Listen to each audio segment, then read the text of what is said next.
once again, as I had been speaking about the kinds of issues that he has raised with women and with the first-time voters, with the booth-level workers, directly speaking to them, and perhaps we can expect something like that of similar lines in today's last rally in Ahmedabad as well, as we track the mega roadshow of the Prime Minister here on the ground in the eastern parts of Ahmedabad, passing by from areas like Shahi Bagh and then the Delhi Darwaza, and of course going to the Bhadrakali temple right now, and will be culminating the roadshow in perhaps 20 minutes from now. And I believe our senior executive editor Abhishek Kapoor is also with us in the studios. Abhishek, over to you, since you have also seen Gujarat very closely. You know the state, you know these areas where he's passing by. If you could also share your insight as far as these particular constituencies are concerned, and what it really means when we look at these pictures of the Prime Minister passing by from these particular areas as well.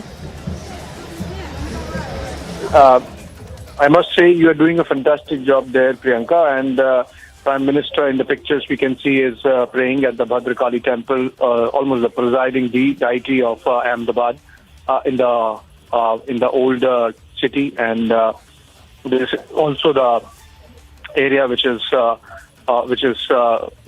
inside the fort and next to the fort wall, in fact, and I believe the prayers are just getting over, and just goes on to show this road show today that all that Prime Minister is putting in by way of effort, by way of hard work, insofar as BJP's campaign is concerned. Remember, he's the Prime Minister of the country, and I mean, just okay, it's his home state, but the fact of the matter is that BJP is typically seen by most opinion polls as being in comfortable position, and despite that, if he's spending 4 hours on the road, covering 50 kilometers, almost all the assembly segments in Ahmedabad yesterday, and following it up with another road show, almost similar, little less in strength, in length, but covering many of those old city areas, beginning with the Ahmedabad airport and then going on to those old areas, and then Saraspur and this Bhadrakali temple in Ahmedabad. And from here on, he would be moving to Saraspur, and that's a little bit on the outskirts, but that in effect gives you an idea of the kind of effort he's putting in to make sure that people are mobilized, cadres are mobilized, voters are mobilized, obviously in support of his party, which is the BJP. And we have seen as a build-up to the campaign, Prime Minister increasing his visits to Gujarat, inaugurating many of those development projects, owning it up. Essentially, we have seen the campaign really centered around Narendra Modi, which it's not just about Gujarat, which happens everywhere. But the interesting bit is that we saw Prime Minister leading from the front in a state like Bengal, where it was clear that the BJP is not coming to power, taking it upon himself, the entire responsibility. And I believe that's what leaders do. They take the responsibility, the onus of success and defeat upon themselves. So in Bengal, even if the BJP was not coming to power, Prime Minister led from the front, and we are seeing that in Gujarat, where they're comfortably perhaps coming to power. In the pictures again, the prayers just getting over, and the priests finishing up, just ending the prayers, and now Prime Minister, in fact, leaving after taking the blessings from the priests. Outside in the pictures, these are people waiting on both the sides of the roads. We have seen them come out and greet the Prime Minister. By some accounts, it was about 10 lakh people yesterday, and that's a significant number. That should constitute, in those constituencies, that should constitute a substantial number of electorate, a percentage of electorate in those constituencies. We are also getting it, and also if you look at it, Prime Minister covering 50 kilometers yesterday and about 15 odd kilometers today. He's out again and back to his carcade in the car, and again he would be engaging with the masses, with the support base of the BJP, and greeting them and taking their greetings. He's someone who's loved You've been mentioning it all along. It's a mix of the development projects that have been carried out by the BJP, in a way taken forward from where Narendra Modi, the Chief Minister, left after he became Prime Minister. The roadshow has begun again. And one would say, as a political observer, maybe this overdoing that we are seeing by way of roadshows, by way of Prime Ministers, non-stop rallies, 4 or 5 rallies a day, this could also be because there is this thought that nobody could have filled the big shoes of Narendra Modi in the state. We have seen 3 chief ministers after Modi left Gujarat, between Anandiben Patel, Vijay Rupani, and now Bhupendra Patel. Obviously, so there is this thought that people might come to believe that this is a BJP government, but this is not a Modi government, and that's the reason why Prime Minister needs to be seen. And we are seeing that getting reflected in the number of rallies, number of roadshows, and for example, I was noticing that this is the first time perhaps the Prime Minister stayed overnight in a city outside of Gandhinagar, because typically he would stay in Raj Bhavan whenever he travels. But this time he spent the night in Surat as well, a say politically significant, sensitive city, having consequences for the Saurashtra region as well, though Surat happens to be in South Gujarat. Local dynamics at play. Remember, just last year, viewers would recall how the Gujarat government was changed lock, stock and barrel, in the sense from Chief Minister downwards. The entire cabinet was replaced with a new one, and almost the entire cabinet did not have any earlier executive experience or political executive experience. On the one hand, it did cleanse the government of any anti-incumbency or perception about anti-incumbency. At the same time, it brought in relative inexperience. So obviously, the burden has to be shared between the Prime Minister and the Union Home Minister, 2 veterans from the state. And that's why perhaps we are seeing this very heavy-duty campaigning being led from the front by the Prime Minister, fully backed, of course, by Union Home Minister Amit Shah. Prestige battle. So obviously, as it happens, and that's also very typical of the BJP election machinery now, that every election they take it as seriously as they would, irrespective of whether the election is winning or losing. We have seen, for example, Prime Minister traveling when Home Minister traveling to Hyderabad when the municipal corporation elections happen there. So no election is big or small. Every election faces same hard work, same intensity, and that's why we are seeing in these pictures also with the Prime Minister carrying out second roadshow in less than 24 hours in Ahmedabad.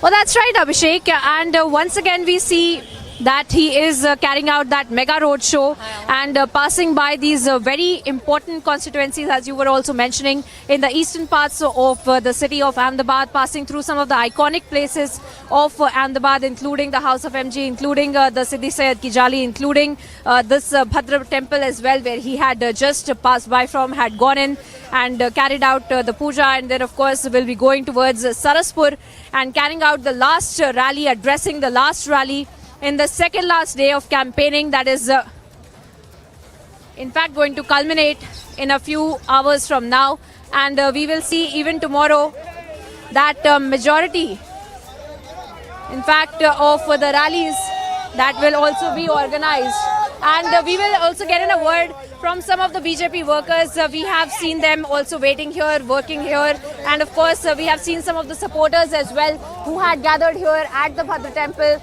and had been here through the route of the Prime Minister's roadshow, and had also, had also been waiting to get a glimpse of the Prime Minister as well, as we had seen even yesterday. And we'll try to get in a word from them, because we see that a lot of jubilant faces here, since they have just met with and seen, in fact, the Prime Minister who has passed by from here. All right, we'll get in a word from them to understand what's really been the kind of mood on the ground as far as the BJP workers are also concerned. अच्छा, आप लोग यहाँ पर wait कर रहे थे, आप लोग कार्यकर्ता है BJP?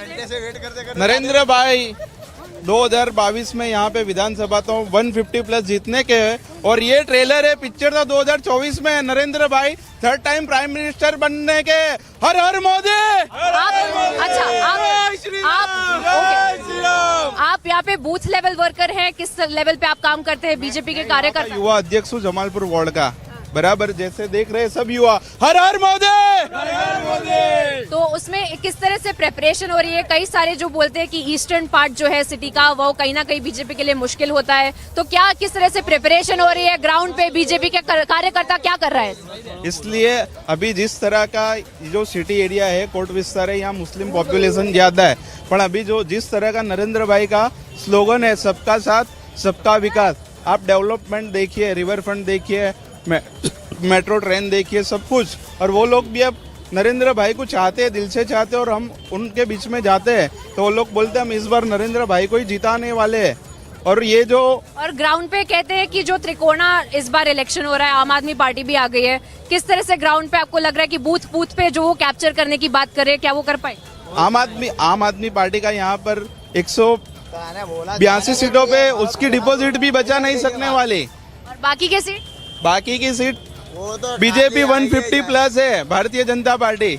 So that really is the sentiment as far as the BJP's ground level worker is concerned, and they have been speaking about how the kind of work is being carried out on the ground as far as these particular areas are concerned, and they are in fact speaking about the kind of work that they are also doing in the run up to the elections. And of course we will see the kind of reaction that we are seeing on the ground as far as the workers, and not just the workers, the supporters in fact that have come here to see and get a glimpse of the Prime Minister. We see more of the BJP workers here who had been gathered because this is of course the Bhadra temple where the Prime Minister had gone on inside and carried out those puja, that ritual. And but we also see the kind of work on the ground that is being carried out.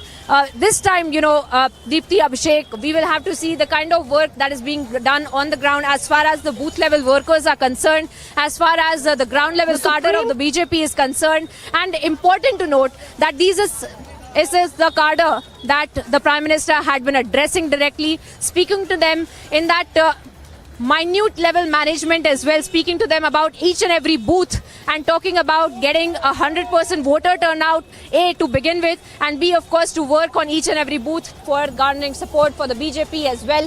And this is the kind of work that he has directly been speaking about in those mega rallies this time around that we have seen that the Prime Minister addressed. Specifically, even in the last 48 hours, as we saw at least 8 of the rallies that the Prime Minister had addressed, had spoken about these entire issues. Even yesterday, we had seen those things being talked about by the Prime Minister, addressing the booth level workers, addressing the ground level cadre of the BJP, and imploring upon them to go on and carry out their work diligently, because this is something that he has said, that this is the cadre of the ground level, this is the cadre of the ground level party that makes a candidate win or lose, makes or break a candidate. That is the kind of ideology that we have seen that the BJP has been operating about as far as each and every election that we see that is carried out in the state of Gujarat, then be it the 2017 elections, which was of course the more crucial part, the more crucial election. We had seen there was a level of anti-incumbency that the BJP had been facing the last time because of the Patidar agitation, because of the first election being the one carried out in the state when the Prime Minister was in Delhi. He was not the serving Chief Minister of the state. But we have seen that even in last election and even in this elections, even as the Prime Minister has gone to Delhi, he has been talking about how this is the people of Gujarat who have sent him to Delhi, and that even though he's sitting in Delhi, he has not forgotten the people of Gujarat. And that is the kind of connect that we see that the Prime Minister trying to create with the people of Gujarat, with the cadre of the party on the ground as well. And yet again, today as well, we can expect similar lines in the Ahmedabad rally as well. Now, apart from that, this time, as I was mentioning, as compared to the 2017 elections, the kind of anti-incumbency that the BJP had been facing had also been pacified because of the kind of government change we have seen. The serving Chief Minister Vijay Rupani had also stepped down, making way for Bhupendra Patel. The kind of government of Gujarat 2.0 that had been made last year, and since then Bhupendra Patel has been the Chief Minister. The kind of anti-incumbency that the BJP had been facing or had been stating that they are seeing on the ground at least had also been pacified. So that another issue that the BJP feels is not going to be a factor that is going to work against them as well. So all of those things taken into consideration and then looking at them vis-a-vis in terms of the kind of speeches that the Prime Minister is also giving goes to show us a little bit, gets us a glimpse into the kind of strategy and the game plan of the BJP at least for the elections. And we of course are on the ground tracking each and every rally, each and every development as far as elections are concerned. And it is day 2 of the roadshow that is being organized by the Prime Minister in Ahmedabad and in Gandhinagar.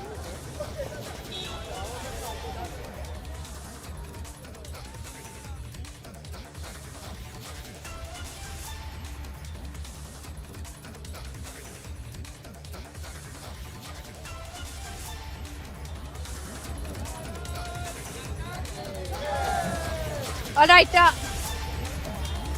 and of course we are staying with those images of the Prime Minister, and we are staying with those images of the roadshow that is being organized by the Prime Minister. He had just left from the Bhadra temple and had met with the ground level cadre as well, and he had spoken to the people of Ahmedabad, the people of Gandhinagar and the people of North Gujarat through the day. We had seen at least 3 of the rallies that were organized by the Prime Minister, addressed by the Prime Minister.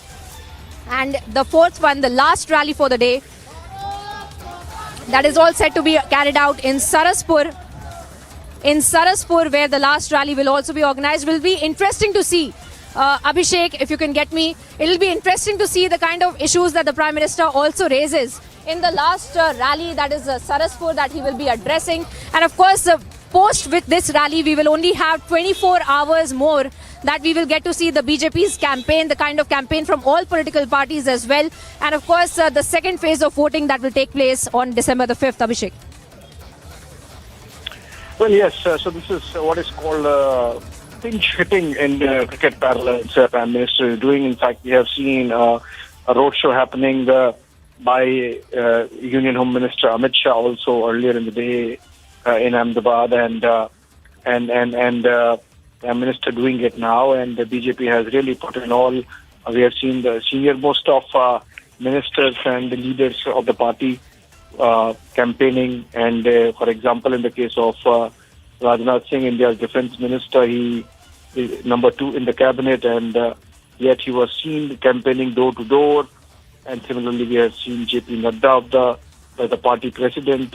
Now, what is interesting is, as a political observer, that with all these events, road shows, press conferences, rallies, is the BJP working on a strategy to really crowd out the opposition from media space, and very successfully so, because we are not seeing any events which can be covered similarly for the Congress party. Where are the Congress leaders whom we can cover in a road show during a rally?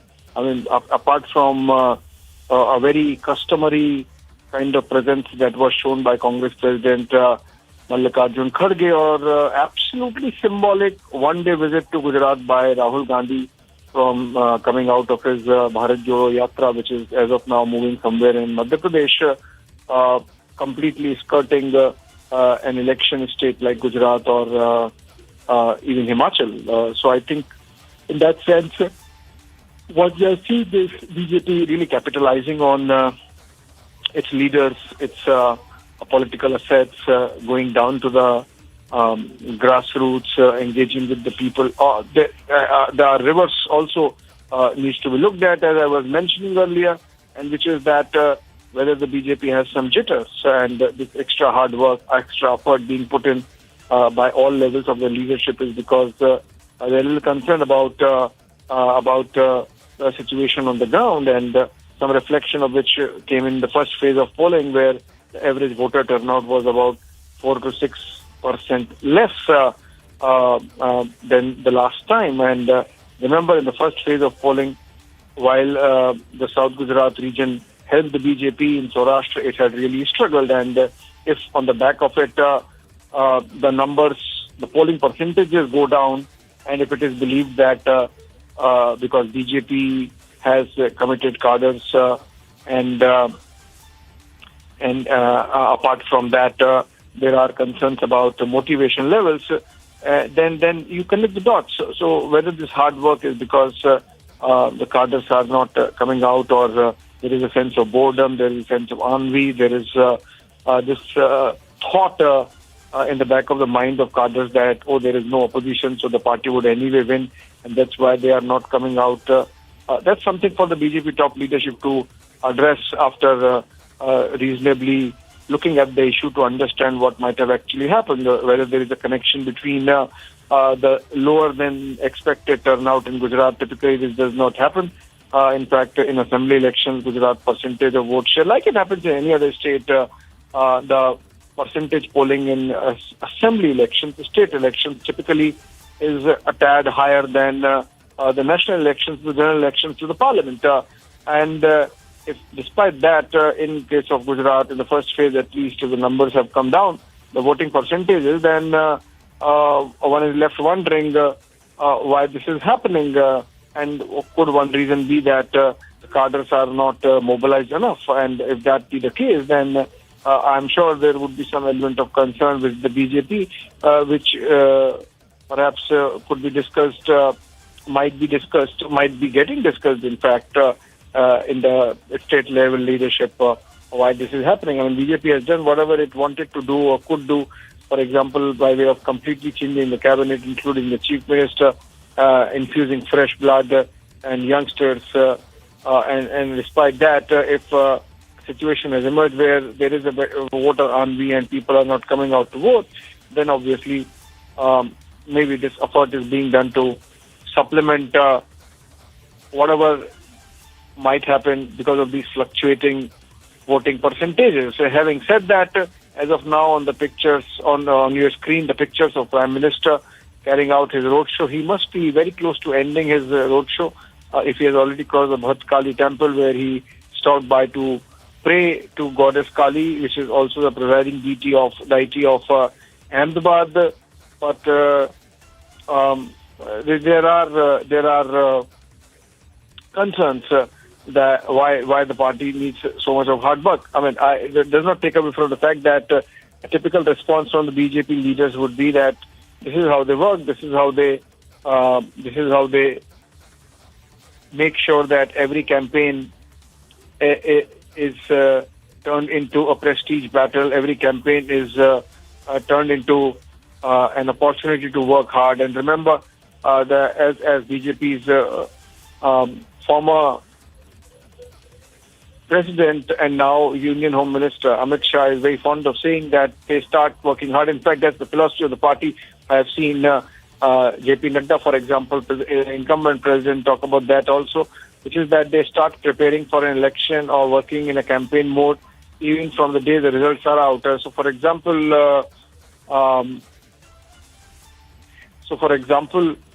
we have already seen in between the Gujarat campaign, BJP President J.P. Nadda traveled to Rajasthan and kickstart the campaign with a yatra, even as Rajasthan election is at least a year plus away, and at least a year away towards the end of next year. So I think even as Rahul Gandhi, we have seen of the Congress party failing to provide any direction to the Congress's campaign in Gujarat. We are seeing, despite being in comfortable position, the BJP really campaigning hard. Some of which could be because the trifurcation of votes that's happening this time against an essentially bipolar politics that Gujarat practices. What we are seeing is the entry of Aam Aadmi Party. So whether the BJP believes that it's important that the Aam Aadmi Party does not gain roots, and that's why just to make sure that the focus remains entirely on a very hard campaigning BJP and missing in action Congress party, then let's do that. So in a way, politically speaking, this is an attempt at polarizing the electorate between what constitutes polarizing the electorate between the BJP and which is working hard, and missing in action Congress party, so that Aam Aadmi Party is not there and is in a position to take advantage of existing electoral patterns in the state, where it's likely that if those disenchanted with the Congress party do not see any hope in the Congress party getting any numbers, they might switch to the Aam Aadmi Party, example of which has been seen both in the Surat Municipal Corporation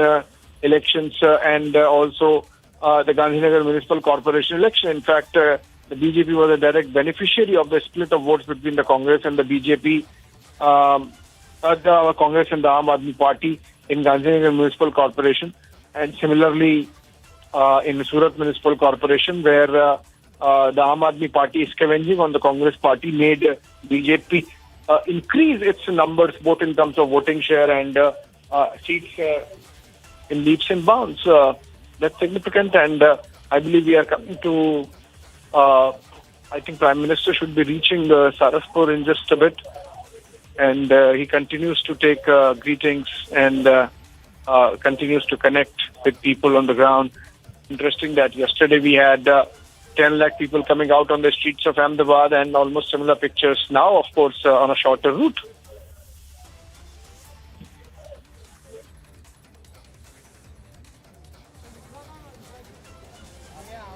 That's right, Abhishek. Once again, we are with those images, of course, of the Prime Minister going towards Saraspur, the last leg of the entire campaigning today, the last rally that he will be addressing today as well. And of course, we are looking at the entire campaigning that the Prime Minister had also undertaken in the state of Gujarat, as of course in the last few months we have seen various visits of the Prime Minister as well coming to the state of Gujarat for various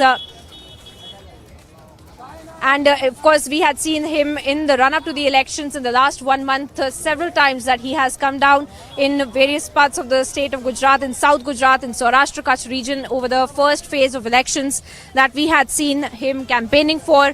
And since the last 24 hours, of course, we have also seen him campaigning for the second phase of elections in those constituencies, going into voting on December the 5th. And he has passed by some of the very important parts of the city of Ahmedabad yesterday, as well as today, where he had passed by western parts of the city of Ahmedabad. And of course, today we are seeing him taking around in the eastern parts towards the Saraspur venue, where he will be addressing the rally. And we have always seen the kind of campaigning, the kind of narrative that is being set by the BJP, the kind of emotional connect that we are seeing that the Prime Minister also having, not just with the party level workers, the ground level workers, but the people of Gujarat as well, speaking to them directly time and time again in various parts of the rallies that he has addressed in the north of Gujarat, in the south of Gujarat, and central Gujarat as well, talking about yesterday and today as far as the rallies are concerned. And of course, the part of the ground level cadre, which of course becomes very, very important. Some of them, in fact, are joining me right now. Let's get in a word from them as we track those images of the Prime Minister making his way towards Saraspur.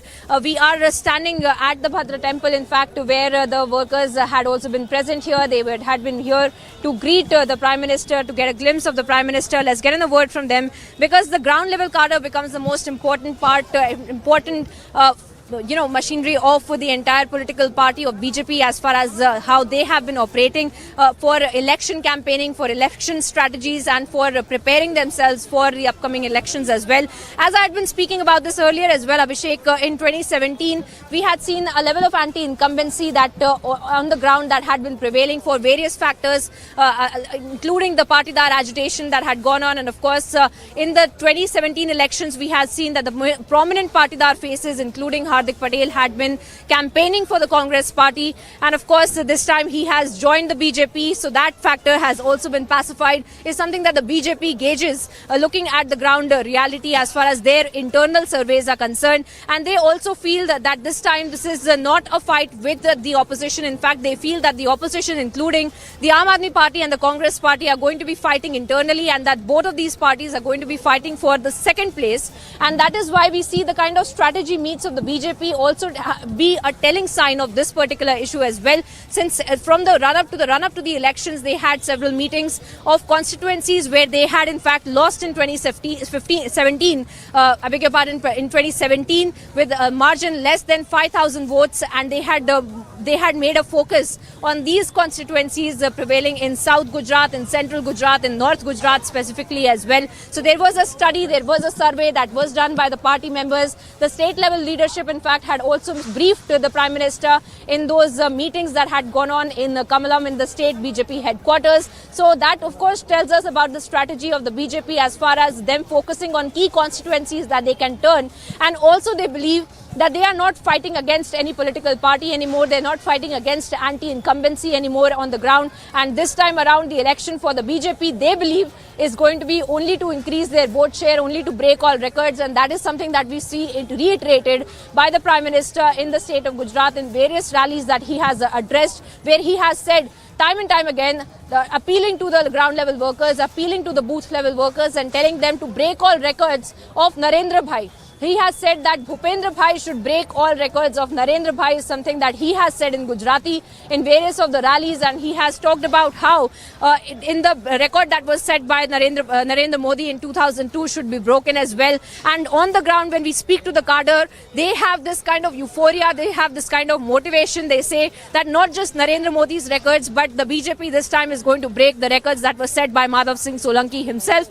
And they say that this is going to be a 150 plus seat share that they will be getting. Of course, quite aspirational, quite ambitious as far as the BJP is concerned. And of course, we will have to wait and watch as far as how many seats do they actually are able to secure on the December of 8th when the counting really will take place. And only then we will be able to find out how much this euphoria on the ground, in fact, was working for or against the BJP. Of course, let's get on the word from several of the ground level cadre, those who have been working on the ground, those who have been working for the party as well. आप बताइए, आप लोग ground पे काम कर रहे हैं, अभी प्राइम मिनिस्टर यहाँ पे आके गए थे, कैंपेनिंग जोर शोर से चल रहा है. इस बार किस तरह से ग्राउंड पे काम हो रहा है, कितनी सीटों का एम्बिशन, कितनी सीटों का गोल आप लोगों को दिया? ऐसे तो हमारे प्रदेश अध्यक्ष CR पाटिल साहब ने 182 में से 182 यानी पूरी हमको जीतनी है. यानी हम बूथ लेवल से लेके पन्ना प्रमुख से लेके हर व्यक्ति से संपर्क कर रहे हैं. हम लोग जितने भी यहाँ पे नागरिक है जिन्होंने भारत सरकार, गुजरात सरकार की जितनी भी योजना ली है, आयुष्मान भारत के तहत योजना ली है, नल से जल तक की योजना है, बेटी सुकन्या योजना बेटियों के लिए है, स्मार्ट स्कूलें बनी हुई है, लाभार्थी जितने भी है उनके घर घर जा रहे हैं, घर घर जाके प्रचार प्रसार कर रहे हैं. और दूसरी एक एनर्जी हमको मिली है, जैसे प्रधानमंत्री पहले मुख्यमंत्री थे तब नवरात्रि और दिवाली में आके माँ का आशीर्वाद लेके जो एनर्जी ले रहे थे, आज तो वो एनर्जी लेके गए, लेकिन उनके दर्शन होते हमारे कार्यकर्ताओं में भी एक एनर्जी हो गई है. तो यानी 182 में से जितनी भी आपकी जितनी भी मीडिया यानी चल रहा होगा कि इतना, यानी अभी यहाँ से प्रवास होते ही उसमें 10-15% अपनी हमारी सीट बढ़ चुकी है. 2022 तो अभी चिंता नहीं है, 2024 की भी जीत हमारे लिए चालू हो. इंटरेस्टिंग. तो आप एक तरह से 24 का भी वो ध्यान में रखते हैं, क्योंकि 22 में अब ऐसा बीजेपी को लगता है कि ये कोई ज्यादा बहुत बड़ा एक चैलेंज नहीं है बीजेपी के लिए. उनको जीतना तो है ही, पर जो कितना वोट शेयर है उस हिसाब से वो पूरा कैलकुलेशन. और क्या ग्राउंड पे ऐसी आपको लग रहा है कि ऐसा सेंस है बीजेपी? ग्राउंड पे पहले जो सुविधाएं पब्लिक को नहीं मिल रही थी, जब से प्रधानमंत्री नरेंद्र मोदी बने हैं, भारत की गद्दी पे बैठे हुए, तब से जो भारत को कोई पहचानता नहीं था, आज पूरे दुनिया में भारत का डंका है. जो सुविधा मिल नहीं रही थी, आज हर व्यक्ति को 5 लाख का मेडिकल बीमा, जो अभी मेडिकल किसी का भी एक्सीडेंट हो कुछ भी हो तो उनको बहुत दिक्कत आ रही थी, तो आज 5 लाख का जो मेडिकल बीमा चल रहा है उसकी वजह से. और विपक्ष अभी गुजरात पे डेरा जमा के बैठा है कि गुजरात में हम हरा देंगे बीजेपी को, तो हम 2024 जीत चुके हैं. विपक्ष कौन है? विपक्ष क्या आप मानते हैं कि कांग्रेस है कि आम आदमी पार्टी? विपक्ष तो अभी हमको तो कोई दिख नहीं रहा है, लेकिन गुजरात में अभी तक तो भी ऐसा तो नहीं होगा कि एक ही पार्टी आएगी. तो इसमें से किसको ज्यादा बड़ा थ्रेट? गुजरात में सिर्फ 2 ही पार्टी है, भारतीय जनता पार्टी और कांग्रेस. और कांग्रेस में तो नेता आते बोल के चले जाते. अभी बहुत प्रधानमंत्री को जो शब्द का उपयोग किया हुआ है, रावण शब्द का उपयोग किया, यानी जैसे सोनिया गांधी आते हैं मौत का सौदागर बोल के चले गए था, फिर उनको रिजल्ट पता है क्या आया, बराबर. फिर जैसे उनके मणिशंकर अय्यर ने भी प्रधानमंत्री का जब लोकसभा का इलेक्शन था तब भी जो उनके विरुद्ध में, प्रधानमंत्री के विरुद्ध में जो शब्द की उन्होंने यूज किया हुआ था, तो उसका भी उन्होंने रिजल्ट दिया. आम आदमी पार्टी का तो यहाँ कुछ भी है नहीं, कुछ भी नहीं है. उनका जो सिंबल है ना, वो सिंबल कहाँ पड़ा रहता है, बस आम आदमी पार्टी वहाँ ही पड़ी रहेगी, वहाँ से बाहर निकलने वाली नहीं है. और कमल का जो फूल है ना, कमल का फूल, ये जो नगर देवी हमारे भद्रकाली माता जी बैठते हैं ना, वो कमल के फूल के ऊपर बैठते हैं. यानी जो कमल का फूल है ना, वहाँ पे ही जो भी ईवीएम में जाएगा ना, कमल के फूल पे ही बटन दबाने वाला है. तो आप मानते हैं? That is the kind of euphoria, the kind of determination that we see in the ground level workers. And once again, if a few more questions I will take from him as far as we seeing the visuals of the Prime Minister reaching towards the Saraspur rally, because we're getting some very important insights as far as the ground level cadre of the party and what are they really thinking, because these are the people who are on the ground working in each and every constituencies for the candidate. In fact, when we were covering the entire campaigning of the elections, we had been speaking to the candidates and also to the ground level cadre, and we have seen the candidates also give the credit to the cadre and saying that the candidate in the BJP is not bigger than the party, and that is something that we see happening in the Congress. Interestingly, in several of my conversations, in fact, we had seen that the turncoats, including Alpesh Thakur and Hardik Patel, who had been campaigning for the Congress party, they are in fact fighting on the BJP ticket this time. They were also comparing as far as the internal workings of the party are concerned, and they were comparing as far as the Congress is concerned, the candidate is bigger than the party, is what they had also to say about the last elections and this elections as well, as compared to what they had faced in the Congress party where they were fighting those elections. But this is the ground level cadre who says that the Aam Aadmi party is nowhere in the ground and they do not feel that the Aam Aadmi party is a threat at all. And we'll try to get in the word from him, because Aam Aadmi party तो कहती है कि हम एक majority opposition, मतलब एक major opposition हम बनेंगे, कांग्रेस पार्टी के साथ में ज्यादा फाइट है, और आम आदमी पार्टी कहती है कि अब जब भी नेक्स्ट इलेक्शन होगा वो अपनी सरकार बना के रखेंगे, ऐसी स्ट्रैटेजी है. तो जो ग्राउंड पे जो हर एक कॉन्स्टिट्यूएंसी की अगर हम बात करें तो क्या उसका ग्राउंड का कार्डर आपको देखने को मिलता है? उनका ग्राउंड का काडर है, लेकिन यहाँ गुजरात में उनका कहीं पे नहीं दिख रहा है. दिख रहा है तो दिल्ली में दिख रहा है तो पंजाब में दिख रहा है. पंजाब में से उनको यहाँ पे बुलाना पड़ रहा है प्रचार करने के लिए. पंजाब के लोग यहाँ आ रहे, दिल्ली के लोग यहाँ आ रहे हैं. यहाँ गुजरात में आम आदमी का झंडा पकड़ने वाला कोई है नहीं और पकड़ेगा भी नहीं, क्योंकि हमको गुजरात नशे से मुक्त है. गुजरात तो नशे वाला गुजरात करना नहीं है. हमको बिजली फ्री नहीं चाहिए. जो गुजरात है वो ऑलरेडी आत्मनिर्भर है, और गुजरात आज है, गुजरात का पावर इतना है, आत्मनिर्भर इतना है, तो वो गुजरात की पहचान भी आज जैसे देखने जाए तो सबसे बड़ा स्टेडियम जो है वो भी नरेंद्र मोदी स्टेडियम गुजरात में है. आज सबसे बड़ा जो वर्ल्ड का स्टैच्यू बना है सरदार पटेल जी का, वो भी गुजरात में है. यानी गुजरात में कहीं पे देखने जाओगे तो जो दिवाली में भी घूमने जाते हैं तो पूरे विश्व में और पूरे भारत में अलग अलग राज्य में भी जाओगे तो गुजरात की पब्लिक है. यानी वो लोग जो लेके आए कि बिजली हम फ्री देंगे, शिक्षण तो ऑलरेडी फ्री मिल रहा है. जो उनकी स्मार्ट स्कूल है, इससे अच्छा तो गुजरात की स्मार्ट स्कूल देखो कैसे. ऐसा बार बार बीजेपी कहती है कि गुजरात के लोगों को ये जो फ्रीबी कल्चर है, जो ये रेवडी कल्चर, जो जैसा बीजेपी के नेता खुद बोलते हैं, जो आम आदमी पार्टी देने की कोशिश कर रही है, गुजरात के लोग उसको स्वीकारेंगे नहीं. ऐसा एक नेचर है गुजरातियों का कि उनको नहीं चाहिए फ्रीबी कल्चर, उनको एक्चुअली डेवलपमेंट चाहिए. उनको चाहिए कि ज्यादा इंफ्रास्ट्रक्चर बने, जैसा आपने बात की नरेंद्र मोदी स्टेडियम की, आपने बात की सरदार पटेल की. ये सारी बातें नरेंद्र मोदी भी खुद अपने भाषणों में कहते हैं. तो एक कनेक्ट लगता है कि वो जो चीजें बोल रहे हैं कि ग्राउंड पे वो लोग समझ रहे हैं और स्वीकार रहे हो. हाँ, यानी इसमें कैसा था, जब वो मुख्यमंत्री थे तब जो लोगों ने वो मुख्यमंत्री बने उससे पहले की जो परिस्थिति थी,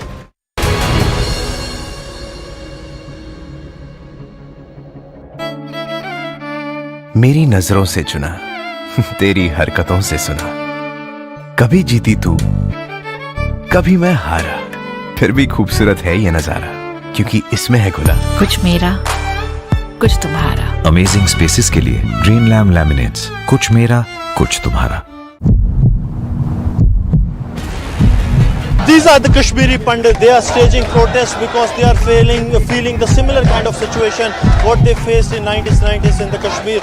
And they are saying one thing that is very clear, that those who are trying to portray that the Kashmir Files movie was a propaganda, they are trying to just portray and give a clean sheet to those who have been culprits of the genocide of the Kashmiri Pandits.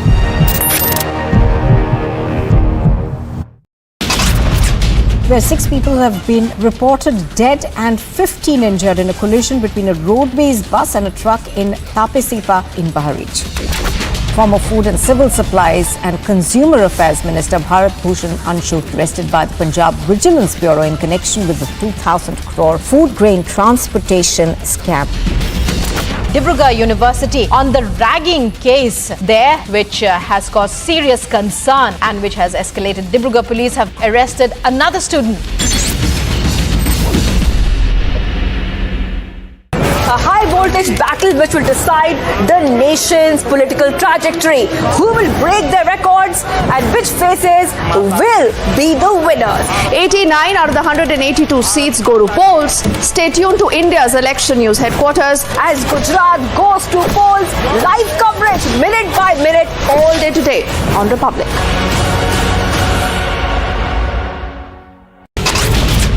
Chief Minister Basavaraj Bommai, as we'd been reporting earlier, is set to visit Belgavi on the 2nd of December. Bommai will visit the bordering village of Belgavi. The Delhi Liquorgate. Now, the Enforcement Directorate has now arrested Amit Arora. Now, remember, it's the 6th arrest in the case. The joint operation for the BSF as well as the Punjab Police, as they have recovered 5 AK rifles, 5 pistols and 9 magazines that have been recovered from the Firozpur area.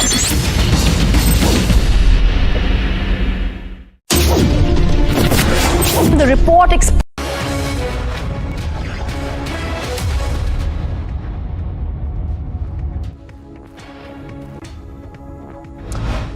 Union Minister Anurag Thakur speaking to Republic TV on the campaign trail in Delhi ahead of the MCD polls reacted to the JNU controversy, saying some wanted to divide India.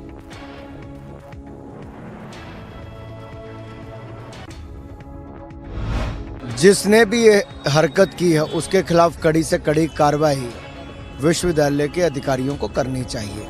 और ये मैं इसलिए कह रहा हूँ कि ऐसी सोच को पनपने ही नहीं देना चाहिए जो समाज में तनाव पैदा करते हों।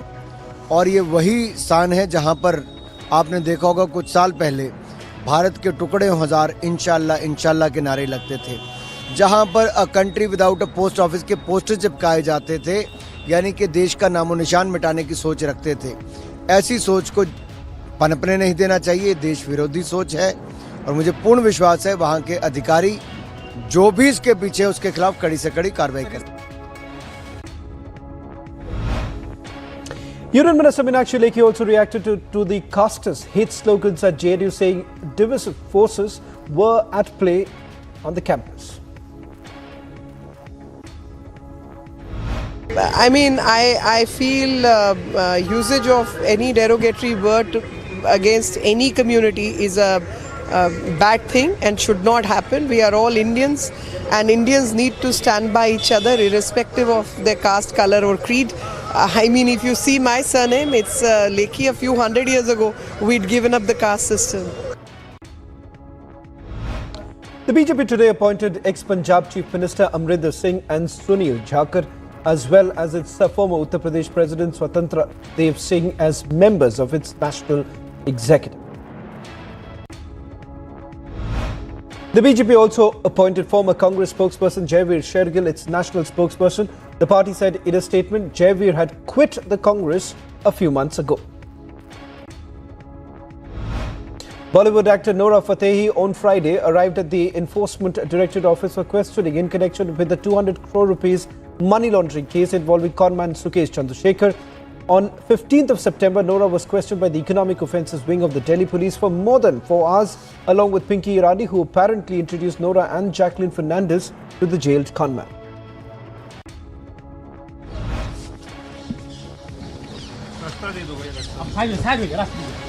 Nora, did you receive some gifts from Nora, did you receive gifts? Nora, did you receive gifts? 1 minute. 1 second, move the mic from my face. Nora, did you receive gifts from Sukesh Chandrasekhar? No. Okay.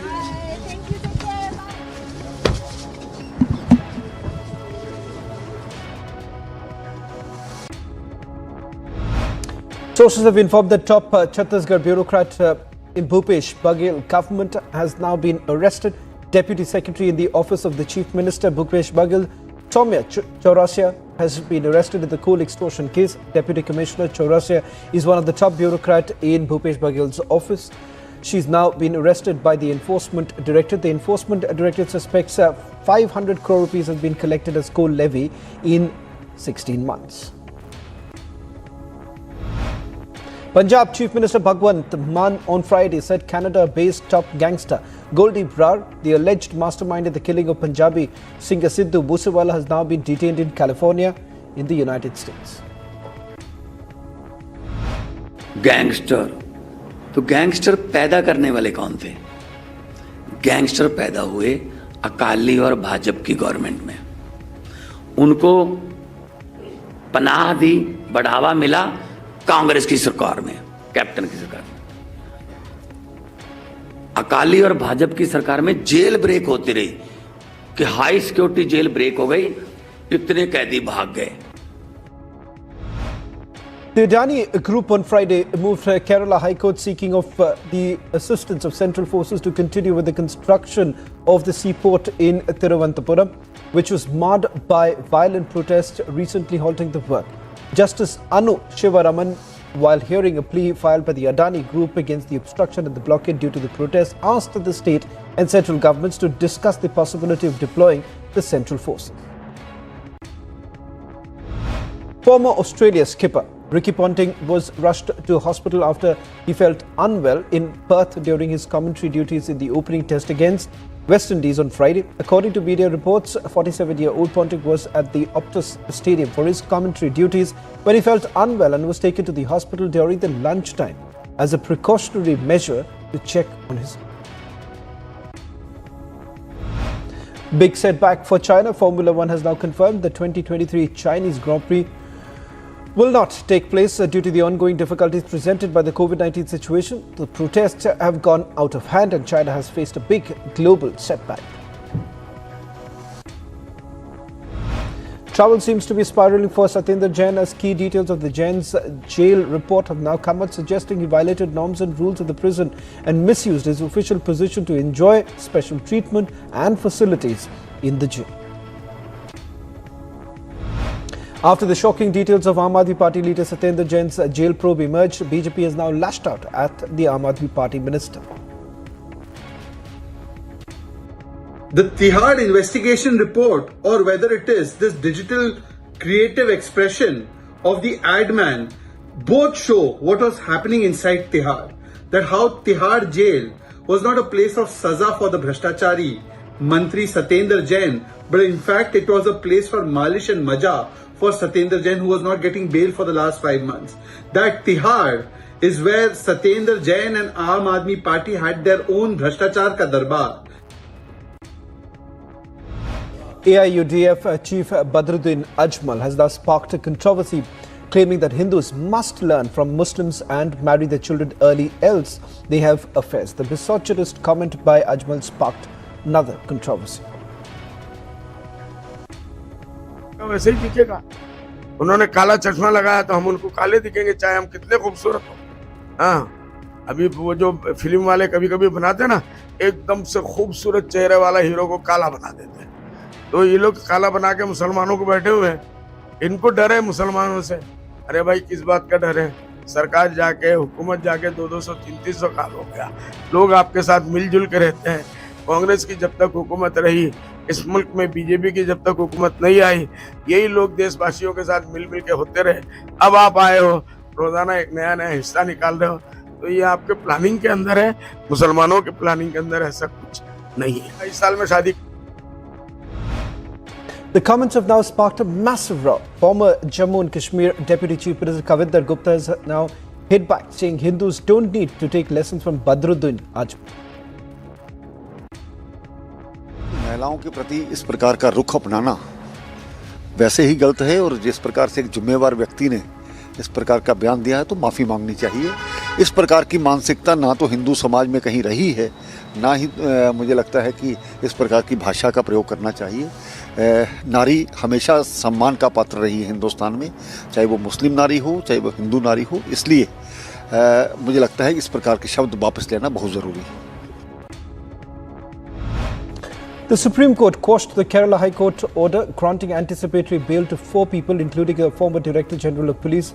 This is in a case of alleged frame-up of scientist Nambi Narayan in the 1994 ISRO espionage matter. GOC of 4 Corps Lieutenant General D.S. Rana spoke to Republic exclusively. While speaking to Republic, he has stated that the Indian Army would be training 3,000 commanders of the Assam Police, which will be the first such training in the country. At a government primary school in Tamil Nadu, Class 4 students from the SC community were forced to clean the bathrooms by the school headmistress, who is now absconding. In an update, the post-narco test of the Shraddha's killer, Aftab, has been completed today.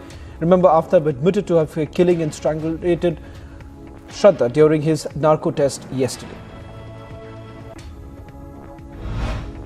Madhya Pradesh Home Minister Narottam Mishra has also supported Chief Minister Shivraj Singh's decision on the UCC while taking a dig at the Congress party.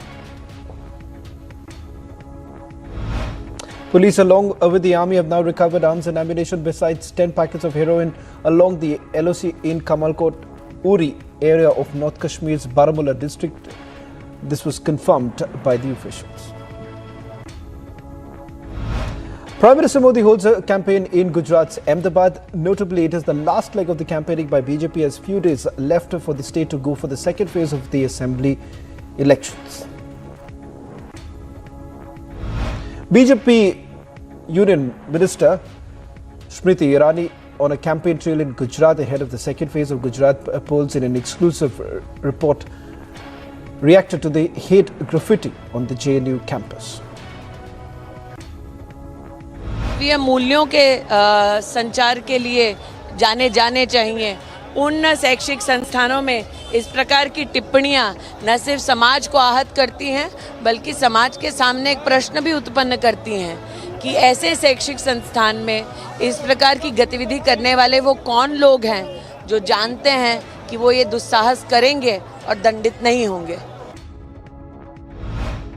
BJP slams Congress as a video of Jagdish Titler campaigning for the Congress party has been tweeted. BJP lashes out by saying that a 1984 anti-Sikh rioter has been made a star campaigner by the Congress party.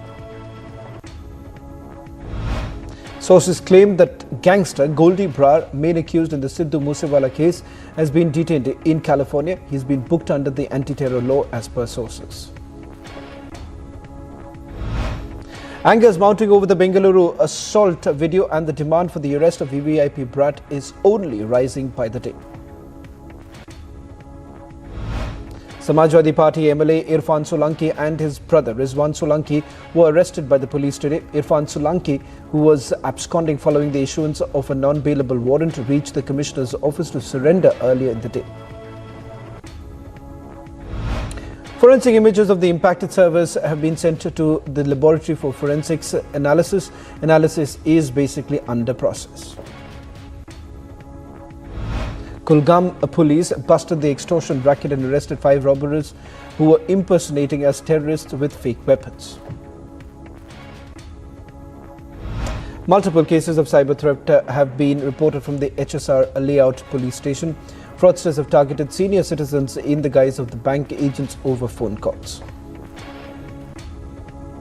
First thought any call you receive, you should get is that when the bank or the company has all your details, if you have an account, why the company or the bank will call you? That is the first thing which you have to ponder over it. So that is the the gullibility issue which they exploit. So I want to alert all the senior citizens more specifically to be careful when they receive such complaints, not heed to that kind of calls, nor they become victims of this kind of complaints. Pakistan's new army chief, General Asim Munir, has made his first major reshuffle, appointing a DG ISPR, the head of the Pakistan's Inter-Services Public Relations Military Propaganda Vehicle. A group of visiting UK lawmakers met with the Taiwanese leader on Friday for discussions on security in the region and firming the relationship between United Kingdom and Taiwan. So we will not accept illegal police stations operating in the UK. We will not accept the Chinese Consul General brutalising those who sought refuge in our country because of tyranny in China. And we will not accept other efforts to undermine our democracy and attacks such as those at Lawrence that took place in Shanghai. Volcanic flows on Hawaii's Big Island poses a potential future threat to the island's main artery as the lava is now creeping towards Saddle Highway, which connects the cities of Konai and Hilo and runs past along the now erupting Mauna Loa volcano. In a big statement by US President Joe Biden on the Russia-Ukraine war, Joe Biden said that the US is ready to hold talks with Russia only if it wants to end its invasion of Ukraine. Russian presidential spokesperson Dmitry Peskov responded to Biden's statement while saying that President Vladimir Putin is open for negotiations over Ukraine. However, he said that Biden's demand would make the negotiations impossible. A long-term government-imposed price cap squeezes the operators of the independent stations and leaves the state energy companies struggling to keep up with the fuel demand. Finland's Prime Minister warned that if Russia wins the war in Ukraine, other countries will feel empowered to do the same. She further urged democratic countries to reduce their dependence on regimes that don't share our common values. Make no mistake, if Russia wins its terrible gamble, it will not be only one to feel empowered. Others will also be tempted by the same dark agenda. Dear friends, we need to draw the right lessons from the recent global challenges, wars and crises. In increasingly critical areas of our societies, from medical equipment to new technologies and energy, we have become far too dependent on cooperation with regimes that do not share our common values. United States President Joe Biden and First Lady Jill Biden hosted French President Emmanuel Macron and First Lady Brigitte Macron to the White House for an official state dinner in their honor. During the toast at the dinner, the two presidents toasted their countries for the long-standing friendship and unity. China called on the US and France not to make an issue out of China after the two heads of state vowed to coordinate in the face of Beijing's challenges. South Korea sanctioned 8 North Korean individuals and 7 organizations suspected of engaging in illicit activities to finance the North's growing nuclear weapons and missile programs. Several cities in Peru are experiencing severe drought-like situation. Residents of Peru have now complained of facing the brunt of a drought since the past few days, with no action taken by the authorities despite several complaints. Australia trained in Doha on Friday, a day before their FIFA World Cup round of 16 match against Lionel Messi's Argentina. First, Qatar was out, exiting the World Cup with the worst record of a host country. Then the Saudi nationals team's run ended despite a historic upset against Argentina last week. Finally, Tunisia was eliminated after a dramatic victory against the already winning team. Morocco's supporters took to the streets in Dutch cities after their national soccer team beat Canada 2-1 in the World Cup in Qatar. The victory meant the North African nation advanced to the knockout stage of the tournament for the first time since 1986. Japanese fans celebrated their teams reaching the last 16 on Thursday as they were leaving the Khalifa International Stadium, dripped in their team's football paraphernalia. Spanish and especially Japanese fans were in a buoyant mood as they left the stadium. Happy because I went to Germany game also, Japan against Germany, and this time Japan against Spain. So I saw all the matches in this qualifying, and it's a historical victory I saw twice. So for me it's a really miracle. But I think Japan team prepared well for 2-3 decades, so now getting stronger. German fans left the Al Bayat Stadium in Doha disappointed as their team exited the 2022 World Cup unexpectedly, eliminated despite a 4-2 bitter win over Costa Rica. It was super exciting, especially during the second half. And, it's unfortunate that the German team is not able to make it, but Costa Rica played a really good game. And even though the Germans won, on the other side, in the other stadium, Japan is the one that made the biggest news tonight by beating Spain 2-1. So now only Spain and Japan can advance, and Germans are sent home. Killian Hayes scored 8 of the 22 points in the overtime as the Detroit Pistons recovered from blowing a late lead to beat the Dallas Mavericks 131-125.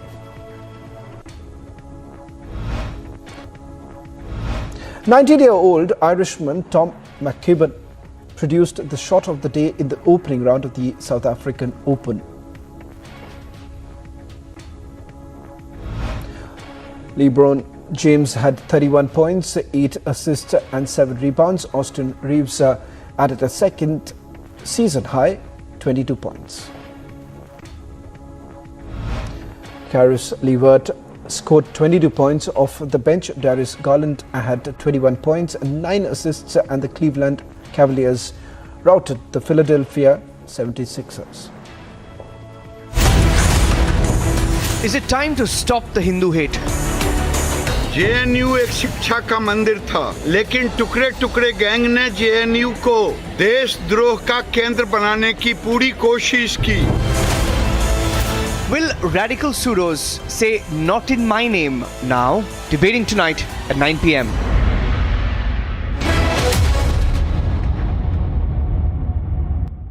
QSMTHE, the world's foremost university rankings organizations, have ranked Amity amongst the top 3% universities globally, making it among the very few Indian universities to be included in both rankings. Yet another top ranking for Amity University. आग को फैलने से रोकना मुश्किल है, पर नामुमकिन नहीं। अब फायरवॉल टेक्नोलॉजी के साथ सेंचुरी प्लाइड क्लब प्राइम आग से बचाए। मेरी नजरों से चुना, तेरी हरकतों से सुना। वो सपना जो बुना, तुझे लगा गुनगुना। कभी जीती तू, कभी मैं हारा, फिर भी खूबसूरत है ये नजारा, क्योंकि इसमें है खुला कुछ मेरा, कुछ तुम्हारा। इसलिए ग्रीन लैम लैमिनेट्स, सपने आपके, लैमिनेट्स हमारा। अमेजिंग स्पेसेस के लिए कुछ मेरा, कुछ तुम्हारा। Bajrang Dal staging protests over the comment made by the Israeli filmmaker and anger that is growing across the nation over the insult to Kashmiri Pandits. Bilkis Bano has now moved the Supreme Court over the release of 11 convicts was challenged in the Supreme Court. Bilkis demanded to send everyone back to jail. From Dibrugarh University, case of ragging had shocked the entire country.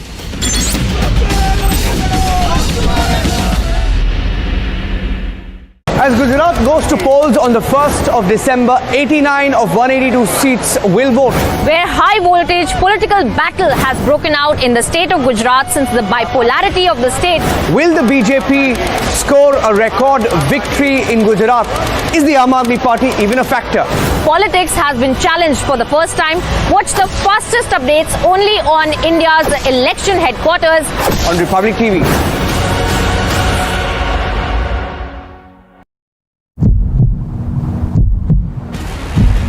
These are the Kashmiri Pandits. They are staging protests because they are feeling the similar kind of situation what they faced in 1990s in the Kashmir. And they are saying one thing that is very clear, that those who are trying to portray that the Kashmir Files movie was a propaganda, they are trying to just portray and give a clean sheet to those who have been culprits of the genocide of the Kashmiri Pandits.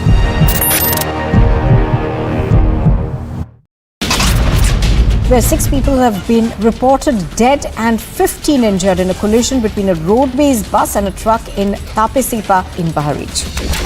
Former Food and Civil Supplies and Consumer Affairs Minister Bharat Bhushan Anshu arrested by the Punjab Vigilance Bureau in connection with the 2,000 crore food grain transportation scam. Dibrugarh University on the ragging case there, which has caused serious concern and which has escalated. Dibrugarh police have arrested another student. A high voltage battle which will decide the nation's political trajectory. Who will break their records and which faces will be the winners? 89 out of the 182 seats go to polls. Stay tuned to India's election news headquarters as Gujarat goes to polls. Live coverage minute by minute all day today on Republic.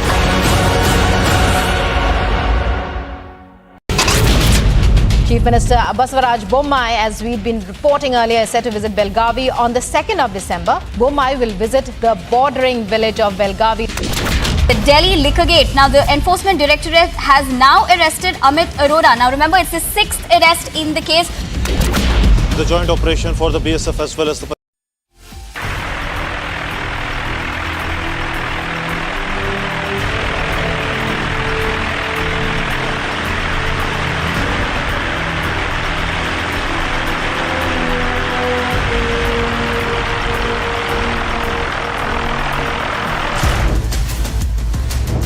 So who has created this JNU's wall of hate? Why is there so much hatred against the Hindus? Who's pushing this casteist narrative? The ABVP says it's the left hand behind this. But why has the administration not then cracked down against those responsible for this wall of hate? Those are the burning questions we take up tonight at 8 with me on Republic.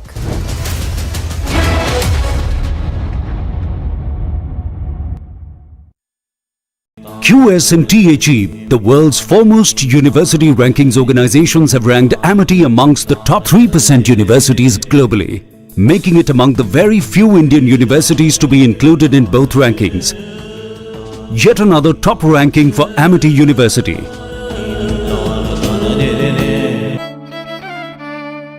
मेरी नजरों से चुना, तेरी हरकतों से सुना। वो सपना जो बुना तुझे लगा गुनगुना।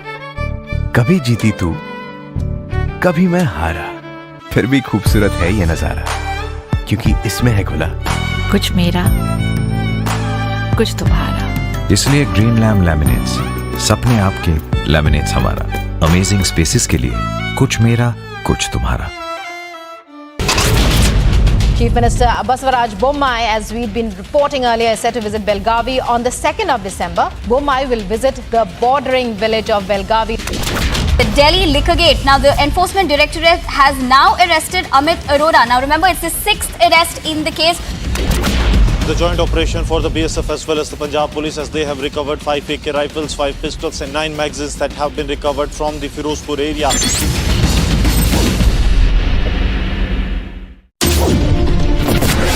The report exposes how Robert Vadra and Huda's family conspired together in a multi-crore scam.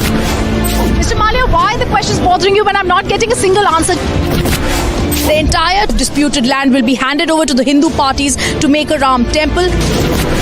The mental torture of Jadhav that is consistently happening there, it's a very clear indication about how these confessions are actually doctored and taken. Delhi High Court has said the riots in 2020 evidently did not happen in the spur of the moment. We see a split verdict in the Supreme Court. The one thing that needs to be understood is what is going to happen ahead.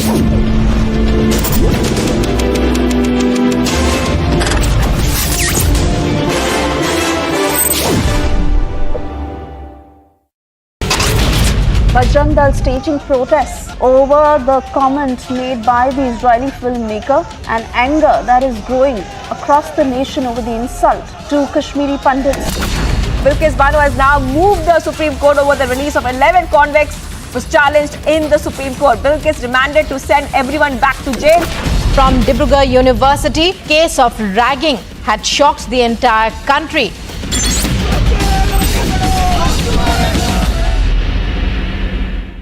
As Gujarat goes to polls on the 1st of December, 89 of 182 seats will vote. Where high voltage political battle has broken out in the state of Gujarat since the bipolarity of the state. Will the BJP score a record victory in Gujarat? Is the Ahmedabad party even a factor? Politics has been challenged for the first time. Watch the fastest updates only on India's election headquarters on Republic TV.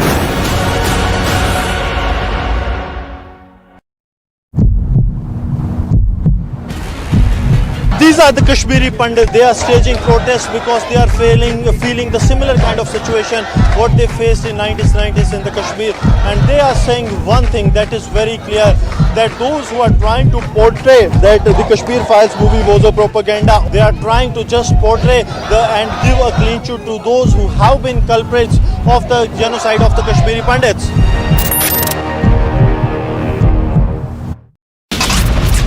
Where 6 people have been reported dead and 15 injured in a collision between a road-based bus and a truck in Tapesipa in Bahrain.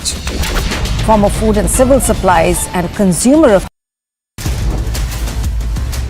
Momentum is building up for uniform civil code, state after state, from Goa to Uttarakhand to Himachal to Gujarat and now Madhya Pradesh, asking for it, setting up committees, deliberating on whether the nation is ready for a uniform civil code. There is already a law commission report and we have to see what position the centre takes on this important subject. In between, I'll ask even more important question, that's what if Pandit Jawaharlal Nehru had also wanted uniform civil code for the country. All that and more at 8:30 p.m. on The Burning Question tonight.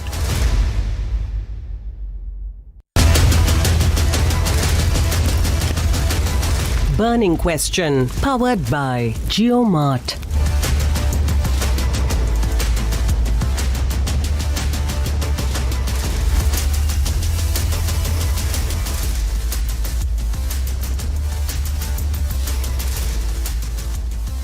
A very good evening. You're with us here on Republic. The Delhi's Jawaharlal Nehru University is in the news yet again. There is another controversy. We'll get you details of that. A lot of political reactions coming in on that story, and yes, we'll also be putting a focus on the UCC.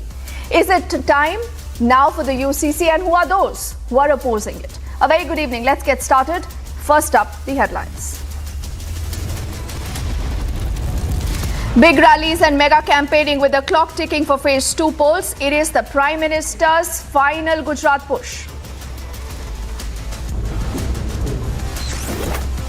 Exclusive details of the investigation into the Ligat movie. Devarakonda is under the scanner for dubious funding.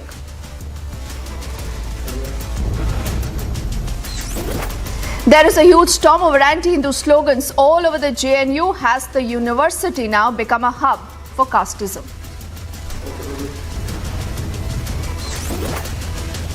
Badruddin Ajmal makes a communal and misogynist statement. He says Hindus must learn from Muslims and marry early.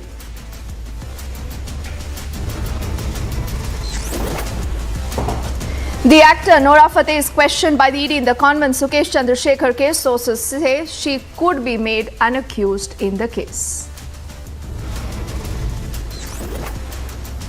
As protest over COVID crackdown stormed China, Formula One now decides to cancel the Chinese Grand Prix.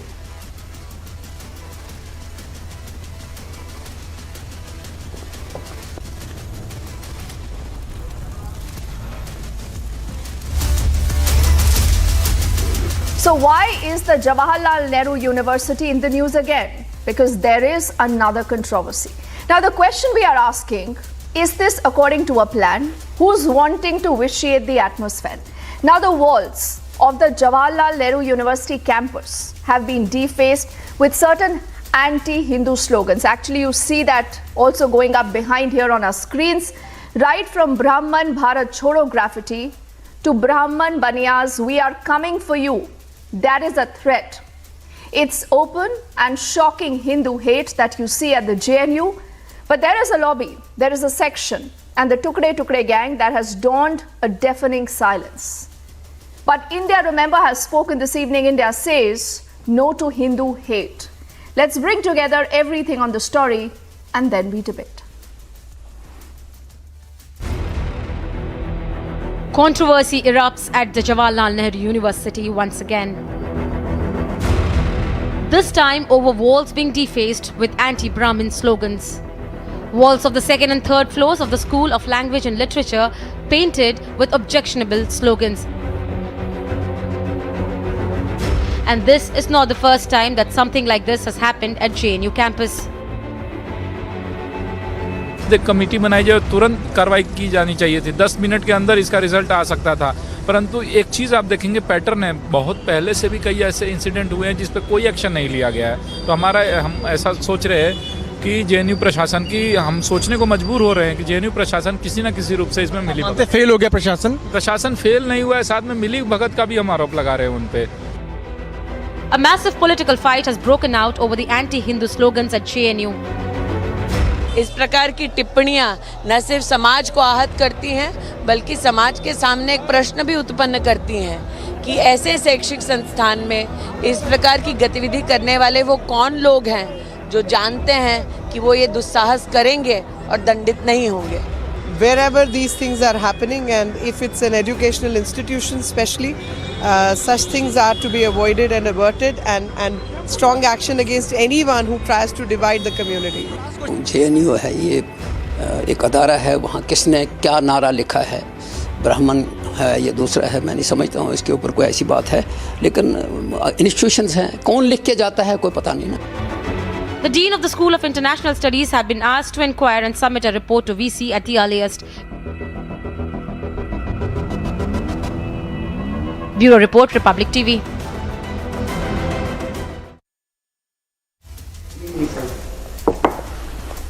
So you saw what has happened on the story so far, but the crucial question now is who's wanting to vitiate the atmosphere?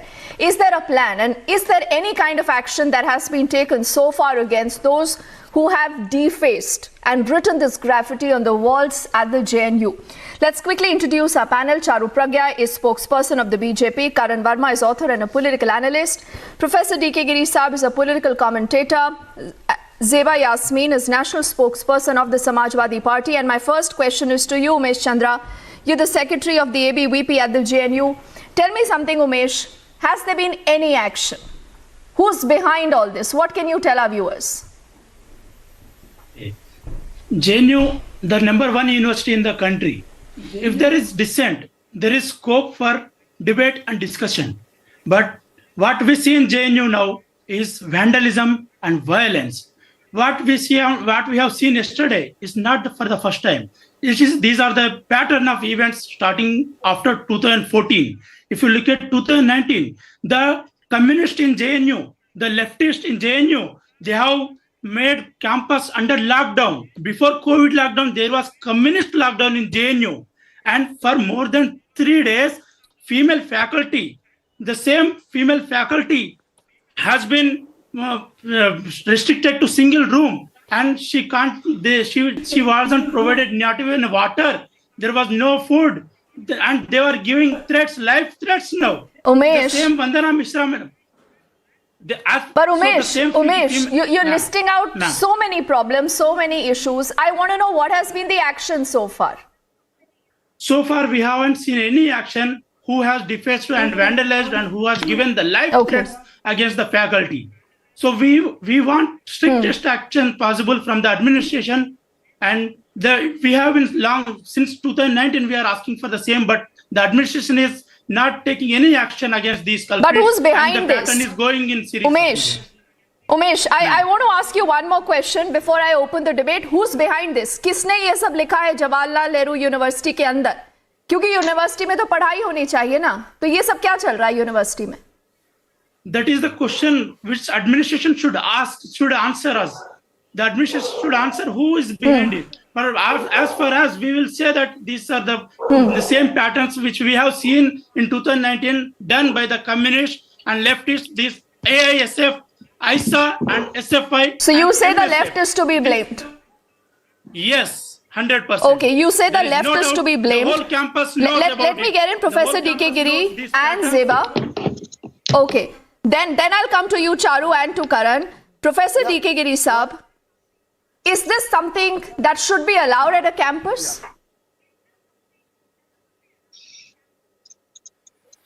Well, I have been a student of JNU, spent 10 years in JNU campus. Nothing of this kind was happening then. But this is a new trend since 2014, as the ABVP leader said, and this is deplorable at that. I don't think it should happen in the campus, but the caste animosity in our country has a history. Entire political party was created on that. You remember the slogan, Tilak Taraju Talwar. D.K. Giri Saab, you're justifying it already. You're justifying this already. Yeah. And I think we've seen and heard enough of condemnation, D.K. Giri Saab, sir. With due respect, the moment you say I condemn this, but you start to qualify this, that is the real problem. That is the real problem. No, I didn't say. I was making you alive to the existential reality of our society. I said it is deplorable. Okay. I condemn it.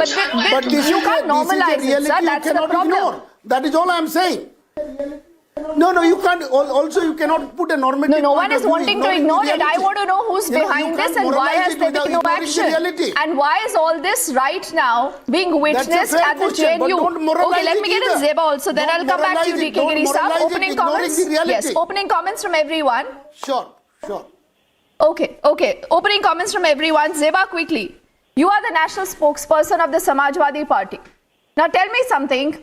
We just heard from Umesh Chandra, who is the secretary of the ABVP. He says the left is to be blamed. He says ever since you've seen the regime change in Delhi, since 2014, JNU has been in controversy.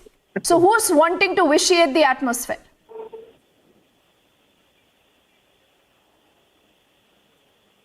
See, who is behind this? Nobody has this question. Especially political party has no, answer for this.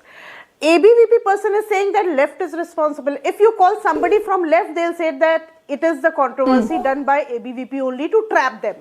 So this is not the way to judge people. Where is the VC of JNU? Where is the police of Delhi? And under whom the police of Delhi works? So the question goes to VC, the question goes to the administration. ABVP member is not here to give the judgment who's responsible. If my brother has the video, has he? But he's from the JNU, at least he's giving you a first person account, Zeba. At least he's giving us a first person account of what's happened. And before I come to you, Charu, I know you want to come in. I want to check if we still have Umesh because I want to go to him. No, 1 second. Zeba, I think it's important to hear from people from the ground. Umesh is from the Jawaharlal Nehru University. That is his first introduction. So why should we not listen to him just because he's from the ABVP? That I don't think is what the democracy says. He should be. Achha, you want a proof? Are you saying that all this has been done by the ABVP? Are you saying that all this is a fake campaign that has been unleashed by the ABVP to trap or to polarize? Is that what you're saying, Zeba? I am saying that all the cameras should be checked. Where is the VC and what about the police? We have seen enough evidence in and what about the 2019 incidents. We have seen Can I come in now? Okay, Umesh. Who have vandalized the whole administration. Charu, just give me 30 seconds. The VC house. Umesh, Zeba and DK Giri Saab want to say कि ये तो बहुत time से चल रहा है और जब से 2014 में सरकार बदली है इस तरह की एक्टिविटीज हम JNU में लगातार देख रहे हैं और इस सबके पीछे ABVP है. आप लोग विशिएट करना चाहते हैं atmosphere. So tell me, where is the proof? The whole JNU community knows who are behind it. I didn't say the whole JNU community knows who raised the slogans of Tukde Tukde Re, Bharat Tere Tukde Honge. We know who raised those slogans.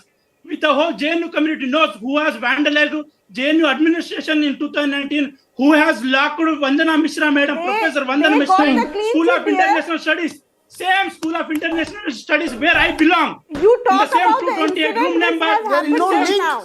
Zeba is countering you. Zeba is countering you, Charu. I will just allow one counter to Zeba and then come to you. Zeba, quickly.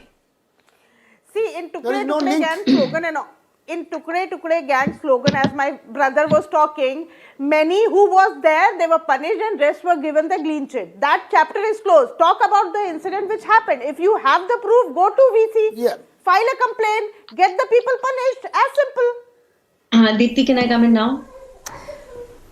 No, I today failed to understand, Charu, and thank you for your patience, Charu. Where is that outrage today? I do not see a DK Giri Saab outrage. I do not see even a Zeba outrage today. I mean, for God's sake, this is happening at a campus where the only stuff that should be happening is teaching, more research and education. Yes. Not this, Charu. Deepti, when Professor banned Giri or the other spokesperson... like we are banned in Jamia Millia. No, I waited for the last 12 minutes for my turn to speak, and I will be grateful if you all now wait while I am done speaking. So, when you condemn the incidents... But the question was asked to me, Pragya, that's why I was responding. Professor Giri, I barely start and you start speaking. DK Giri Saab, let Charu make her opening comment, then I'll come to you, sir. Yes, please, Charu. Deepthi, when every single condemnation is followed by a but, it is not a condemnation. It is actually justification. And that is what these panelists are doing, unfortunately.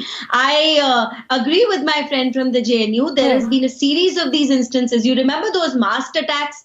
Later on, the story turned out to be something entirely different. The fight that happened in JNU during Ram Navami, even that turned out to be something different later. These clashes, this vandalism, the kind of caste slurs that are being passed, they are not stopping at this now. Now they are calling out for blood. Charu, one of the slogans actually put on the walls. Then I have to ask you one question. Why is there no action?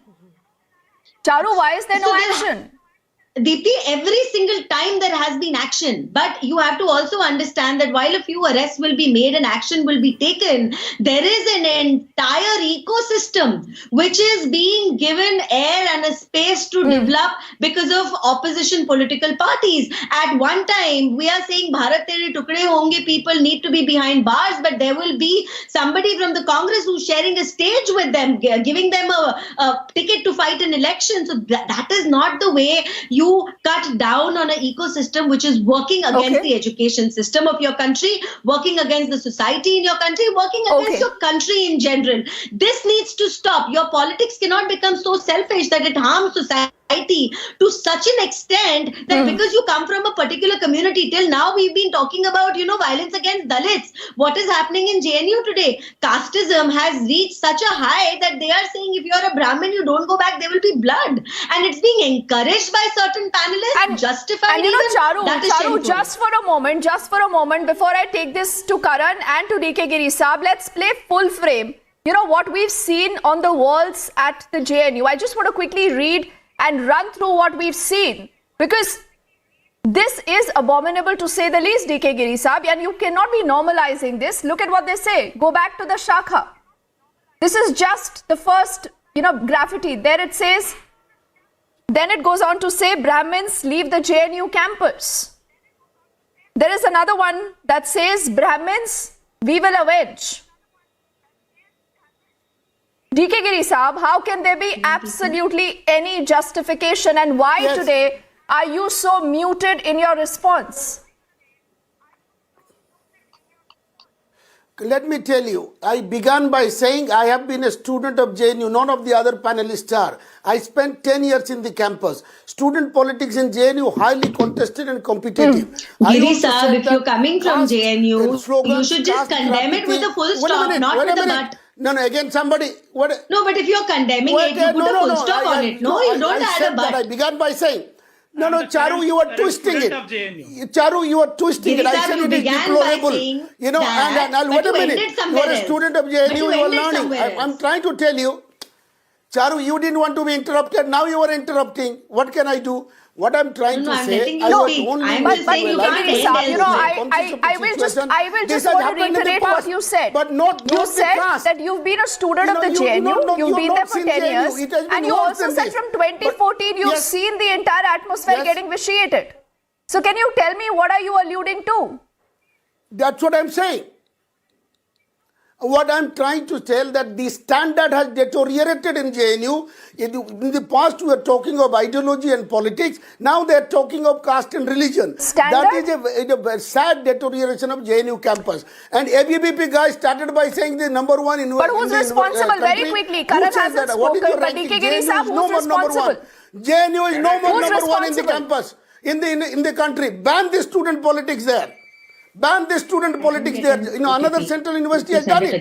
Jamia, there is no student union. There is no student politics. Ban politics. The ABVP, and I will give a chance to Umesh, because then he might counter saying, DK Giri Saab, that just because the left is losing its prominence today in the JNU, you're feeling threatened by the ABVP. You're saying ban student politics. Is that the way out, Karan Verma? JNU should be banned. That is my recommendation. No. Student politics should be banned in JNU, full stop. Can I please speak? They don't deserve it. Tomorrow you will not like anything happening on the national stage. You will say ban national politics. Is that the way out? Karan Verma. No, Jamia Millia, there is a ban in another central university. You are not aware. There is another central university in Delhi which has banned student politics. Why don't these incidents happen in DU, Mr. Giri? Why don't these incidents happen in DU? If I have to buy your justification. Can I please make my introductory remarks? I haven't yet spoken. It is worse in DU. Yes, please, Karan. Follow Jamia Millia Islamia. Follow it. Ban the student union. Professor Giri, will you please listen to others? No, you're looking for alibis. DK Giri Saab, you're looking for alibis. You're looking for alibis tonight. Deepti, we should not be surprised. Are you hearing my echo? I have kept quiet. We should not be. Please keep him quiet, bhai. I have not spoken yet. Deepti, all I am saying is this radical casteism has been in the fabric of JNU from the past few years. Don't we remember? Manuwad se azadi. This has been going on and it has been patronized by political parties across the spectrum. Now, what is happening today is it is raising its ugly head. Do you know that the same teacher, where it's showing on your screen, go back to Shaka, she was hounded and she was held as hostage for 3 days. This is inexplicable in a campus and we are allowing this to happen. Until and unless these students are not tried under law, let them shout, ki police aa rahi hai yahan, this is becoming a police state, let them shout, but take them to book. Until we don't send out a strong message by the law, it will not act as a deterrent. They are becoming radical to the core. But Karan, what is going to be that strong message? What is going to be that strong message? Before I get in Charu, I want to go back to Umesh. Umesh, मुझे ये बताइए. Do we still have Umesh? I want to go to him quickly. Okay, Umesh. I can't see Umesh on the screen. Yes, but he's there now. Umesh, tell me something. What do you know about the action so far? The VC has spoken, we are learning. He's also actually, I think, spoken to a lot of people there. Are there eyewitnesses to what happened? Have you spoken to people who saw anyone doing this? Can you identify those people? As per our information, the school administration has formed a committee at the School of International Studies and School of Language school level, and the dean has, instead of punishing the culprits, they have shifted the reading rooms to ground floor and locked the reading rooms in the second floor of SAS2 and reading room of SAS1. So this is not how administration should deal and how they should give a message. The administration should give a strong message by. But why are they doing this, Umesh? Why are they doing this? Are you saying they're trying to bury the entire matter, Umesh? Yes, that's what we are looking. The administration is not giving a strong message. That's why I see things are happening repeatedly. We want a strong message. We want a strong action against the culprits. Okay. It is not an isolated incident. It is a pattern of incidents. If you don't take a strong action, these things will repeat again. JNU, we have absolutely. I agree with you that there is a pattern. There is a plan, there is a larger plan, Charu Pragya, to vitiate the atmosphere, to make sure that there is a controversy that comes out of the JNU every now and then. But DK Giri Saab, before I go to Charu and Zeba for their closing comments, I again want to ask you that you say that you're from the JNU, but why should a campus be used for such reasons? Why should you have such anti-casteist, anti-Hindu slogans, graffitis written on the wall there? Why? Absolutely unacceptable. I agree with Mr. Karan Verma. They should be punished. But I have just one question to Charu Pragya. A BJP spokesperson, who runs JNU? Does Aam Aadmi Party run it or the central government run it? Full stop. So do you want police action, sir? Charu, do you want police action? That is my question. So colleges, universities, Karan, we don't want a condemnation, we want action. Because, for long, I think, Charu, we followed this practice of an action, a condemnation, and then, making a committee and putting that entire issue on a back burner. I want to know, where is the action? Why have people not been arrested? Why have they not been booked? Why have you not identified people? Charu. It is every single time arresting a handful of people is not going to end violence at JNU, and I'm a firm believer of this.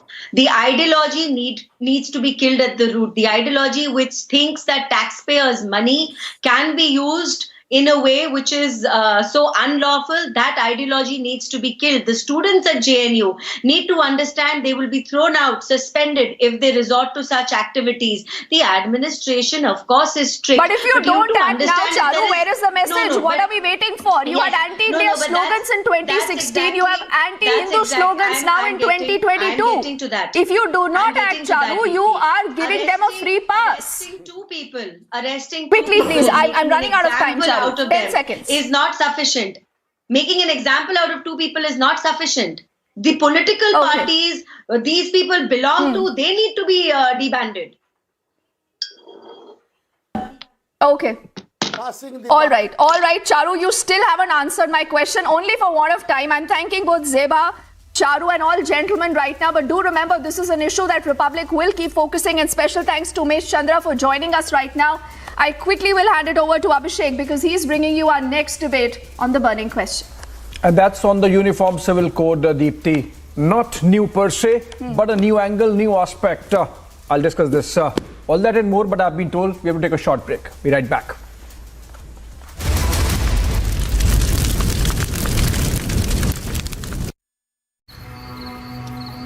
झाके रे झाके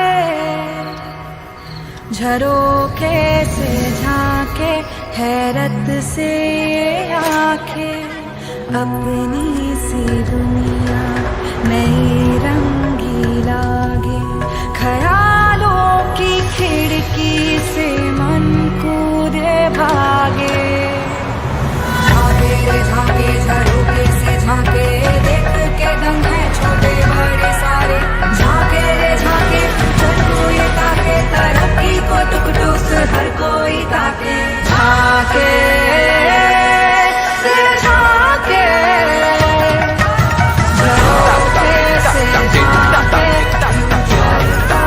Reimagineering brighter futures with smarter steels. ArcelorMittal Nippon Steel India. Smarter steels, brighter futures. QS and THE, the world's foremost university rankings organizations, have ranked Amity amongst the top 3% universities globally, making it among the very few Indian universities to be included in both rankings. Yet another top ranking for Amity University.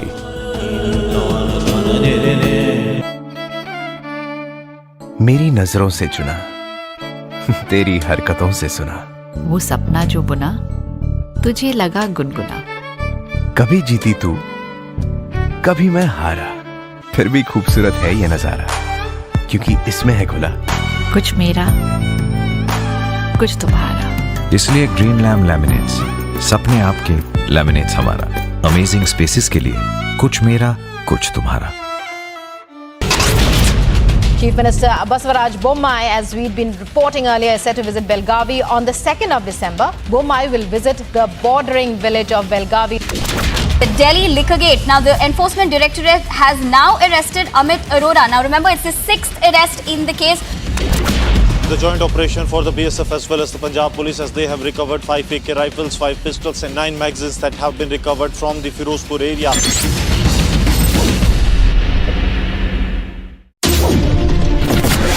The report exposes how Robert Vadra and Huda's family conspired together in a multi-crore scam. Mr. Malia, why the question is bothering you when I'm not getting a single answer? The entire disputed land will be handed over to the Hindu parties to make a Ram temple. The mental torture of Jadha that is consistently happening there, it's a very clear indication about how these confessions are actually doctored and taken. Delhi High Court has said the riots in 2020 evidently did not happen in the spur of the moment. We see a split verdict in the Supreme Court. The one thing that needs to be understood is what is going to happen ahead.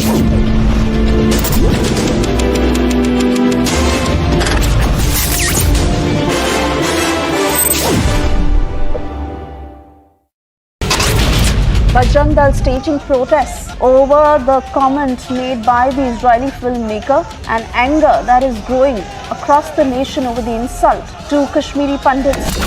Bilkis Bano has now moved the Supreme Court over the release of 11 convicts was challenged in the Supreme Court. Bilkis demanded to send everyone back to jail.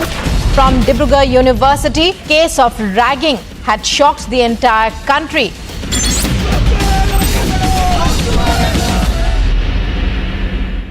As Gujarat goes to polls on the 1st of December, 89 of 182 seats will vote. Where high voltage political battle has broken out in the state of Gujarat since the bipolarity of the state. Will the BJP score a record victory in Gujarat? Is the Aam Aadmi Party even a factor? politics has been challenged for the first time. Watch the fastest updates only on India's election headquarters on Republic TV.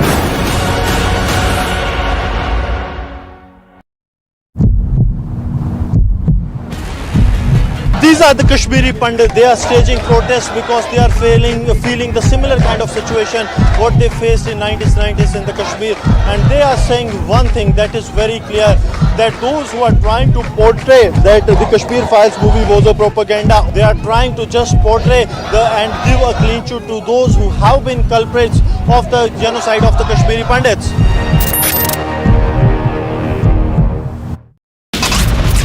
Where 6 people have been reported dead and 15 injured in a collision between a road-based bus and a truck in Tapesipa in Bahraich. Former Food and Civil Supplies and Consumer Affairs Minister Bharat Bhushan Anshu arrested by the Punjab Vigilance Bureau in connection with the 2,000 crore food grain transportation scam. Dibrugarh University on the ragging case there, which has caused serious concern and which has escalated. Dibrugarh police have arrested another student. A high voltage battle which will decide the nation's political trajectory. Who will break their records and which faces will be the winners? 89 out of the 182 seats go to polls. Stay tuned to India's election news headquarters as Gujarat goes to polls. Live coverage minute by minute all day today on Republic.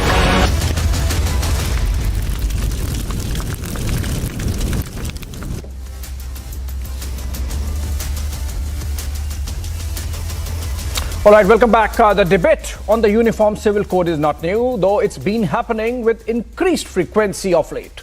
The latest being Madhya Pradesh decision to set up a committee to look into the common civil law for the country, for the state. Before Madhya Pradesh, of course, Gujarat, Himachal, Uttarakhand and Uttar Pradesh have made similar announcements. Not coincidentally, all of them BJP-ruled states. Can we do something to bring the subject of the Uniform Civil Code out of the BJP versus rest binary? That's the question we asked today after this short report.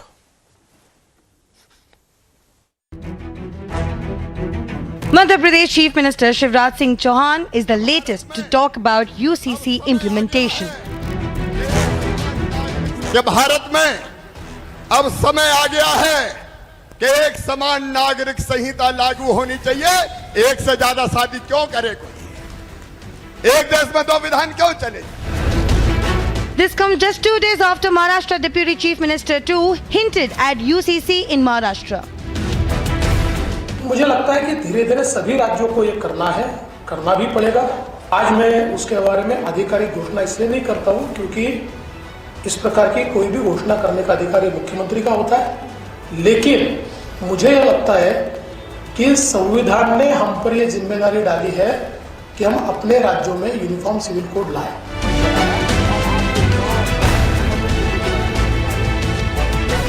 As Gujarat goes to polls, UCC has become a hot political topic. हमारा stand बहुत स्पष्ट है. इस देश में common civil code होना चाहिए, धर्म के आधार पर कोई कानून नहीं. हमारा स्टैंड बहुत स्पष्ट है, परंतु बाकी लोगों के स्टैंड की भी महत्व है. बाकी लोगों के स्टैंड का भी चर्चा होना चाहिए. तो एक बहस होगी, अभी कमेटियां बनी, इनके सामने सबके मत आएंगे. The Congress is calling it nothing but poll rhetoric. केवल एक भ्रम है और मुस्लिम पर्सनल लॉ को एक ठेस पहुंचाने वाला काम है. केवल एक भ्रमित करना ताकि एक मुस्लिम पर्सनल लॉ का नाम हाईलाइट करके जो महंगाई, जो भ्रष्टाचार, जो खुद की गलत नीतियां, उससे मतदाता का दिमाग हटाकर दुर्वीकरण कर चुनाव जीतने का एक स्टैंड है. इसके अलावा कुछ भी नहीं है. इसका मैं घोर विरोध करता हूँ. As more and more BJP states hint at UCC implementation, is it time for national implementation of UCC? Bureau Report, Republic TV.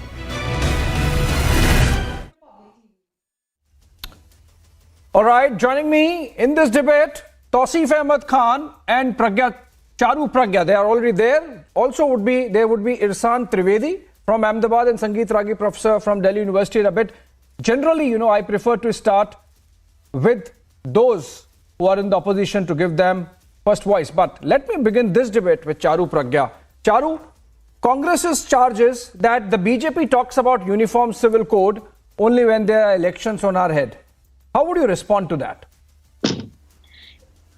I think the conversation around uniform civil code has lasted for as long as this country has lasted, since our constitution came into being.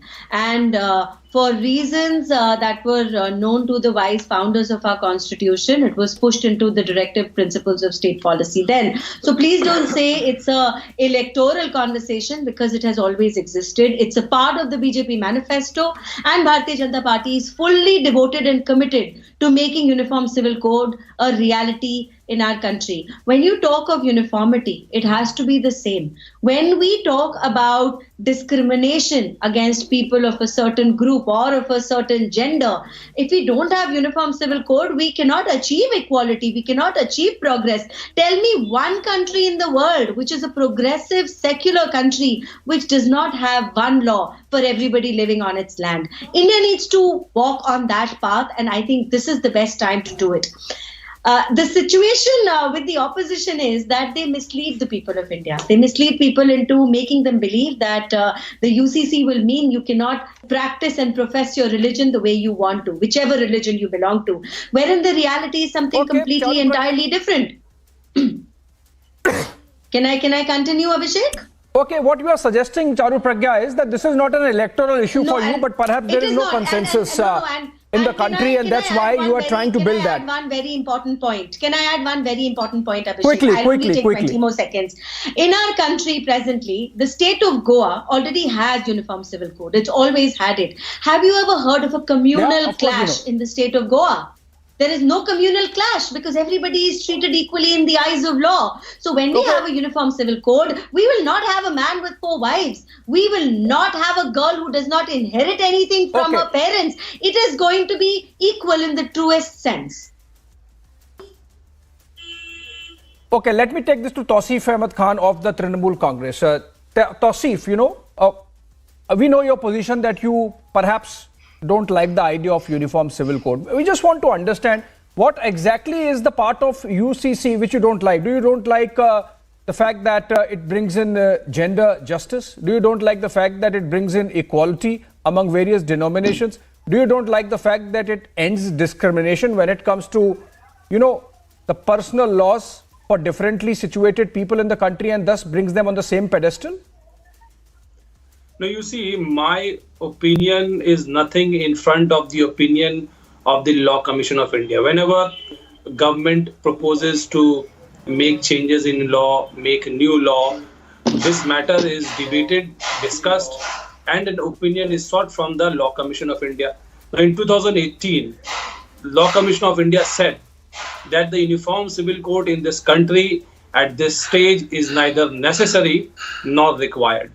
They submitted a 185-page paper. In that paper, they said that the secularism cannot contradict the plurality prevalent in the country. So people go to one stage in the election rally. Politicians, they make these statements.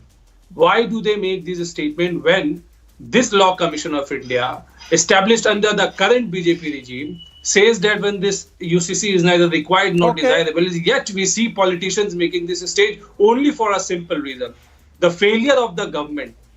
How can we deviate the mind of the people from the issue of the failure of the government and make them think about all these? Can I ask some pointed questions? Flimsy debate about, I saw Shivraj Singh Patil, the Madhya Pradesh CM, saying that no one should be allowed to marry 4 times. That is his own... You don't even know the name of the CM that you're quoting. No, it's not a crime. I'm very much entitled not to know the name of the CM of BJP, who in my eyes is a pathetic and failure person. I give that to Tausif, that's not a crime if you don't correctly recall the name of the Chief Minister. But more important point, Charu, let me take the debate forward. We are not discussing, right name of Shivraj Singh Chauhan, the Madhya Pradesh Chief Minister. Charu Pragya, let me take this forward. The limited point made by the Justice B.J. Chauhan Committee or the Law Commission was that the time is not ripe. But my counter question is, and Sangeet Ragi, when would right time come in the country to have a proper constructive debate on this subject? 1929 Sarda Act, we saw the consequences. 1937 Shariat Act, we saw the consequences. 1955 the Hindu Code Bills, we saw the consequences. 1985 Shah Bano case, we saw the consequences. 2017 the Shaira Bano case, the triple talaq case. You know, so many opportunities have come and gone for this country, for this society, to be deliberating on something which seems common sense. It's not just common law, it's also common sense, Sangeet Ragi. And yet we are still saying, oh, the time is not ripe. It's like saying, oh, the time is not ripe to take on China. You think this is how we should be getting into this debate or thinking about this debate? Please be careful, you're talking about Law Commission's recommendation. Can I Yeah. I understand, Tausif. We can question the Supreme Court, topmost court of the country also. This is Law Commission, we can question that. Sangeet Ragi. Several times, at least 9 times, Supreme Court and the High Courts of this country have spoken in favor of Uniform Civil Code. And what the Law Commission has said, you already said, that the limited point is that the time is not ripe for. So one thing is very clear: in the last 7 decades has proved futile that the country couldn't convince a particular community, the Muslim community, that there is a need for uniform civil code. The conclusion is that you cannot, even in 1,000 years, you cannot convince a community which is hell-bent on not getting convinced. So you cannot convince the Muslim community at all about uniform civil code. Number one. Number two, always it is talked about the diversity. The diversity is not across the communities, but even within the communities. And this point was raised when the Constituent Assembly was debating Uniform Civil Code and minority rights. It was Dr. Ambedkar who had used this issue, that the Shariat is not a divine code at all. It was codified in 1937 by the British government. And the Muslims, the code of practices that they used to practice in the Malabar region or in the southern India, they had a very different practice, even the Hindu laws. So, on the one hand, the Muslim community want homogenization within itself, but, killing the diversity which existed within the Muslim community and which exists even within the Muslim community today. But they won't want that this kind of a secular law to be prevailed. Okay, Sangeet Ragi. Number two, just a moment. You know, they always say that it is threat to Islam. In the civic domains, they have a threat to Islam. But in criminal laws, when you practice criminal laws, then there is no threat to Islam. This is rubbish. This is idiotic. This should not be tolerated in a secular country. Okay. All right. I will come to the point of secularism, but since you mentioned the Shariat Act, Tausif, I'll come to you. Dr. Piyush Joshi is joining us, leans towards the Aam Aadmi Party, and instead of Irsan Trivedi. Since you mentioned the Shariat Act, Sangeet Ragi, the British who ruled India at that time and brought in the Shariat Act do not allow it in their own territory, by the way.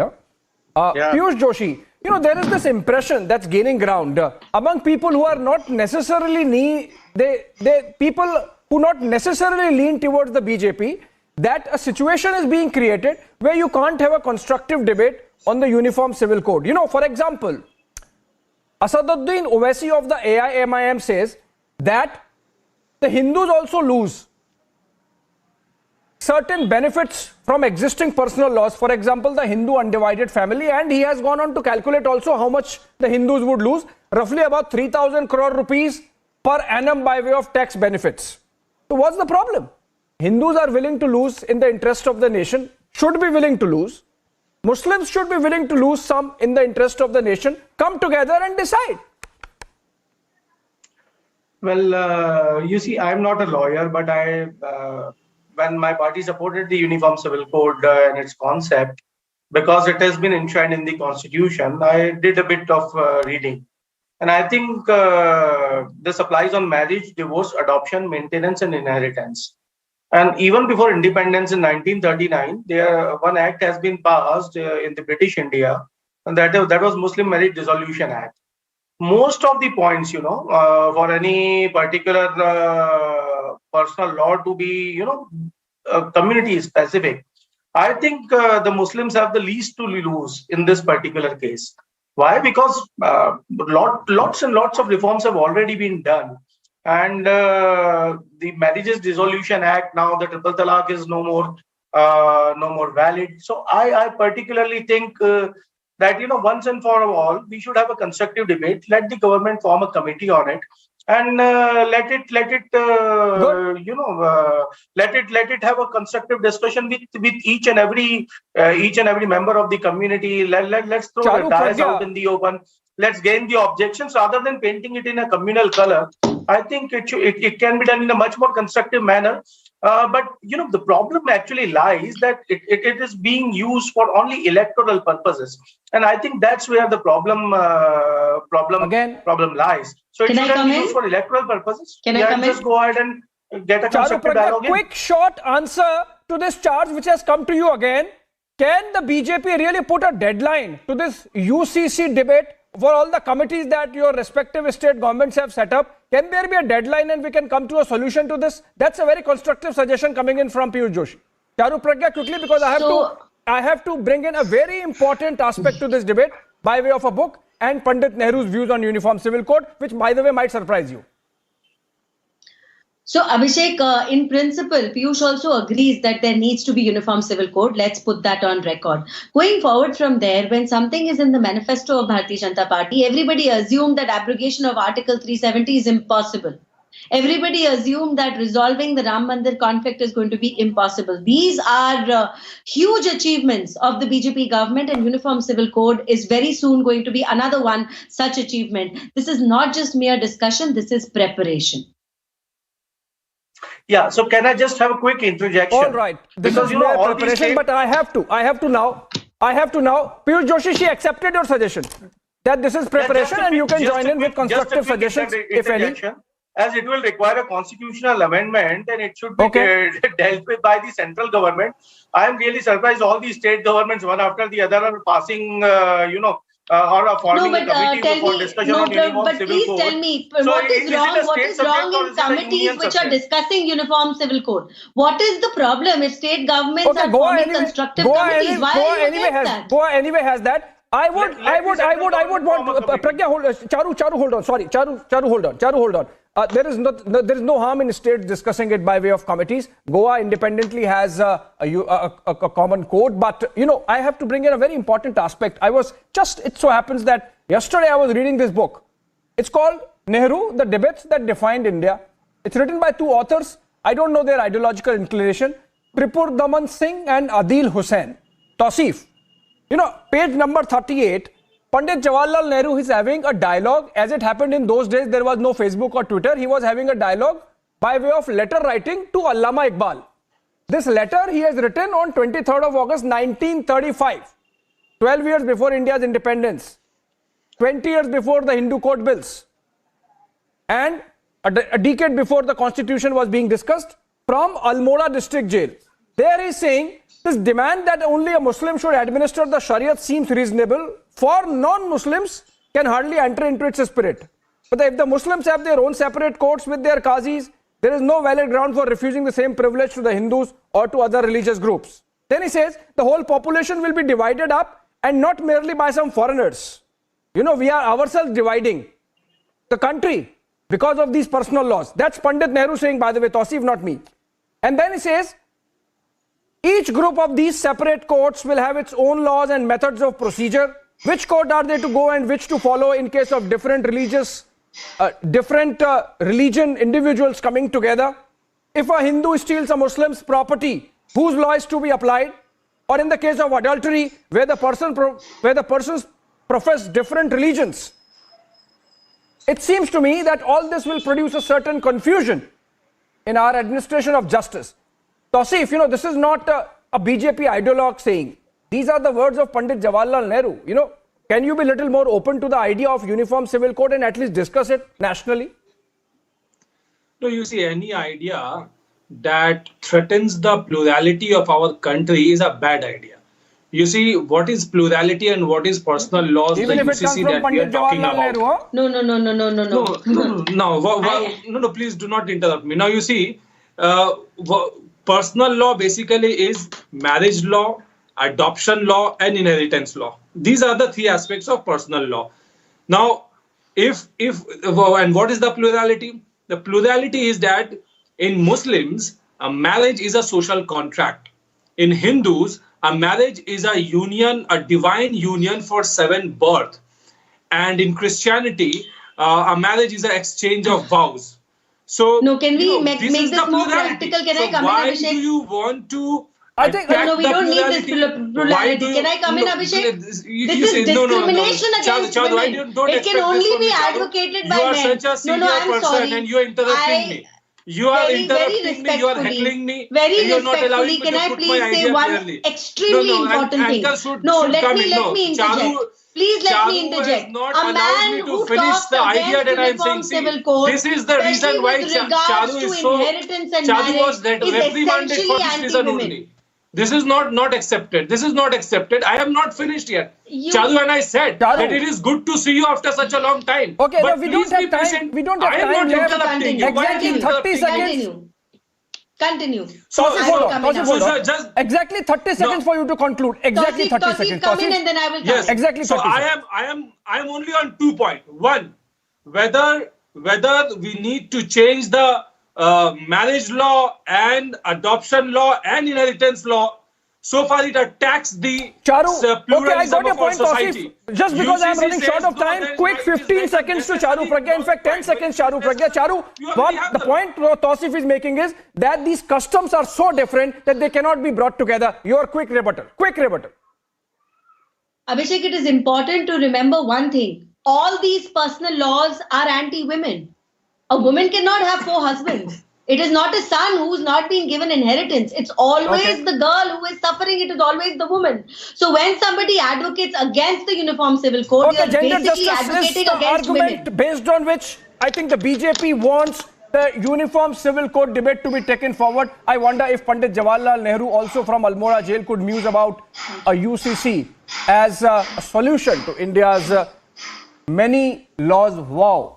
Then perhaps it was Pandit Nehru just being secular and modernist. The BJP might not like the source of the idea, but as the Rig Vedas say, all good thoughts come from, let all good thoughts come from all directions. For the avowedly secular in this country, like Tausif, UCC might be an idea whose time has come. Thank you so much for watching, and I have to go to a breaking news development, and that's about a SpiceJet flight from Jeddah, Saudi Arabia, bound for Kozhikode, with 197 passengers on board, including 6 crew, which had an emergency landing at the Cochin International Airport. Breaking news coming in. We'll try and connect with Ashwin from Kerala. SpiceJet flight had to make an emergency landing while coming from Jeddah and on way to the Kozhikode Airport. Can be seen in the pictures the route the flight took. 197 including crew on board, and a SpiceJet flight making an emergency landing. Okay, on that note, we have to take a short break. It's an all-out war over Uniform Civil Code. ये भारत में अब समय आ गया है कि एक समान नागरिक संहिता लागू होनी चाहिए. एक से ज्यादा शादी क्यों करें? Most states want it, and a big debate over One Nation, One Law at 10:30 p.m.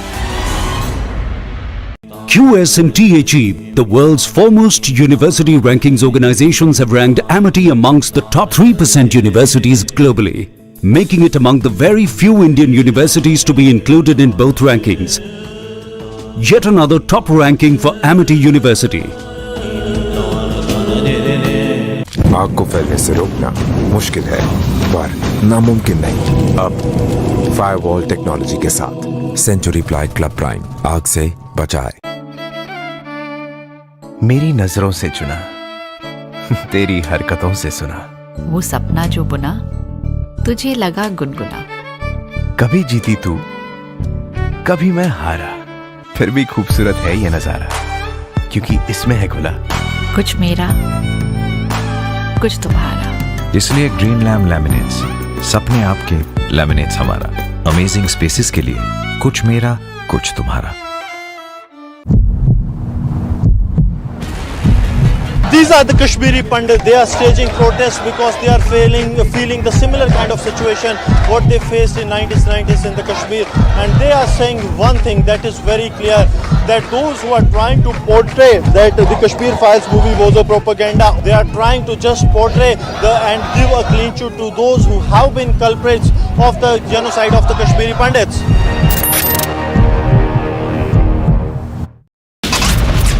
Where 6 people have been reported dead and 15 injured in a collision between a road-based bus and a truck in Tapesipa in Bahraich. Former Food and Civil Supplies and Consumer Affairs Minister Bharat Bhushan Anshu arrested by the Punjab Vigilance Bureau in connection with the 2,000 crore food grain transportation scam. Dibrugarh University on the ragging case there, which has caused serious concern and which has escalated. Dibrugarh police have arrested another student.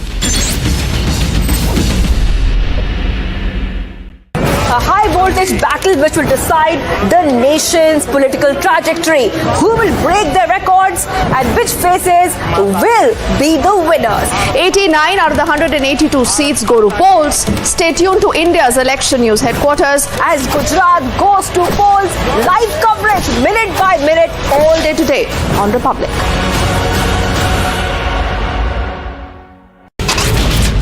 Chief Minister Basavaraj Bommai, as we'd been reporting earlier, is set to visit Belgavi on the 2nd of December. Bommai will visit the bordering village of Belgavi. The Delhi Liquor Gate. Now, the Enforcement Directorate has now arrested Amit Arora. Now, remember, it's his 6th arrest in the case. The joint operation for the BSF as well as the Punjab Police, as they have recovered 5 AK rifles, 5 pistols and 9 magazines that have been recovered from the Firozpur area.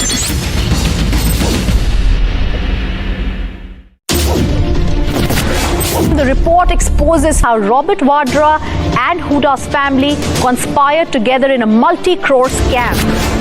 Mr. Malia, why the question is bothering you when I'm not getting a single answer? The entire disputed land will be handed over to the Hindu parties to make a Ram temple. The mental torture of Jadhav that is consistently happening there, it's a very clear indication about how these confessions are actually doctored and taken. Delhi High Court has said the riots in 2020 evidently did not happen in the spur of the moment. We see a split verdict in the Supreme Court. The one thing that needs to be understood is what is going to happen ahead.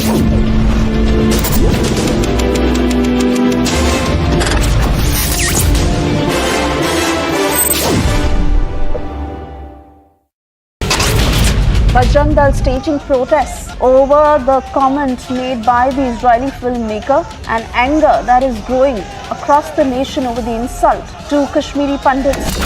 Bilkis Bano has now moved the Supreme Court over the release of 11 convicts was challenged in the Supreme Court. Bilkis demanded to send everyone back to jail. From Dibrugarh University, case of ragging had shocked the entire country.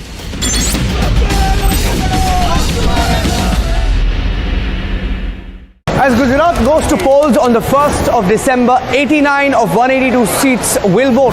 Where high voltage political battle has broken out in the state of Gujarat since the bipolarity of the state.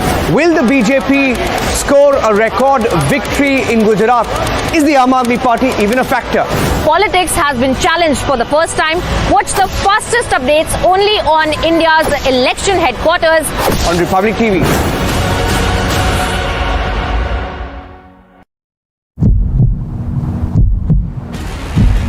These are the Kashmiri Pandits. They are staging protests because they are feeling the similar kind of situation what they faced in 1990s in the Kashmir. Is it time to stop the Hindu hate? JNU एक शिक्षा का मंदिर था, लेकिन टुकड़े टुकड़े gang ने JNU को देशद्रोह का केंद्र बनाने की पूरी कोशिश की। Will radical pseudos say not in my name now? Debating tonight at 9 p.m. आज के दिन जब दिल में दर्द है अपने जवानों की शहादत पर, उसी के साथ साथ जब ये नारे गूंजते हैं तो एक सुकून है, एक हिम्मत है। मैं इस वक्त जाफराबाद में मौजूद हूं और आप मेरे पीछे देख सकते हैं कि यहाँ पर फोर्स डिप्लॉयड है। कोशिश ये है पुलिस कर्मियों की, अर्धसैनिक बलों की कि यहाँ पर किसी तरह का कोई दंगा ना भड़क पाए। तो आपको लगातार बता रहे हैं कि किसान कानून वापस हुए हैं और किसान कानून वापस होने के बाद सीधे किसानों के बीच पहुंची हूं और किसानों से ही बात कर रही हूं। शाहीन बाग पर बुलडोजर चलेगा। शाहीन बाग को लेकर जो राजनीति गरमाई रही वो और ज्यादा गरमाएगी, ये बिल्कुल तय है।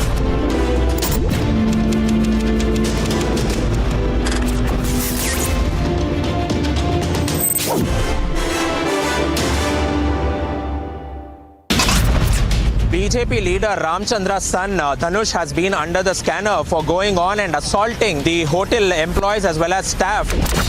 A Pakistani Taliban suicide bomber targeted the police escorting a polio vaccination team in southwestern Pakistan on Wednesday, killing 4 people and wounding more than 30. Anti-Brahmin, anti-Bunya sloganings have been put up inside the JNU campus.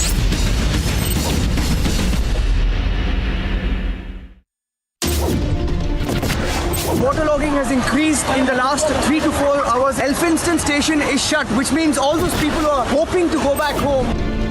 When you look at that crowd, what's the message that Houston is sending out? There is also anticipation of a few announcements being made. What are your expectations when they both come up on stage? Are you expecting something big? I'm at the Jama Masjid in Bandra and there are thousands of people behind me. Why they are protesting, but the situation is pretty tense. Thousands of people that you see. 4 दिन की remand है, 4 दिन की remand. कुछ कहना चाहते हैं आप? पत्राचौल स्कैम, मनी लॉन्ड्रिंग का चार्ज के बारे में क्या बोलना चाहते हैं आप?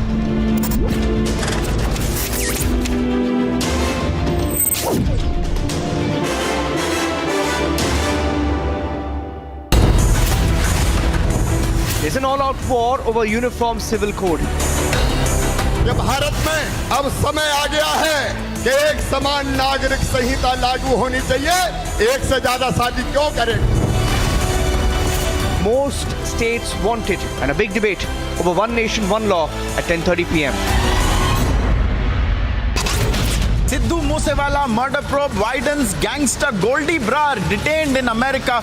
Will he be extradited to India next? Jagdish Titler campaigning for the Congress party. This move, of course, had been heavily criticized by the BJP as well as the Aam Aadmi Party. After Jacqueline Fernandez, it is actor Nora Fatehi who is facing the heat of the agency.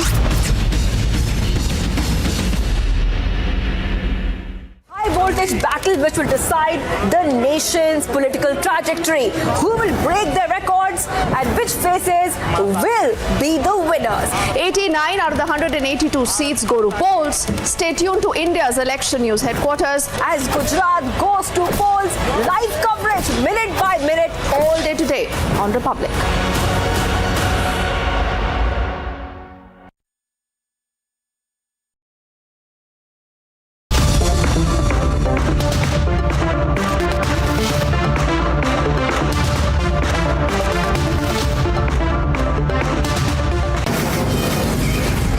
Mumbai studios of Republic TV, it's time for Arnab Goswami on The Debate.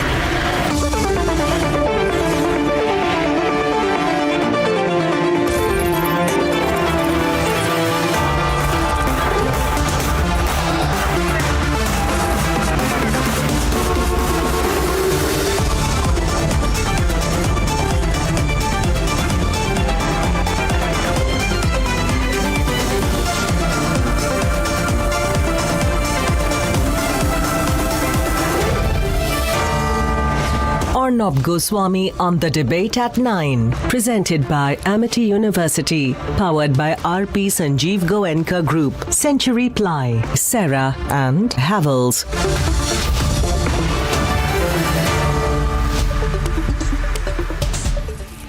Ladies and gentlemen, good evening and welcome. JNU has, over the years, seen the emergence of very, very strong and visible anti-national, anti-India forces, which is very dangerous. We have to do something about it. It is in JNU where the Tukre Tukre gang grew, took refuge and was sponsored.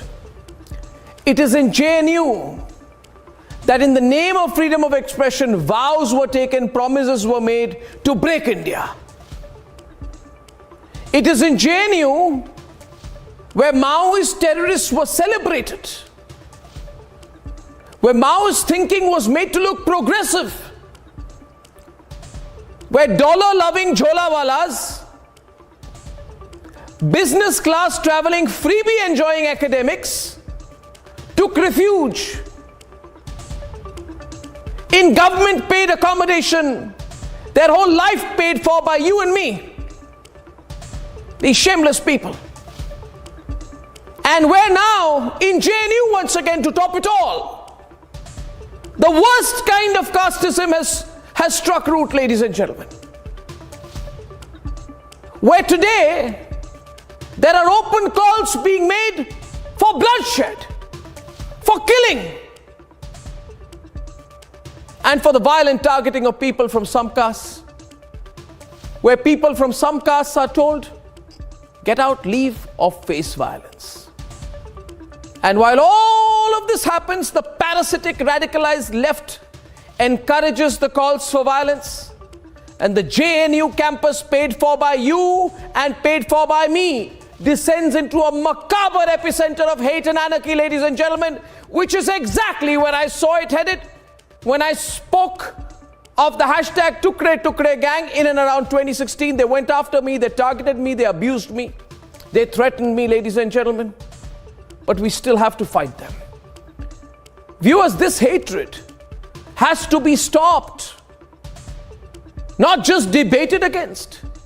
For you and I cannot afford, in a country headed towards global superpowerdom, to have such an abyss, a pathetic, dismal, disappointing, degrading abyss of hate and casteism like JNU.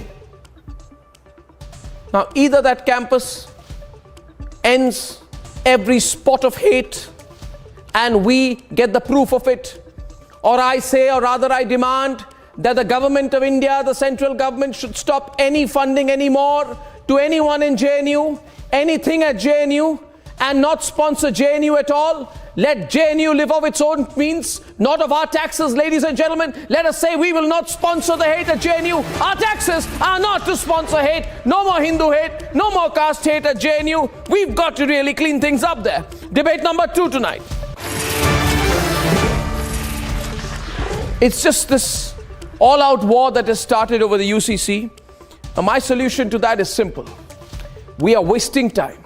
Bring it in now. For God's sake, let's not waste time. Let's not give an opportunity to some people.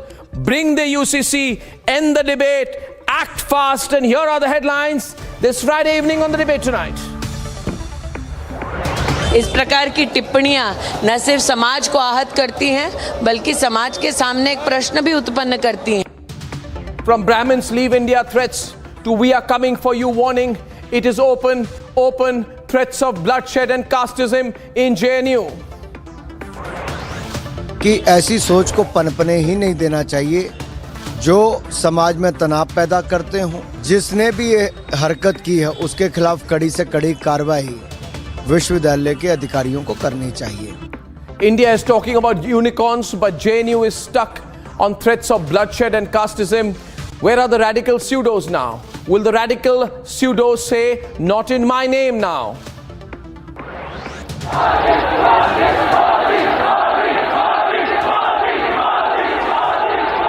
Unstoppable Prime Minister's impromptu roadshow in Ahmedabad for a second day running is the final countdown in Gujarat. उनको भी अपनाना चाहिए मुसलमानों के इस फॉर्मूले को कि अपने बच्चों को, जवानों को 20-22 साल में शादियां कराओ, लड़कियों को 18-20 साल की उम्र में शादियां कराओ, फिर देखो आपके यहाँ भी कितने बच्चे पैदा होते हैं. And Badruddin Ajmal makes regressive, communal, misogynistic comments, says Hindus must learn from Muslims and marry early. With more and more states saying it's time, it's the national momentum which has been set for the Uniform Civil Code. Republic says, bring the UCC now. And big exclusive on Republic TV, the Liger papers on why actor Vijay Deverakonda is seriously under the scanner for dubious film funding.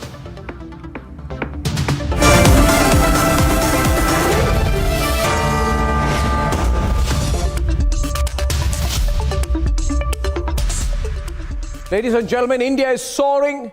India is looking to the skies. We are focusing on leading the world space. And yet, in one tiny and totally taxpayer-paid irrelevant corner of the national capital, threats of bloodshed, violence and casteism are thriving.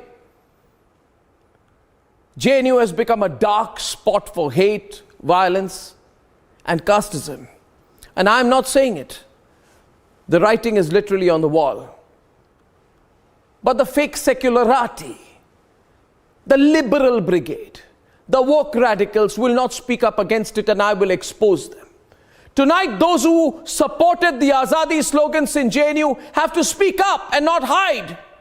Why do they support the growing casteist hate in JNU? Just take a look at the despicable events in JNU and then we debate. JNU walls defaced with slogans that read, "Go back to Shaka." Graffiti that reads, "Brahmins Bharat Chodo." Graffiti with underlying threats, "Brahmo Baniyas, we are coming for you." Right now we are showing you the pictures of those walls which reads "Brahmins leave the campus," and similar sort of slogans have been put up there on the other wall also, which reads "There will be blood." So these slogans have now been put up there, and now walls have been defaced inside the JNU campus. The hate, some claim, is rampant on campus. एक committee बनाई जाए, तुरंत कार्रवाई की जानी चाहिए थी। 10 minute के अंदर इसका रिजल्ट आ सकता था। परंतु एक चीज़ आप देखेंगे, पैटर्न है, बहुत पहले से भी कई ऐसे इंसिडेंट हुए हैं जिस पे कोई एक्शन नहीं लिया गया है। तो हम ऐसा सोच रहे हैं कि JNU प्रशासन की, हम सोचने को मजबूर हो रहे हैं कि JNU प्रशासन किसी न किसी रूप से इसमें मिली भगत। फेल हो गया प्रशासन फेल नहीं हुआ है, साथ में मिली भगत का भी हम आरोप लगा रहे हैं उन पे।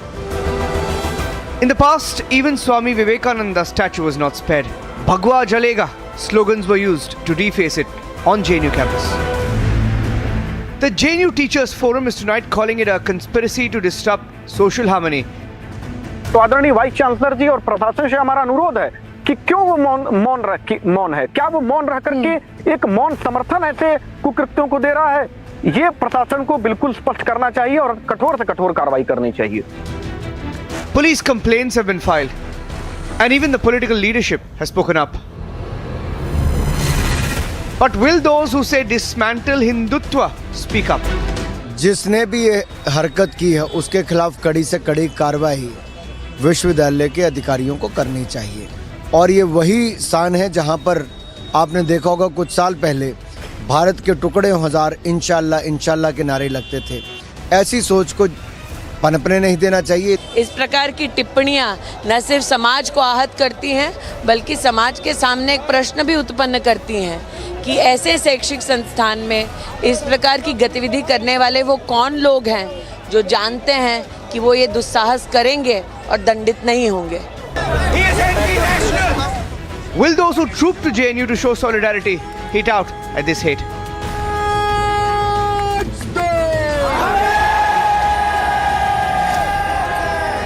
Will those who supported Tukde Tukde slogans endorse this too? It's time to end JNU casteism. Let's debate.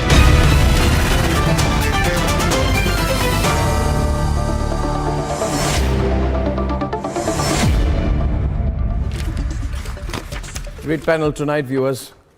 Let's bring them on the screen. Ishkaran, has Deepika Padukone tweeted on this, these calls for violence? Has Deepika Padukone commented on this kind of violence, calls for bloodshed in JNU? Have you seen anything since you do follow the social media?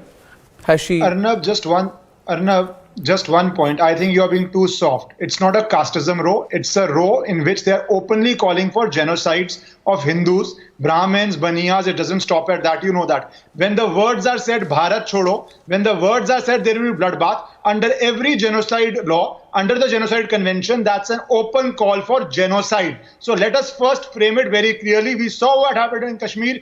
Run, convert or die was blared from loudspeakers. You're saying it's Hinduphobia? No, one second. You're saying it's not casteism? You're saying it's not casteism? 1 minute. You're saying it's not casteism? It is a genocide call. Okay. It is a genocide call. What do you think, Rashmi? Is it casteism or Hinduphobia? It's a genocide call. Well, it's definitely Hinduphobia, and they're just using tools like casteism to perpetrate it without drawing too much flack, because you can't go after the entire community without dividing it first. So you're saying it's not about targeting Brahmins, it's not about targeting Brahmins or targeting Baniyas, it's about targeting Hindus primarily. And you're saying caste is a sort of a cloak and a cover for it. I mean, at the essence is Hindu hate. It was used by the British. It's currently being used by the so-called urban Naxals at universities. It's been the best weapon to fracture our civilization. Let's get Professor Kapil Kumar also in. You know what I'm going to do, because there's a divide right on top of the debate tonight, viewers, as you can see. The hashtag I put is JNU casteism, because I think this is casteism. But many of my panelists think it's about targeting Hindus. I also agree. I believe actually, if you ask me, that it's about targeting Hindus, using the argument of casteism, right? But it essentially emerges from Hindu hate. It's the kind of, when there was a Hafiz Saeed's favorite journalist in India took a picture with someone at Twitter, and talked about Brahminical patriarchy. It was not about caste. It was actually a commentary against Hinduism. It's an attempt to defame and defile Hinduism and stereotype Hinduism. So I'm going to put 2 hashtags tonight. Hashtag 1, JNU casteism. Hashtag 2, JNU Hinduphobia. Let me see which hashtag carries more numbers. That'll tell us about how people think. What do you think, Kapil Kumar? 2 hashtags on the screen, please. We'll put the different count for each. Yes, Kapil Kumar, what do you think? I think, Arnab, you put a 3rd hashtag also. Which is what? Because this is a blend. This is a blend of anything that can be anti-India.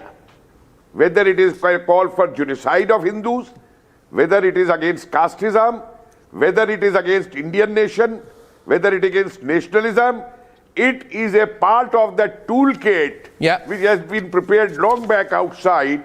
And as I have been saying since 2014, that terrorism has many shapes. And my suggestion here is that, you see, the writings have been there on the wall, which has been written. That means the handwriting is there. Why are we throwing the blame only on the JNU authorities, which are weak, which can't do anything? But why doesn't the NIA acts on this, take that handwriting samples and compares that handwriting samples with the student samples of handwriting? I agree with you. I think what should happen. Arrest and throw out these people. No, okay, I have the guests on the left, please, because I'm not getting the windows. I'm just making one point tonight. I agree with you. And don't jump at what I'm about to say and do those typical things like I'm a right-winger. I believe that the professor is correct. Handwriting analysis should happen. The National Investigating Agency should be brought in. All the anti-terror squads should be brought in. Absolutely. The people who wrote this should be caught under sections of the UAPA and anti-terrorism rules. And the toughest of sanctions should be put against them, along with imprisonment and very tough sections which you would use against members of the Al-Qaeda or members of the ISIS should be used against them. That's the only treatment, because they have said, and viewers, you know what, some people are saying, Arnav, you're exaggerating. I'm not. You know what they said? They said, Gaurav, there will be blood. And I don't take these things seriously. I don't think this is activism. I was always an activist student. I never went on graffiti and said, I will kill you, there will be blood. People from this caste go back. Brahmo Baniyas, we are coming for you. It's no different from terrorist Shariq's graffiti, which before the Mangaluru blast, where he said, do not force us to invite the Lashkar-e-Toiba and the Taliban to deal with Sanghis and Manuwadis. It's the same thinking. So I think anti-terror provisions should be used. What do you think, Gaurav? I think anti-terror provisions have to be brought in out here. These are all terrorists. The terrorists must be picked up from the campus and put in jail.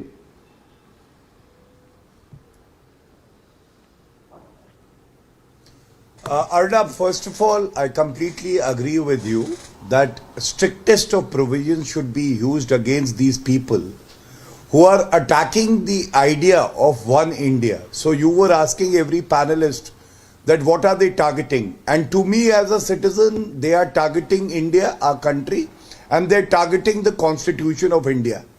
And excuse me and pardon me for my language, but I would like to tell these hooligans, Bharat तेरे बाप का नहीं है, भारत तेरे बाप का नहीं है. What right have you got to tell a citizen of the country that leave India?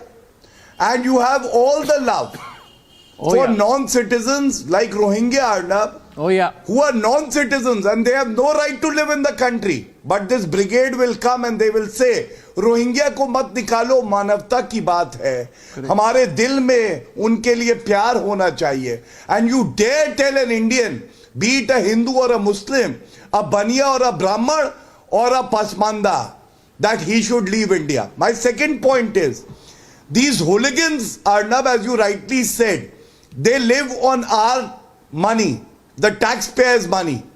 They don't spend a penny even for their family. They stand with terrorists like Afzal Guru and eulogize him. And when it comes to law-abiding citizens, they spew venom and they show their real fangs. They show hatred, which will not be tolerated. The third point is the most important point. Arnab, do you remember a person called Umar Khalid? When Umar Khalid was indulging in anti-India activities and he was booked under UAPA, he got support from Rahul Gandhi. He got support from various Congress leaders. He was protesting against a validly passed law called CAA. Swara Bhaskar spoke. Richa Chadda insulted the Indian Army very recently. And today I want to ask that when we talk about Umar Khalid, you extended support, but the Delhi High Court just a few days back refused bail to him and he's behind bars for the last 32 months. What does it show?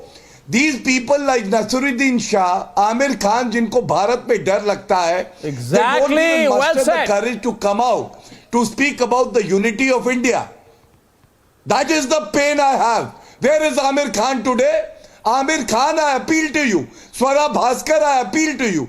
Come out in the open on Republic TV right away and say that nobody can attack the spirit of India, be it a Hindu Baniya or a Hindu Brahman or a great debate. No, yeah, fantastic. But today, your silence is selective. No, but I'd say one thing to you. My position always, and ladies and gentlemen, please see the leader of the Tukre gang, Rahul Gandhi, a few years back, joining hands with Kanhaiya Kumar and the Tukre gang at JNU. When Republic took on the Tukre gang, typically this fellow went there and he is the Bharat Toro leader. And look at what's being said right now. Bloodshed. Brahmo Baniyas, we are coming for you. Question here. Rahul Gandhi, who does judo videos every day, will he comment on what has happened here? I think people like Rahul Gandhi, Swara Bhaskar, Rahul Gandhi, Richa Chadda, Amir Khan, Kiran Rao, or for that matter, what is that person who keeps repeating himself and makes no sense anymore? Someone should tell him that he stopped making sense. Yes, Nasiruddin Shah. Do these people even think, have they spoken about this now? They haven't. Why? You know why they haven't? Because they are complete 1000% hypocrites, right? And I think I have a solution here. My solution is simple. Professor Dinesh Varshney, we should have an institutional response. We should make everyone pay. Professors, students, organization, institution, all funding should stop. Make people pay. Make them lose their funding, their fellowships. And also create an anonymous whistleblower policy where you say to anyone who's the whistleblower of the person who wrote this that if his leads are proven to be correct, he will be incentivized. You can have both a negative and a positive sort of incentive in this whole thing. And believe me, you need to implement this. For example, if you were the person, I'm not saying you have, but if a person like you, for example, was to go and say, go back to Shaka, there will be bloodshed. And if DK Giri is a student, DK Giri goes and tells everyone that you're the person who's written this, DK Giri gets a fellowship, gets incentivized, and you go to jail. That's the only thing that's going to work. We need a way to what would you say, smoke the rats out. We need a way to smoke the rats out. What do you think? Arnab, please allow me to speak as much as time you have given to Gaurav Bhatia. First of all, you must know that none of the organized left parties support these type of statement. From where these type of statement originated in India? Who taught this statement, these type of divisive statement to the Britishers? The Hindu Mahasabha, the RSS. Never ever the left has supported this type of organization. Nor today we support this type of wall writing. We condemn that wall writing. As far as what you are saying about stop funding, this is what you have become the biggest agent of the new education policy of 2020 of Modi ji, which says all government universities slowly should die. And let there be a private universities. Poor should not come to the university education. All scholarship must be closed. Budget of education must be reduced. It has been reduced continuously since Arun Jaitley ji's time as a finance minister. This is the agenda of them to defame the JNU as and when BJP faces the heat of the price rise, the economic failure of the nation.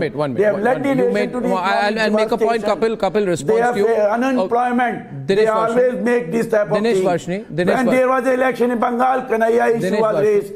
When there was an election in other state, the same JNU. Now the BJP is facing a heat in Gujarat and Delhi municipal elections. No student is going to vote for them, neither the girls nor the boys. So they thought it is best, let somebody miss this element, should write this wall writing. Let JNU Vice Chancellor today have the complaint committee has been given. Let complaint committee give a report within 2 weeks. Okay, now, okay. Can I now come in, please, sir? Can I come in, please, sir? Can I come in, please, sir? Viewers, I want a poll right now. I want a poll right now on the channel on whether it's Hinduphobia or casteism. And I want to have a response to you, sir. I want a response to you, Professor. If you dare to say, you dare to say, let everybody who attacked the teachers in 2016 in JNU must be arrested today. Yeah. Okay, have you finished? आपकी बात खत्म हो गई तो बोलूंगा 2 versus 2 करके 2 versus 2 करके मैं बात करूंगा.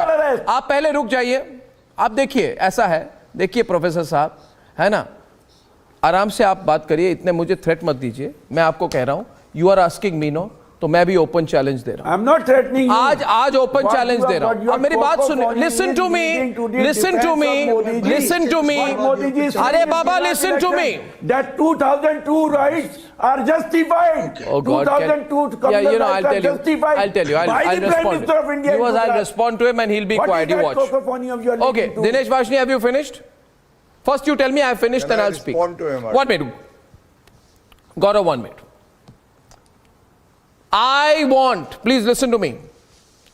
I want right here, right now, Dinesh Vashni, Syed Asad Abbas, Karai Selvaraj of the MDMK and Professor D.K. Giri to say, Hindu lives matter. And to say to me that they will start a campaign. Every lives matter. Hindu lives matter. Oh, why? Hindu lives don't matter? Is it too much for you to say Hindu lives matter? Why can't you say Hindu lives matter? It's a threat to Hindu lives. Why can't you say Hindu lives matter? I'm sorry. Don't be a hypocrite. Say Hindu lives matter. You said black lives matter. You said black lives matter. You said BLM, I say HLM. If black lives matter, Hindu lives also matter. The BJP you teach in the campuses, in your pseudo left tones, you say black lives matter. I say to you, come to my country. Come to my country. You're not in Seattle. You're in Savitri Vihar. I'm asking you to Hindu lives matter. They wanted to lead the nation. Nonsense. First say Hindu lives matter. They wanted to lead the nation. Say Hindu lives matter. Karai Selvaraj do Hindu lives matter. Every lives matter. Professor D.K. Giri, क्या बोलने में मुश्किल हो रही है Hindu lives matter? बोलने में मुश्किल हो रही है Hindu lives matter? क्यों नहीं बोल रहे Hindu lives matter? I'm letting you speak. D.K. Giri is on the debate. Yeah. Against Varnashram system, not against any religion. Yes. Please. Writing against Varnashram system. I would say there was no Hinduism. When Varnashram system, I would say there was no Hinduism. To whom are you teaching? Debate meant for him only. Arnab, you are an enlightened. Give me a minute. You are an enlightened person, Thank you should say all lives matter, not just Hindu lives. All lives matter. That is better. Lives matter. You see? One minute. So Just a minute. One minute. DK. Yeah. When they said DK, 1 minute. DK, you are an enlightened person. You are an enlightened soul. You are. Now listen to me. Yeah.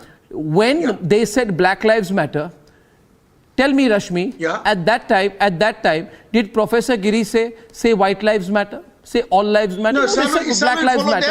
Where am I saying by Hindu lives matter that other lives don't matter? But I'm singularly saying Hindu lives matter or not. No, why don't you say Hindu lives matter? When you say Hindu lives matter, they imply that they don't matter. So that's it. That's about the case. And they're just coming up with lame excuses to defend their position. If it was all lives matter, then it should have been all lives matter at all points of time. I can't hear everyone. Not at a specific time. I can't hear everyone. I'm getting... Rashmi and Kerai Selvaraj. Rashmi. How to treat humanity. It's just become very convenient. I want to poll on what it is. For them to say all lives matter. Okay, now I have only two on the screen. I'll have Rashmi and Kerai Selvaraj, please. Yeah. We are Indians. For us, it is Vasudhaiva Kutumbakam, not black or white. We should teach others or not follow them. When you're comfortable making distinction between black and white people because black people were disadvantaged and attacked in the United States, you should be willing to say Hindu lives matter when Hindus are being specifically targeted. That is the point. So I think you are trying to escape responsibility. Dinesh is shouting. Taking accountability for Hindus being attacked by saying all lives matter when Hindus are specifically being attacked. What do you mean? Let RSS, BJP condemn our bunch of thought today. We are not defending this ball writing. We condemn this ball writing. Let RSS say we condemn bunch of thought. We condemn this statement. We condemn this wall writing. Let Gaurav Bhatia, Kapil Kumar. Gaurav Bhatia and Kapil Kumar. Who goes first? Gaurav Bhatia or Kapil Kumar? And Rashmi, you say that Savarkar is condemnable. Who is running the JNU? Gaurav Bhatia.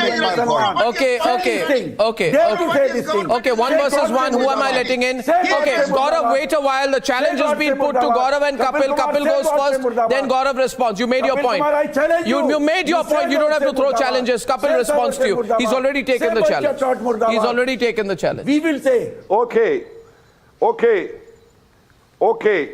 Arnab, let me ask this person. When does communist lives matter for communists? The damn Churchill was killing lakhs of Bengalis during the Bengal famine in Second World War. And these stooges of communists were supporting Churchill in the war of what? Stalin killed thousands in Russia. And for them only today what matters is Chinese lives. The China who has become the biggest money lender in the world. We are not supporters the China of Stalin. Which serves the lands of the people. A China who kills people with COVID. These communists, and they talk of India. You are misquoting in their manifesto, you know what they teach. You are falsifying history, Kapil Kumar. I challenge you.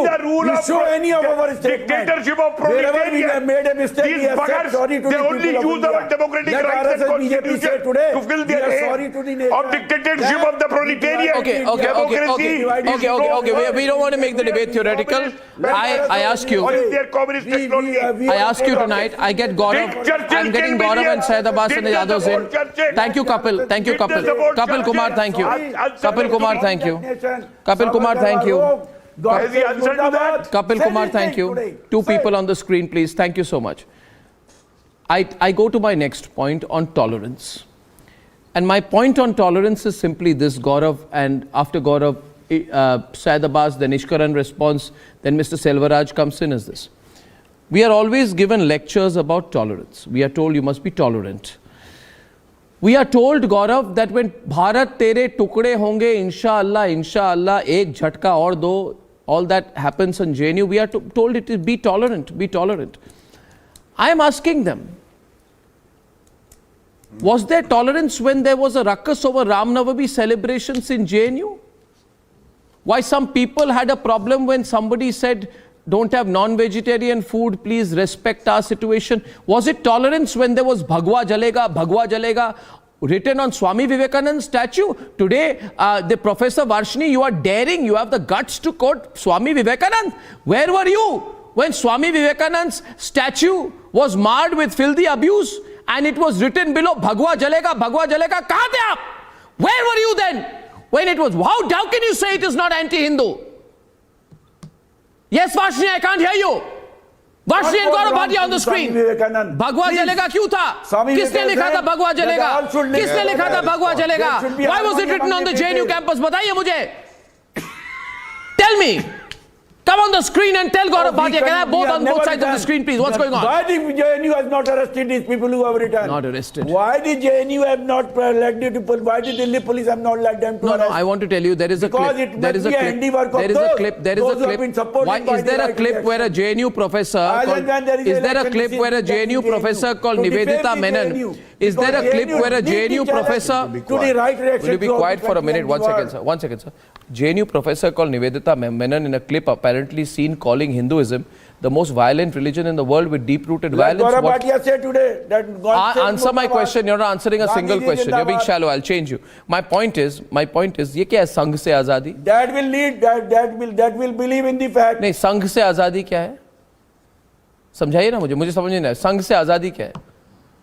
संघ से mean RSS से आजादी. हाँ, क्यों? संघ से मतलब RSS. कोई आपको बोले वामपंथी सोच से आजादी तो आप क्या बोलेंगे? आइडियोलॉजी से आजादी. नहीं, आपको मैं कह रहा हूँ, आपके सोच से आजादी. मैं कहूंगा वामपंथी सोच से आजादी तो आप क्या कहेंगे? आप क्या कहेंगे तब? From the communalism of RSS. अरे सबसे ज्यादा. My point is you are the most intolerant bunch of people in the world. Gaurav Bhatia is on the debate. Ladies and gentlemen, big debate tonight. Gaurav Bhatia on the screen. The visuals of what has happened in JNU right in the middle. Gaurav Bhatia. Become aggressive. Very, very vulgar and aggressive. Thank you very much, Gaurav. In the Modi regime, Arnab, 2014 till now. Can he be quiet? Yes. Arnab, you asked a very valid question that today should we say Hindu lives matter? And all these people who used to shout out every life matter. To say that Muslim lives matter today are quiet. I'll tell you. Matter. India please matters. ask him to be quiet. I did not please, interrupt. Sir, please. India matters. Viewers, tell me, is it casteism or Hinduphobia? In your view, I'll take a live poll with a poll on that on the screen. It's live on Twitter. Yeah. Yes. So Arnab, I will give you two reasons why we should very categorically say, while admitting that every Indian lives matter, Hindu life also matters. Because when they were trending the hashtag Muslim Lives Matter in 2020, they should have thought about it and they should have said Indian life matters. Everybody in life matters. Please ask him to be quiet. Arnab, this is not right. Bad way of debating. This is not right. ये गलत बात है. The school is suffering from ये गलत आप गलत कर रहे हैं. You're doing you're not. Varshini, this is not the JNU canteen, huh? ये JNU की canteen नहीं है. Please remove him from the screen. Government sponsored, taxpayer funded JNU canteen नहीं है. This is not also a chatterbox for lies. The public debate cannot be a chatterbox of lies. अरे अच्छा, मुंह से पहले पान निकालिए. मुंह से पहले पान निकालिए, उसके बाद बोलिए. Okay, Gaurav, 1 minute. Gaurav, continue. No personal attacks, please, on either side. Gaurav, continue. 9:37. The poll is on. 81% switch, please, on the right. Switch on the right. We bring in the two panelists who've not spoken on the right. Mr. Selvaraj and Syeda Sodabas. Gaurav, continue. Ladies and gentlemen, 9:37. 81% of people surprisingly agreeing. Yes, thank you. Agreeing with Ishkaran and Rashmi saying it's Hinduphobia. Only 19% saying it's casteism. Gaurav, let Gaurav. Genocide call. Gaurav on the left, please don't switch that. Thank you. Yes. Gaurav is continuing. Yeah, thank you. Yes. Arnab, now Arnab, why it's justified to say Hindu lives matter? The reason is very simple. When you target a community or a religion on the basis of the religion itself, then it becomes very important to send out a strong signal. And if Hindu Brahmins, Hindu Baniyas are being targeted, then why not should we make it very categorically clear that Hindu lives matter, just the way Muslim lives matter. And today, I will cite an example. You remember the 1984 Sikh riots? You remember the 1984 Sikh pogrom? Today, Jagdish Tytler was campaigning.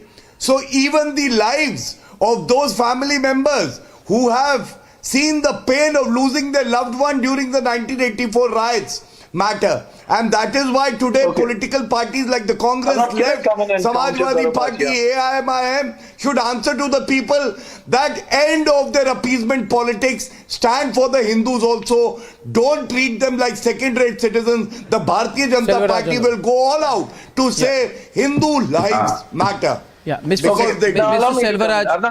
Selvaraj, please. Mr. Selvaraj. Yeah, Mr. Selvaraj, you've been quiet. You've been quiet. You've been quiet. Yeah. Yes. We strongly condemn the anti-slogan against Brahmins, that too inside the university. But in Tamil Nadu, we never encourage students to go to this extent, but we taught them the decent politics. Now, you have been repeatedly telling about this reason behind this is casteism and Hinduism. Let us not put together everything in one way. It all happens against Hinduism. You mean to say that this is only Brahmins or Hindus here? No other caste people are not Hindus? Arnab, I want to answer this. Why you are cornering, why you are putting a single point, the slogan against Brahmins is and Baniyas are also Hindus, that's the point. The only Brahmins are Hindus? Please understand the argument. Let us not come to the answer. 1 minute. Brahmins and Baniyas are also Hindus, not excluding others out. That's right. I agree with you. You are coming to a conclusion that others are excluded. No, we should not. So today would you say that Hindu lives matter and what has been done in JNU is unpardonable? Would you say that? Mr. Selvaraj, 1 minute. Mr. Selvaraj, can I come in? Mr. Selvaraj, I want to ask you something. Mr. Selvaraj, may I come in, please, if you don't mind? You're a spokesperson of the MDMK. I don't want to get into personal issues. You obviously have a religious identity. If you don't mind and if it doesn't cause you offense, would you disclose your religious identity? Like, I'm a Hindu. What is your religious persuasion, sir? I'm a Hindu. Okay, sir. I proudly say I'm a Hindu. 1 minute, sir. But then why are you... Just 1 minute. Just 1 minute, sir. Sir, 1 minute, sir. Sir, 1 minute, sir. Sir, 1 minute. 1 minute. I asked you this question, okay? Because I want you to understand this. It would not matter to me whether you were Hindu or Christian or Muslim. But I need you to understand this. Would you tolerate this against any other religion? And the fact is that such slogans... 1 minute, sir. Please, sir. Please. Stop the hate. Such slogans against any other religion written on a university campus where students from multiple communities reach to study would never have been tolerated. What if somebody had said something about Shias or Sunnis? What if somebody had said something about some other community or about people from a particular group within a religion? And these are not innocent things. These are slogans seeking murder, killing, bloodshed. Understand? And you need to understand, if as a Hindu, you are okay with a significant number of Hindus becoming a violent target with calls for their bloodshed, then you amaze me. That is not secularism. Then you're a fake secularist or you're not a secularist at all. That means you're a communal person. And I want to tell you one thing. Why do Hindus get targeted death threats? And would there be silence? No. If 1 minute, sir, 1 minute. You're building hate, sir, 1 minute. Would there be silence if instead of Brahmins and Baniyas, 1 minute, sir, 1 minute, sir. Instead of Brahmins and Baniyas, people from other communities and not Hindus were to be asked to leave, would Nasiruddin Shah and Amir Khan have been quiet? Don't you understand what I'm saying? I'm sick of this anti-Hindu bigotry. And we're not going to take it anymore, sir. This is not okay. This is no longer okay in this country. It will never be okay in this country. It may have been okay in the past. That's got to change now. You have been cornering. You have been repeatedly cornering in the show from the starting to till now. You have been putting casteism and Hinduism. Why you are bringing the casteism and Hinduism? Because this is casteism and Hinduphobia both. It's a mix of both. In India, it's becoming a can I answer this? Whatever happened, we are just can I answer this? Hinduism, naming them this. People of this country are becoming more aware and rising. Arnab, can I answer this? Please recall my last debate. Please recall my last louder on both sides. Republic TV. Arnab, I want to answer this. Can I come Please wait. between December 1st and December 5th, there is a sensitive and sentiment issue will rise. Now in the Gujarat election is the talk of the subject. Why don't you think Gujarat that election? Are you saying the BJP got this written? Are you out of your mind? This is the standard urban Naxal Maoist-loving conversation about Brahmo Baniyas. What nonsense are you saying, sir? Ishkaran is on the debate. Ishkaran countering. Ishkaran countering. We got to move fast in 9:43, ladies and gentlemen. And now let's also see the results of the poll at this point of time. Ishkaran is on the debate. Ishkaran is on the debate. The debate is on. The debate is on. The debate is on. The debate is on. Ishkaran, louder, Ishkaran. Ishkaran, louder. Go on, Ishkaran. Don't keep waiting for your turn. Let me answer. Arnab, I started the debate by saying it's not a mere caste issue, it's a Hindu genocide call, and I'm happy 80% of the people agree. Because let us be very clear, when the community was wiped out from Afghanistan, they did not ask the caste of Hindu or the Sikh. When they wiped it out, 1977 lakh and 0 left now. When it was done in Kashmir, they were not checking the caste certificate of every Hindu. The calls which were made, run, convert or die, they were started by targeting one community, one sub-part of Hindu community, but they engulfed the entire Hindu Samaj as a whole. This is a traditional call of genocide. It starts by calling Baniya, Brahman or some caste group, but it engulfs all Hindus. If we have not understood this in last 500 years, then shame on us as a nation. And one last point, I don't care what Deepika says or Amir Khan says, they are hypocrites, they have been exposed. But are these people arrested under UAPA? Are they arrested under terror laws? That is what we have to see. That is what we deserve as a nation. And you know, they feel... Okay, Arnab, can I come in? Yeah. Arnab. Yeah, go on. Who's stopping you? Ishkaran, what you Syed Abbas is on the debate. Syed Abbas, Ishkaran. Let's keep it quick, please. Thank you. Syed Abbas. Professor, 45 minutes into the debate I've come, Professor. Not kindly 45, allow me to 36. speak. I have a very important point to make. Louder, Professor. Kindly allow me. Replace on the left. Syed, go on. He's not stopping, so replace one minute. Yeah, go on, Syed. All right. Thank you, Arnab. Arnab, you're a fair anchor. 45 minutes debate I've come. Allow me a minute, please. Thank you very much.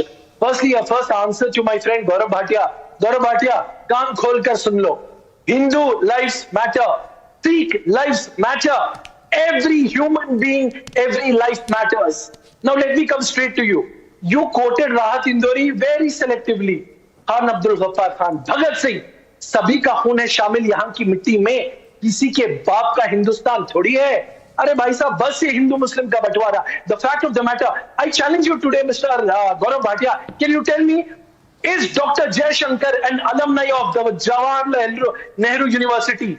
Isn't the finance minister, the able minister, Nirmala Sitharaman ji, an alumni of the Jawaharlal Nehru University? There have been Nobel laureates from Jawaharlal Nehru University. There have been bureaucrats from JNU. There have been fantastic professors, achievers, successful people. Respected sir, for a view. No, wait. I heard you. Now you listen to me. For a few bad seeds, you cannot blame the JNU, sir. JNU is one of the top premier institute of a country. Kindly learn to respect that. Even Honorable Prime Minister Shri Narendra Modi ji, many a times he has attributed the success of JNU. So respected sir, before you pinpoint JNU, can you do that?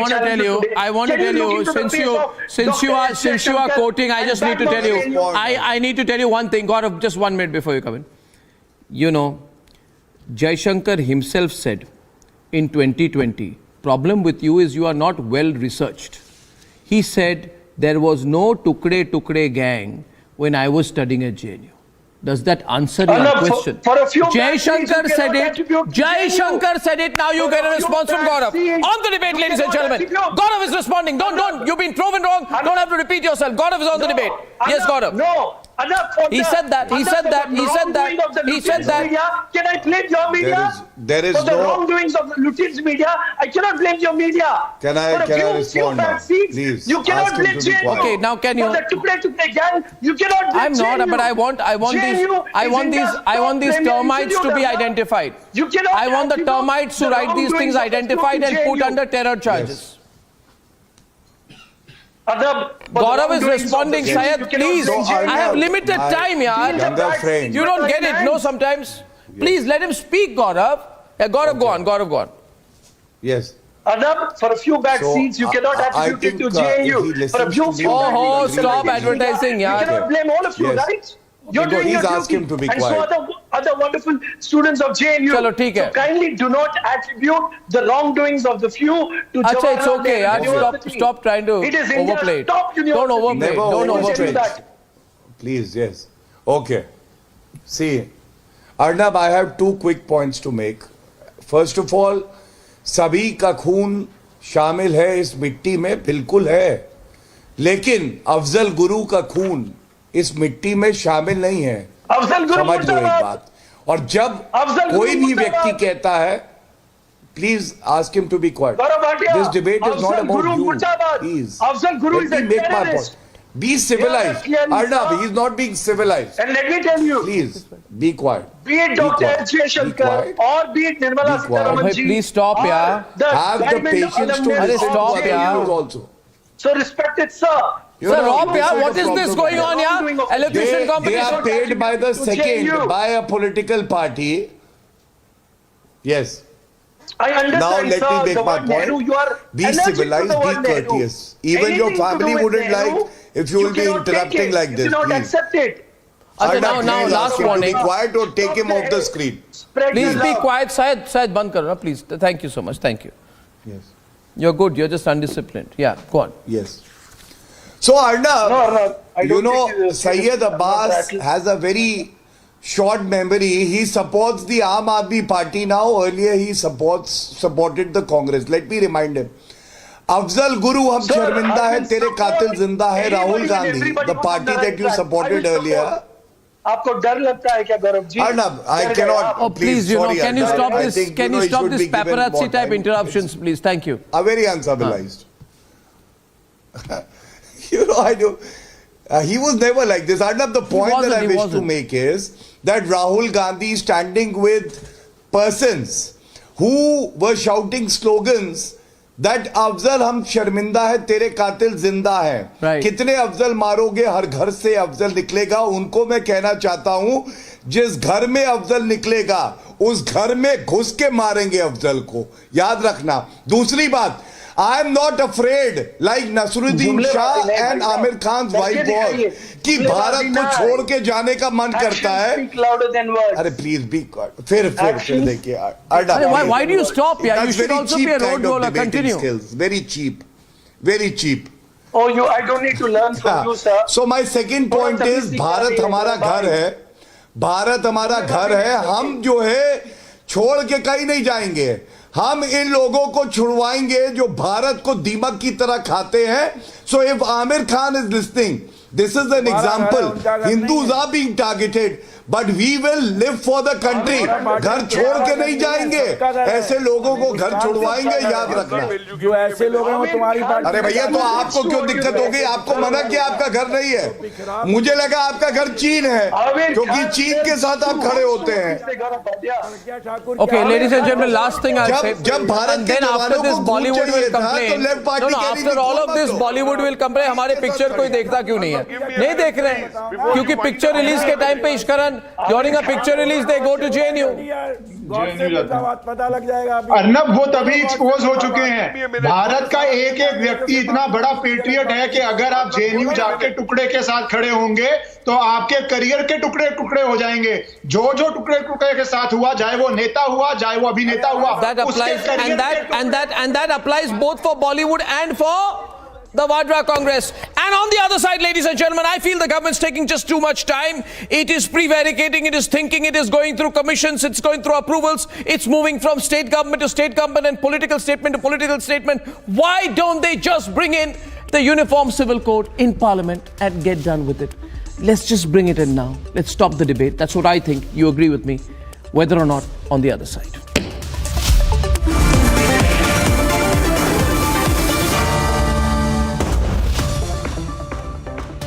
आग को फैलने से रोकना मुश्किल है, पर नामुमकिन नहीं। अब फायरवॉल टेक्नोलॉजी के साथ सेंचुरी प्लाई क्लब प्राइम आग से बचाए। QS&THE, the world's foremost university rankings organizations, have ranked Amity amongst the top 3% universities globally, making it among the very few Indian universities to be included in both rankings. Yet another top ranking for Amity University.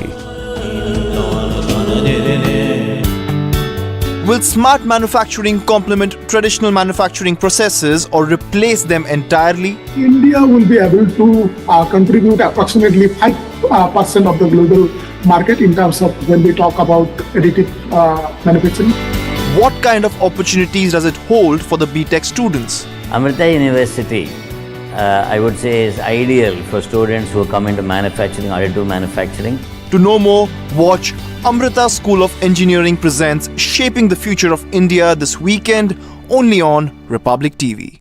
आग को फैलने से रोकना मुश्किल है पर नामुमकिन नहीं। अब फायरवॉल टेक्नोलॉजी के साथ सेंचुरी प्लाई क्लब प्राइम आग से बचाए।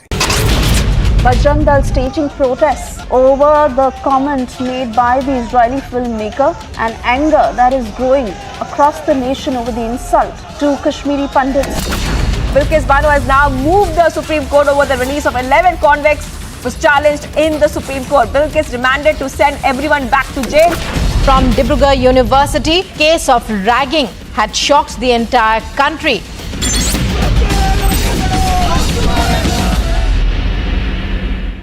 As Gujarat goes to polls on the 1st of December, 89 of 182 seats will vote. Where high voltage political battle has broken out in the state of Gujarat since the bipolarity of the state. Will the BJP score a record victory in Gujarat? Is the Aam Aadmi Party even a factor? Politics has been challenged for the first time. Watch the fastest updates only on India's election headquarters on Republic TV.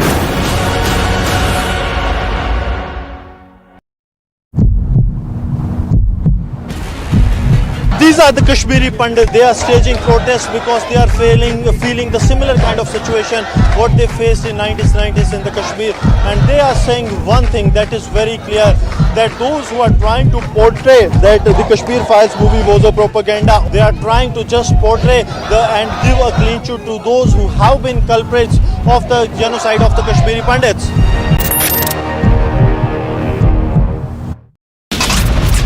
Where 6 people have been reported dead and 15 injured in a collision between a road-based bus and a truck in Tapesipa in Bahraich.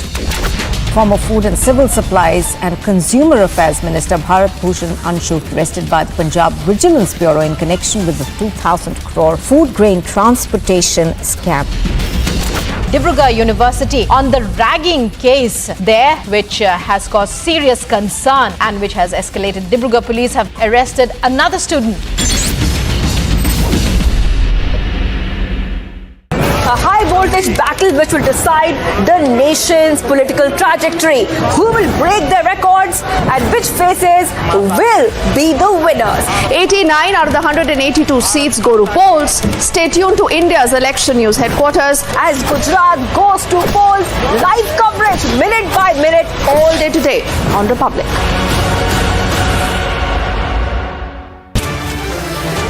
The battle lines are drawn. The nation momentum is set. So why oppose one nation, one law? Debating at 10 p.m.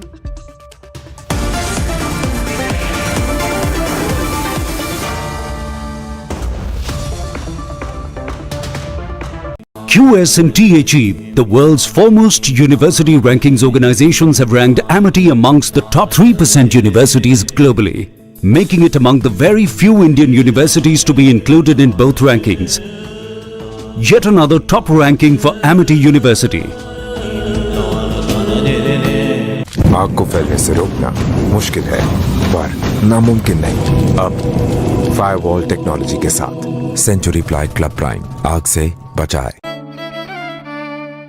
मेरी नजरों से चुना, तेरी हरकतों से सुना, वो सपना जो बुना तुझे लगा गुनगुना। कभी जीती तू, कभी मैं हारा, फिर भी खूबसूरत है ये नजारा, क्योंकि इसमें है खुला कुछ मेरा कुछ तुम्हारा। इसलिए ग्रीन लैम लैमिनेट्स, सपने आपके, लैमिनेट्स हमारा। अमेजिंग स्पेसेस के लिए कुछ मेरा कुछ तुम्हारा। आग को फैलने से रोकना मुश्किल है पर नामुमकिन नहीं। अब फायरवॉल टेक्नोलॉजी के साथ सेंचुरी प्लाई क्लब प्राइम आग से बचाए। Chief Minister Baswaraj Bommai, as we'd been reporting earlier, is set to visit Belgavi on the 2nd of December. Bommai will visit the bordering village of Belgavi. The Delhi Liquor Gate. Now, the Enforcement Directorate has now arrested Amit Arora. Now, remember, it's the 6th arrest in the case. The joint operation for the BSF as well as the Punjab Police, as they have recovered 5 AK rifles, 5 pistols and 9 magazines that have been recovered from the Firozpur area.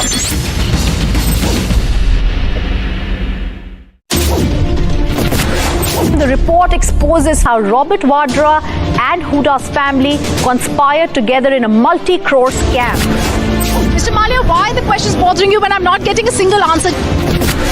The entire disputed land will be handed over to the Hindu parties to make a Ram temple. The mental torture of Jadhav that is consistently happening there, it's a very clear indication about how these confessions are actually doctored and taken. Delhi High Court has said the riots in 2020 evidently did not happen in the spur of the moment. We see a split verdict in the Supreme Court. The one thing that needs to be understood is what is going to happen ahead.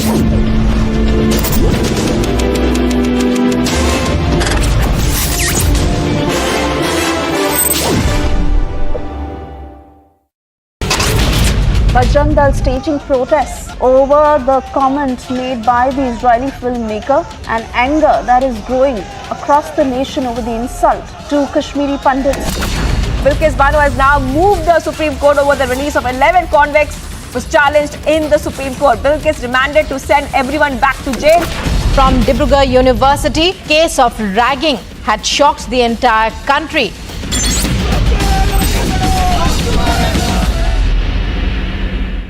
As Gujarat goes to polls on the 1st of December, 89 of 182. Waterlogging has increased in the last 3 to 4 hours. Elphinstone station is shut, which means all those people who are hoping to go back home. When you look at that crowd, what's the message that Houston is sending out? There is also anticipation of a few announcements being made. What are your expectations when they both come up on stage? Are you expecting something big? I'm at the Jama Masjid in Bandra and there are thousands of people behind me. Why they are protesting, but the situation is pretty tense. Thousands of people that you see. 4 दिन की remand है, 4 दिन की remand. कुछ कहना चाहते हैं आप? पत्राचौल स्कैम, मनी लॉन्ड्रिंग का चार्ज के बारे में क्या बोलना चाहते हैं आप?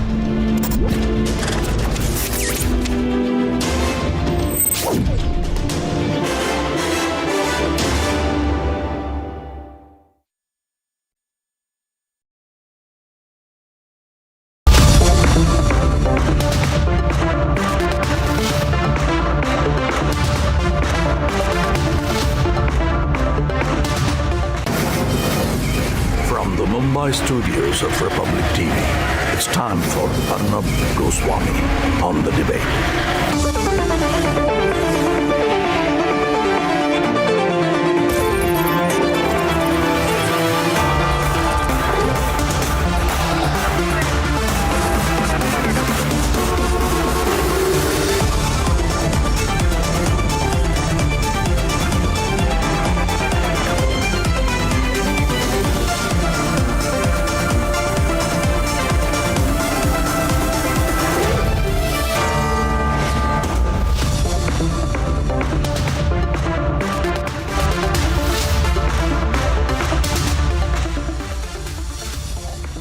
Ladies and gentlemen, welcome back.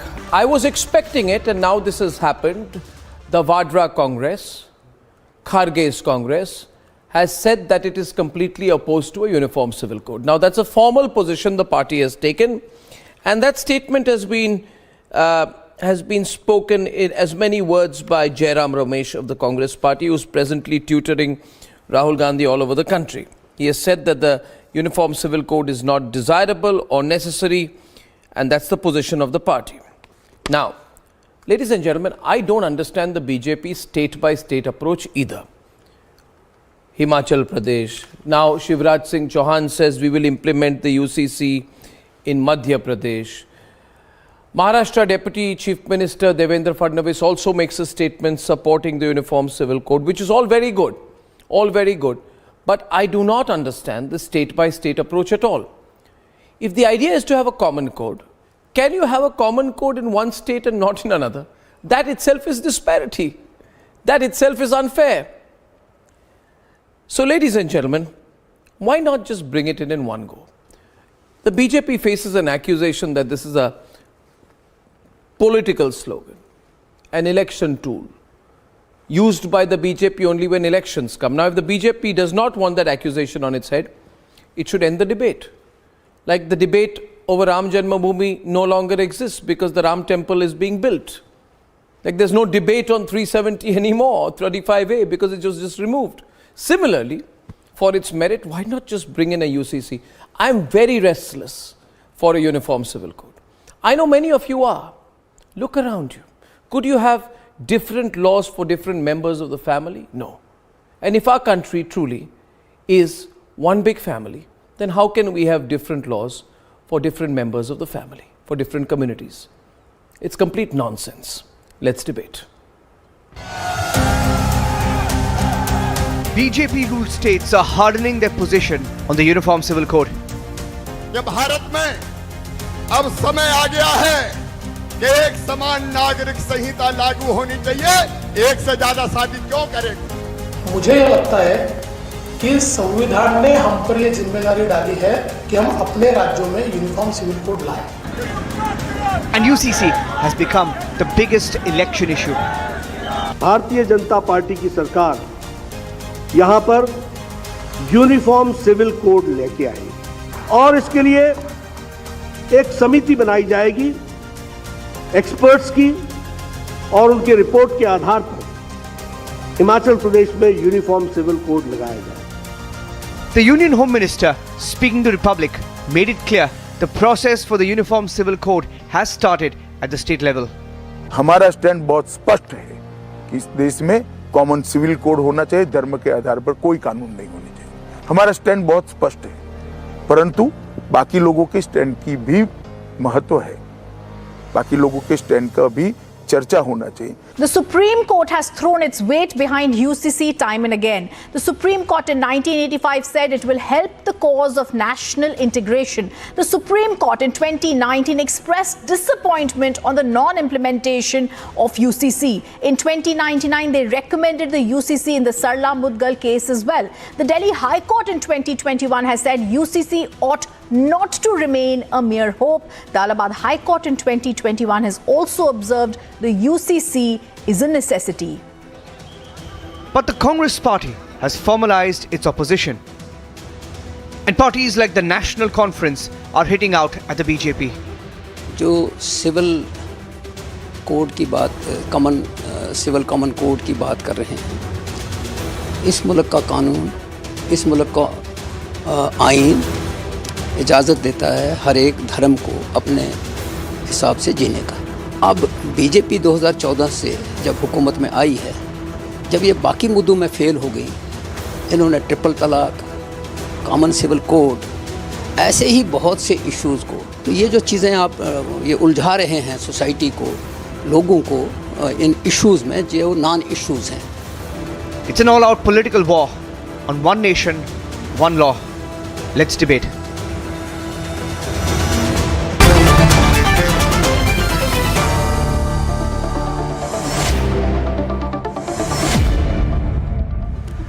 Now there are only two choices that we are faced with, now or later. And I'll bring a poll on this because there is no way about never. The only question is, do we bring the Uniform Civil Code immediately, which is now, or later? Later being maximum 6 months to 1 year. Now means this session of Parliament. Later means in the remainder of the Modi government's term. It cannot go beyond that, because this is a wonderful opportunity. There is a mandate and there is a promise made by a political party to its supporters, a party which was returned to power with a significantly increased majority in the expectations that its core agenda will be implemented. Also a national demand and a constitutional necessity. Part of the directive principles, we cannot betray the promise that the founding fathers of the Constitution made to the people of India.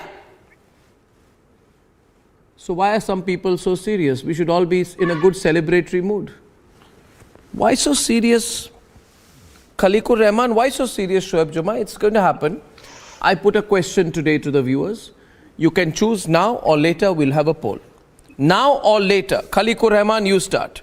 Now or later. Yeah, good evening to all my co-panelists and good evening to you, Arnav. In fact, you have again come back to UCC, and UCC again has become... I have never left it. I have never left it. I am profoundly for a uniform civil code. I am to end all discrimination. Please don't say I have come back. So all the chief ministers of the BJP-ruled states are quite upbeat about bringing in the UCC. But one should not forget that India is a multicultural, multi-religious country. Yeah. And where, and every religion, has its own customs, has its own traditions. You continue the customs. Who's stopping the customs part? Has its own laws. And it's for the last 70 years, since the time we achieved independence, we all have been living in absolute communal harmony. But for the last 7-8 years. And, there has been no actually debate or a discussion on the UCC. But whenever the elections come into our country, going against the recommendation of B.S. Chauhan, the head of the Law Commission, who gave a report to our Honorable Prime Minister on 31st of August 2018, saying that the UCC in India is neither desirable nor necessary. So it is very clear that bringing in the UCC, Uniform Civil Code, in India, as a promise which was given by BJP in its manifesto, will only, head towards, I wish to ask you. I wish to ask you something. I wish to ask you something. And may I bring SS Sriram on the left, please? See, we'll go slow in the discussion because we have an immense amount of time. And I'm completely committed to this. I will only sleep easy when the UCC is brought in because I want to feel that you and I, my brother, we are all under the same law. And you should never believe, you should not discriminate against me and say to me, I need you to have a different law and me to have a different law. That is discrimination against me. Now, Sriram, he mentions Justice B.S. Chauhan. I respect him. But if you don't mind my saying so, even Justice B.S. Chauhan, he may have said it in 2018. I feel in 2022 it's necessary. And I do not hold his views higher than that of Dr. Ambedkar, who said it is both desirable and necessary. So we have a choice right now between the views of an ex-Law Commission chief and the father of the Constitution. That's how I look at it. Mr. Sriram. Absolutely, Arnab. I 100% agree with you. This is the time that we must bring in this UCC. It's been pending for quite long. I mean, those who give sermons on secularism of religion or the religion should be the same. Why should the laws be different as per the religion? So it has to be the same as well. And if Goa can have a UCC for all these years without any problem, why would not the rest of the countries have the same UCC? This is an order of the day and we must do it ASAP. And I'm sure the government is quite determined to get this in place. And I'm looking forward to that, Arna, but I completely agree with you. Exactly. I mean, very good point. Tell me one thing, Jerome, please come into the debate, Jerome.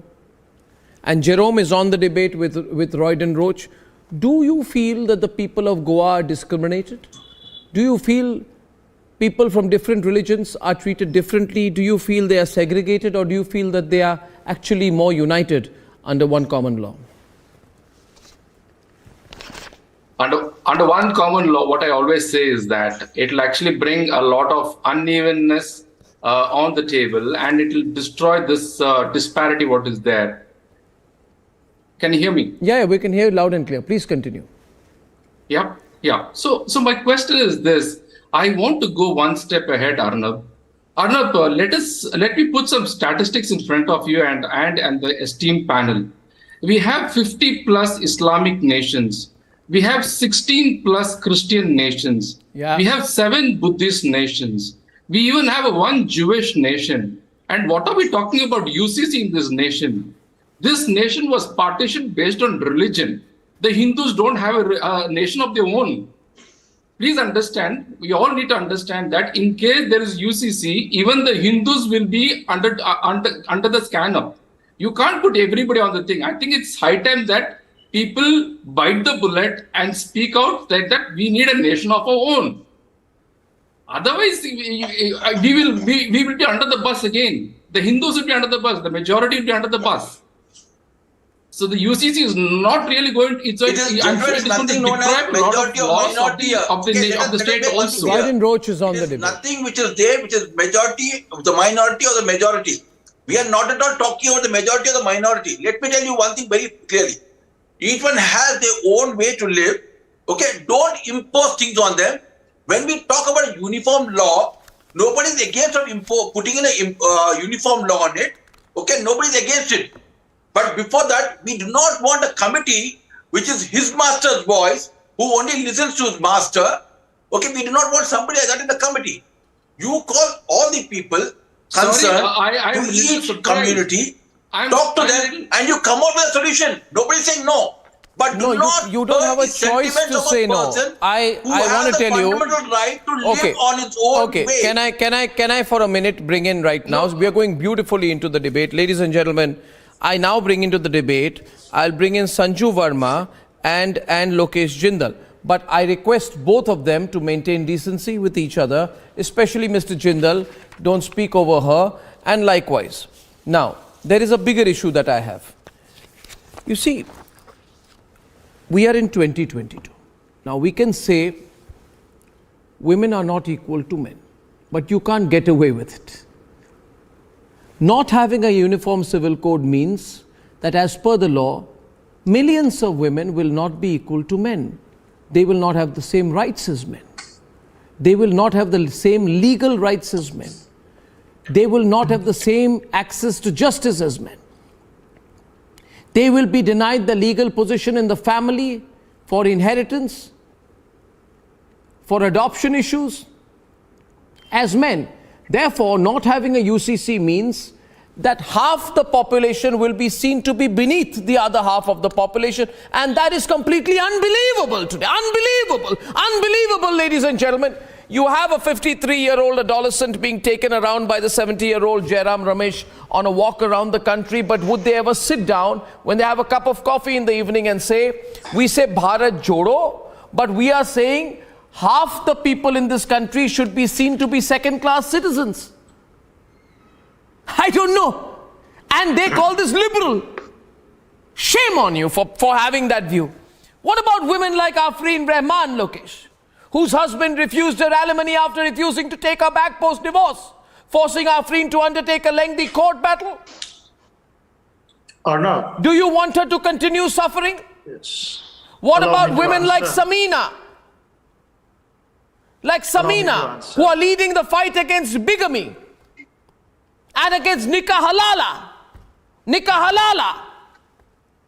who will help the Muslim women who have had no recourse to justice on cases like nikah halala. What about Khalida Begum? What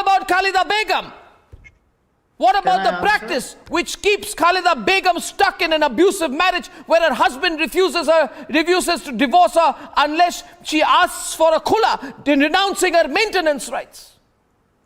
No alimony, no maintenance, no equal rights. And this party, ladies and gentlemen, which says Bharat Toro, is openly advocating it. We need a UCC. I've made my point. If you can respond, Lokesh. Yes. Arnab, in 2022 World Justice Report Rule of Law Index, India was ranked 77th. Which country published it? 140 countries. Which country published it? Was it paid for by Open Society and George Soros? No. Do you want to actually read garbage on my program? No, listen to me. Allow me then to I don't listen to these two-penny reports. No, listen to me. I don't take these two-penny reports seriously. Whatever you said. I don't have time for two-penny reports. Chance to reply. So when I'm talking about India's judicial accessibility, it is yet to attain a culture whereby every individual shall find its course to legal institutions to resolve civil issues. Nobody is against Uniform Civil Code. It was Nehru and the Constituent Assembly which inserted it. But right now, if you talk about our society, I mean, look at the center and Supreme Court. They are fighting over the appointment of judges. And when we are talking about high courts, civil courts, in the country, we are lacking the number of judges, we are lacking lawyers, we are lacking the accessibility to judicial system.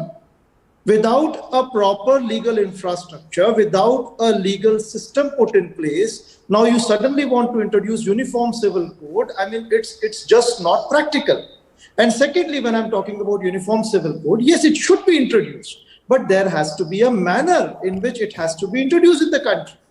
First of all, lay down the infrastructure, get people on board, let the society, by social institutions, social organizations be participatory to it, and then in a phased manner introduce it. We are not denying that. But you cannot introduce Uniform Civil Code as a political tool so as to gain some form of political advantage out of it. Have you finished? And bring about a complete mockery of the legal system. Have you finished? I want to respond to you. No, can I just because I need to get all the panelists in, Lokesh. Before I bring in Sanju, I want to tell you one thing. Viewers, according to the argument that he has made, the infrastructure of the legal system is good enough for 80% of the population. Because civil actually finally it's good enough for 80%. Please, it's good enough for 80% of the population, but not good for 13 to 14% of the population. It makes no sense. Second, he says, we don't have a culture where people have access to the courts. But he feels he has not answered my fundamental question why men should be allowed to have superior access to justice. He just avoided that question, Sanju. He just avoided that question. Avoided that question. And I wish the next time Pooja Bhatt walks with Rahul Baba, on the Bharat Joro Yatra, Pooja Bhatt should ask Rahul Baba. She should say, Rahul, kindly tell me, why should Muslim women be denied access to justice? Would she ask that question? Would she put it on some YouTube channel? I don't think so. Yes, please. Arnab. No, I made my point. I am now continuing. Please. Arnab, I did not heckle Lokesh. Now, please let me have my say. I don't wish to be heckled at all. Arnab, you started the note on a fiery debate and, without being offensive to you, I think I am a very decent debater, but if people speak gibberish against the Prime Minister, undermining his credibility on your show, I will give back as good as I get. Let that be very clear to some of the panelists here. Now, speaking of the Uniform Civil Code, I think your introduction by Rhythm was excellent. Or be it the Minerva Mills case of 1980, be it the Shabano case of 1985. During the Shabano case, it was Y.V. Chandrachud, the current Chief Justice's father. And, he clearly said that Uniform Civil Code needs to be implemented without further delay. This was way back in 1985. Then in 1995, you had the Sarla Mudgal case versus the Union of India. During the Sarla Mudgal case also, Chief Justice Kuldeep Singh very categorically said that the Uniform Civil Code is not a matter of choice. It is not voluntary. It is something that needs to be implemented by the state, something which was again reinforced, much earlier in 1949 by none other than Dr. B.R. Ambedkar. Now, the point is that who are the stakeholders who are protesting against the Uniform Civil Code? I can tell you it is not the Buddhist community. There are about 1 crore Buddhists in India. It is not the Parsis. There are about 57,000 Parsis in India. It is not the Jains. There are about 45,000 Jains in India. It is not the Christians. Then who? There are about 2.7 crore Christians in India. Then who? It is not the Sikh community. There are about 2.2 crore Sikhs in India. It is not the Hindus who form more than 79% of the population. It is, I'm sorry to say, it is some of the radical fringe elements within the Muslim population, and Muslims today are 18 crore. 18 crore Muslims, I'm not blaming all of them. But Muslims today form about 14% of India's population. They are not a minority. They are a sizable second majority. I want to ask a simple question. We have a uniform I take a strong objection to what Sanju is saying. Can I please finish? I take a strong in 10 objection seconds? to what Sanju is Can saying. I please finish? Arnav, you said you wanted decent No, but debate. I take a strong Okay, objection. I register your objection. I note it. I will allow you to respond in detail later. I register the fact that a strong objection has been made to the comment of the BJP spokesperson that a radical section of the Muslim community is against and is demonizing the Uniform Civil Code. You will be given a chance to respond in detail in just a bit. Now, Sanju, continue. Let her take back her words. She's not taking her back, but you can respond after some time. Arnav, you will have to moderate if you want decency on your debate. Thank you. Arnav, I repeat, it is certain radical elements within the Muslim community, and who do I call radical? I'm not somebody who's going to hold back my punches. The radical elements are the likes of Asaduddin Owaisi. The radical elements are the likes of Ayman Party. The radical elements are the likes who endorse गुस्ताके रसूल की एक ही सजा सरपंच से जुदा These are the radical elements. The All India Muslim Personal Law Board, which is just an NGO, is another radical outfit. These are the radical elements who oppose the UCC, and on what grounds? They say hamare personal laws mean everything. Excuse me. Recently, the Delhi High Court in July 2021, Justice Pratibha Singh clearly said personal laws run secondary to the constitution. Personal laws do not supersede constitution. She said that in the context of the Alka Meena versus Satya Prakash Meena case, and the judgment was as recent as July 2021. So let me tell you, Supreme Court beat Justice Kuldeep Singh, Justice Y.V. Chandrachud, Justice K.S. Kehar in 2017 said Uniform Civil Code is a must. So the Supreme Court has spoken. Kiran Rijiju has said Uniform Civil Code is a must. No doubt. To Arnab Goswami, Amit Shah clearly said that we will wait for the states to implement. But we will give them some time. If that does not happen, the center will step in and ensure UCC is a reality. You can continue to cry as much as you want. I also, you remember what I said to Mr. Amit Shah. When he said that, I did say, and you would remember this, if you saw the interview, I said that, you see, Mr. Amit Shah, you did not take time on 370 and 35A. There will never be in this country an artificial consensus or 100% agreement on these issues. Sushil Pandit, did you hear me saying that? And therefore, I said you bring it in now. The Home Minister was of the view that it is going through a process, but I placed my slight difference of opinion on that on the record. Now, Dr. Shoaib Jamai and Sushil Pandit, the situation and the issue is very serious. बहुत गंभीर मामला है अभी. एक चाहत है इस देश में हर नागरिक के मन में कि नाइंसाफी जो है ना ये और इसको खींचने की ज़रूरत नहीं है. बहुत ज़्यादा हो चुकी है फिरोज बख्श साहब, बहुत ज़्यादा हो चुकी है. इतनी नाइंसाफी. Don't have a gender neutral law. और ये सारे जितने ये स्यूडो सेक्युलर अपने आप को लेफ्ट लिब जेंडर एक्टिविस्ट कहते हैं, सारे चुप हैं. We don't have a religion neutral law.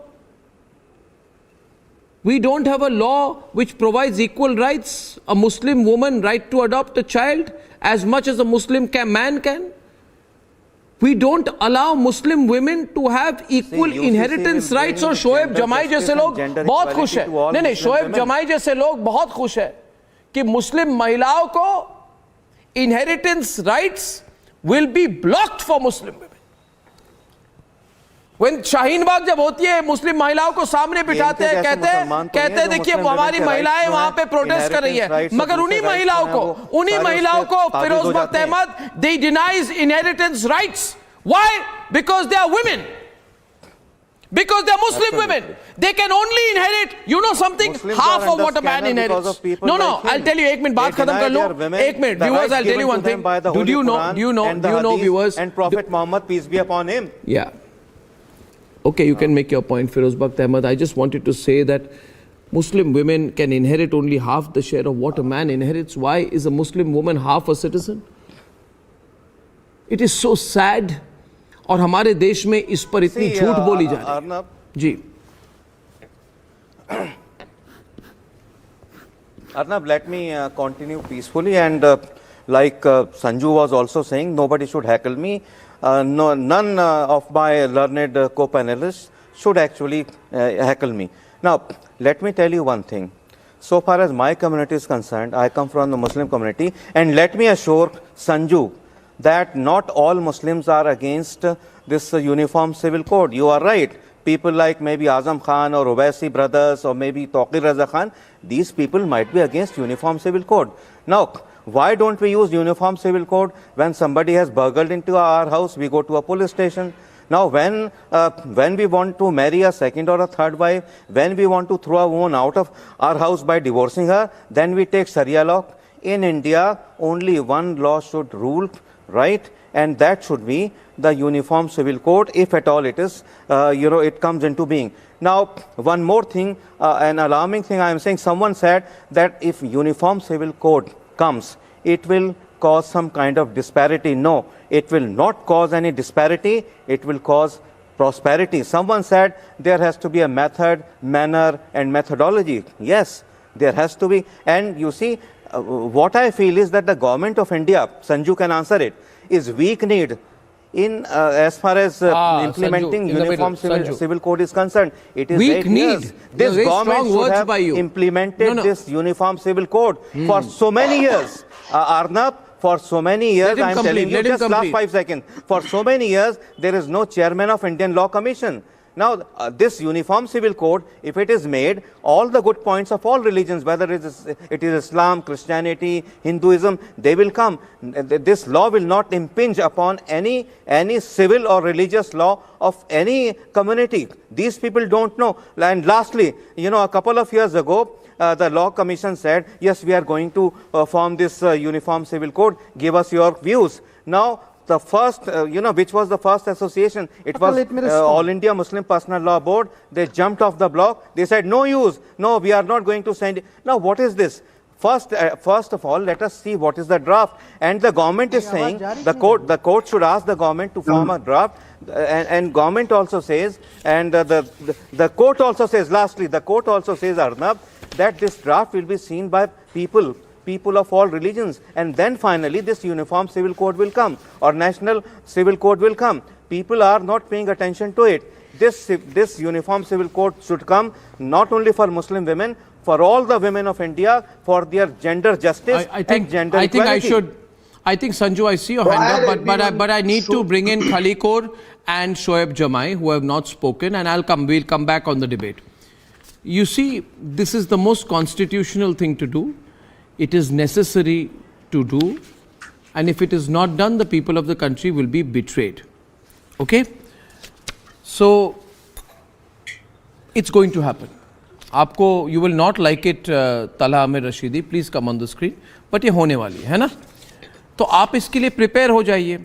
And the Supreme Court has said that there's nothing to laugh, it is a reality, You may want to discriminate against Muslim women. आपको बहुत अच्छा लगता होगा, हमें बुरा लगता है. हमें बुरा लगता है मुस्लिम महिलाओं के साथ किस तरह से आप डिनाई करते हैं ना, ये हमें बहुत बुरा लगता है. Please don't show your teeth. Don't advertise your Colgate smile.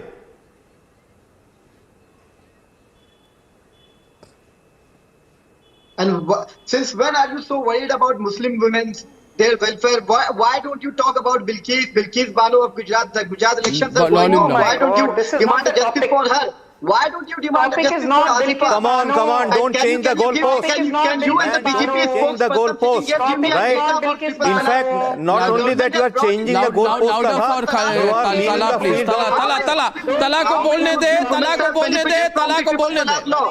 How many we are democratic. Tala को बोलने दे.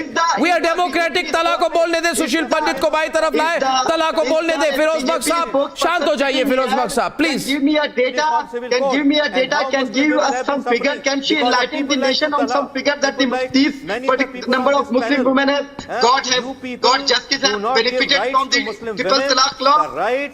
Do you know how many women who have sent their husbands to jail are living in misery because of those decisions in anger? With those rights. I am sorry to tell you, Talha and some other people on this panel.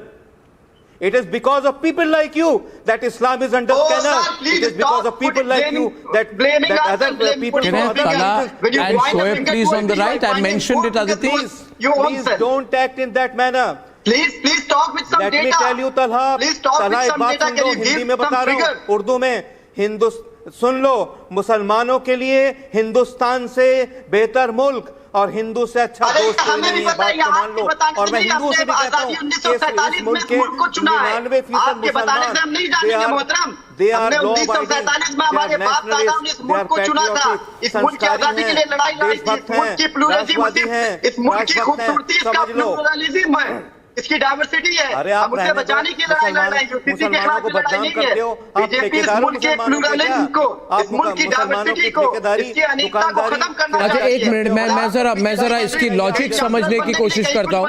Viewers मैं हमेशा मानता हूँ कि हर पक्ष को बोलने का समय देना चाहिए मुझे, और इसलिए फिरोज बख्श साहब आप जरा अगर 2 मिनट रुक जाए, आप जरा 2 मिनट रुक जाए तो मैं शोएब जमाई को इन्वाइट करता हूँ डिबेट में। शोएब जमाई जी आप जरा तला जी जरा 2 मिनट, मैं सबको समय देता हूं ना। मैं शोएब जमाई से पूछना चाहता हूं, ये चेयरमैन है, अपना फाउंडेशन है, इन्होंने खुद खड़ा किया है इसको। शाहीन बाग के ये पब्लिसिटी कमेटी के हेड थे, उसके बाद इन्होंने इंडियन मुस्लिम फाउंडेशन खड़ी की है और कहते हैं कि ये मुस्लिम समाज के लिए ये is a voice of the Muslim community. तो इसलिए मैं इनसे पूछना चाहता हूँ शोएब जमाई जी, मुझे ज़रा इसकी लॉजिक समझाइए प्लीज़। मुझे नहीं, आप बेहतरीन तरीके से इनको समझाइए, हमारे सुशील पंडित जी हैं, कि वाई मुस्लिम वुमेन, इसकी लॉजिक समझाइए। Muslim women can only inherit half of what a man inherits, है ना? यानी मुस्लिम महिलाओं की जो हक होती है सुशील पंडित जी इनहेरिटेंस में, compare to a man it is half 50%। इसकी लॉजिक जरा मुझे शोएब जमाई जी अगर समझा दे तो मैं कहूंगा कि यूनिफॉर्म सिविल कोड की जरूरत नहीं है। Woman is half a witness in Islam. ऐसा नहीं है अर्नब। ये कुरान में सारे राइट्स दिए गए हैं मुस्लिम वुमेन को, पर ये जो मुस्लिम लोग हैं, चाहे जमाई जैसे लोग हों या और कोई लोग हों, ये इन लोगों ने मुस्लिम वुमेन के राइट्स जो है, मैं समझना चाहता हूं ना, जो ये इनकी दे हैव अ व्यू। और बता दूं, फिरोज बख्श साहब सवाल मैंने शोएब जमाई को किया था, मुझे डिबेट को रोलिंग रखना है। 2 मिनट साहब। माँ के सुनिए, अकॉर्डिंग टू हदीस, अरे भाई सब, और उसी माँ के खिलाफ आप जो उसके राइट्स जो हैं, उसके राइट्स आप गस्ब कर लेते हैं, कब्जा लेते हैं उसके राइट्स मुस्लिम वुमन के। आपकी वजह से पूरा इस्लाम, पूरे मुसलमान बदनाम हो रहे हैं जैसे लोगों की वजह से। अब इसको तो ठीक करना पड़ेगा ना। Shoaib Jamai ji tell me why is a Muslim woman very specific. आप जरा प्लीज रुक जाइए फिरोज बख्श साहब 2 मिनट रुक जाइए। स्पेसिफिक क्वेश्चन है, why is a Muslim woman told. भाई फिरोज बख्श साहब आप अभी प्लीज, मुसलमानों के बारे में तो वो बर्दाश्त नहीं हो पाता। अच्छा फिरोज बख्श साहब आप जरा 2 मिनट प्लीज रुक जाइए, थैंक यू। अब मैं तीसरी बार कह रहा हूं आपको। व्यूअर्स, ये जो secularity, pseudo secular radical left lobby है, ये कहती है कि Muslim women should only inherit half of a man. Shoaib Jamai जी बताइए ऐसा क्यों?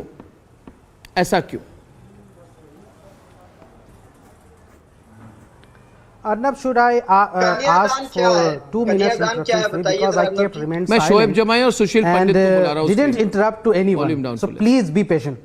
Answer my specific question. Please be patient and please be patient. What is my question? Yes. What is my question? Say, I understand the sense. No, sense नहीं, मुझे specific reply चाहिए. The property distribution amongst the Muslim. Why are Muslim women getting half the inheritance of Muslim men? Simple question. Why?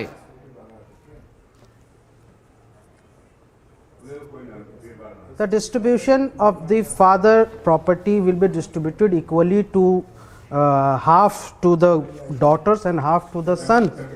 That's a simple logic, and I understand the sense of urgency and impatience to bring the no one sec. Is it true? No, one minute. I'm clarifying with you. Is the share of inheritance of a woman half that of a man? Is it true or not? True or not? Tell me. No. Equally been shared to equally. No, absolutely not. Equally been shared to the daughters half of the property and half to the sons. And married, That's the truth. married. You If the should daughter is understand it married, by then if the reading daughter is married, then also, because she will get half the inheritance property from her husband and half from the father. No. That's a very simple. All right, you got that. No, see, he let accepted. No. 1 minute. Look at this. Look at this logic. He's saying that a father's property, a daughter has half the right of a son. And I feel that in today's India, this cannot be allowed. It cannot be allowed. We have to have equal rights. No. I would like Sushil to come in. No, don't. You are trying to justify it. Don't justify disparity. I'm not trying to justify. You didn't give me just. I'm 30 seconds to respond to this. What about the Hindu women? There are 27 lakhs Hindu women being deserted, abandoned by their husband without giving divorce. They are in the pathetic and painful situation. Who will care for them? So bring back the UCC as soon. And you know the divorce rate is more among the Hindus than the Muslims. It is according to the census data of the 2011 by the government. Correct. So what is your point? One minute. I understand the sense of urgency. Why a sense of urgency? Have free will to marry multiple times. 1 minute. Why a sense of urgency? Because I think it is wrong. It is wrong to have 4 wives or 3 wives or 2 wives. I think there are certain issues out there. Then we should also ask, if you are allowing polygamy, why don't you allow polyandry? Should a woman be allowed to have 4 husbands? No. But is it right to should a woman be allowed to have 4 husbands? Please be logical here. Be logical here. These things don't work, Shoaib. It's allowed in the northeastern region. Shoaib, then even that should not be allowed. No.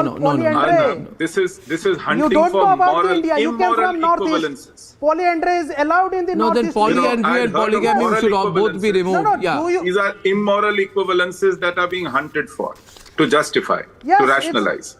Can I have a peaceful minute to put my point outside across? of the marriage? Do you justify the decriminalization of the illegal relationship?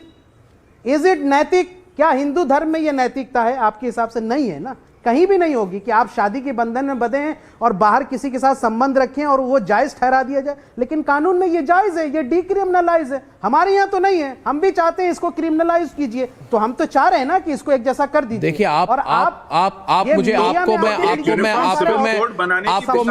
मैं एक सवाल करता हूँ. सुशील जी, एक minute. Sushil ji जवाब दे रहे हैं. शोएब जी देखिए, पहले सुशील पंडित को बोलने दे, उसके बाद मैं कहूंगा.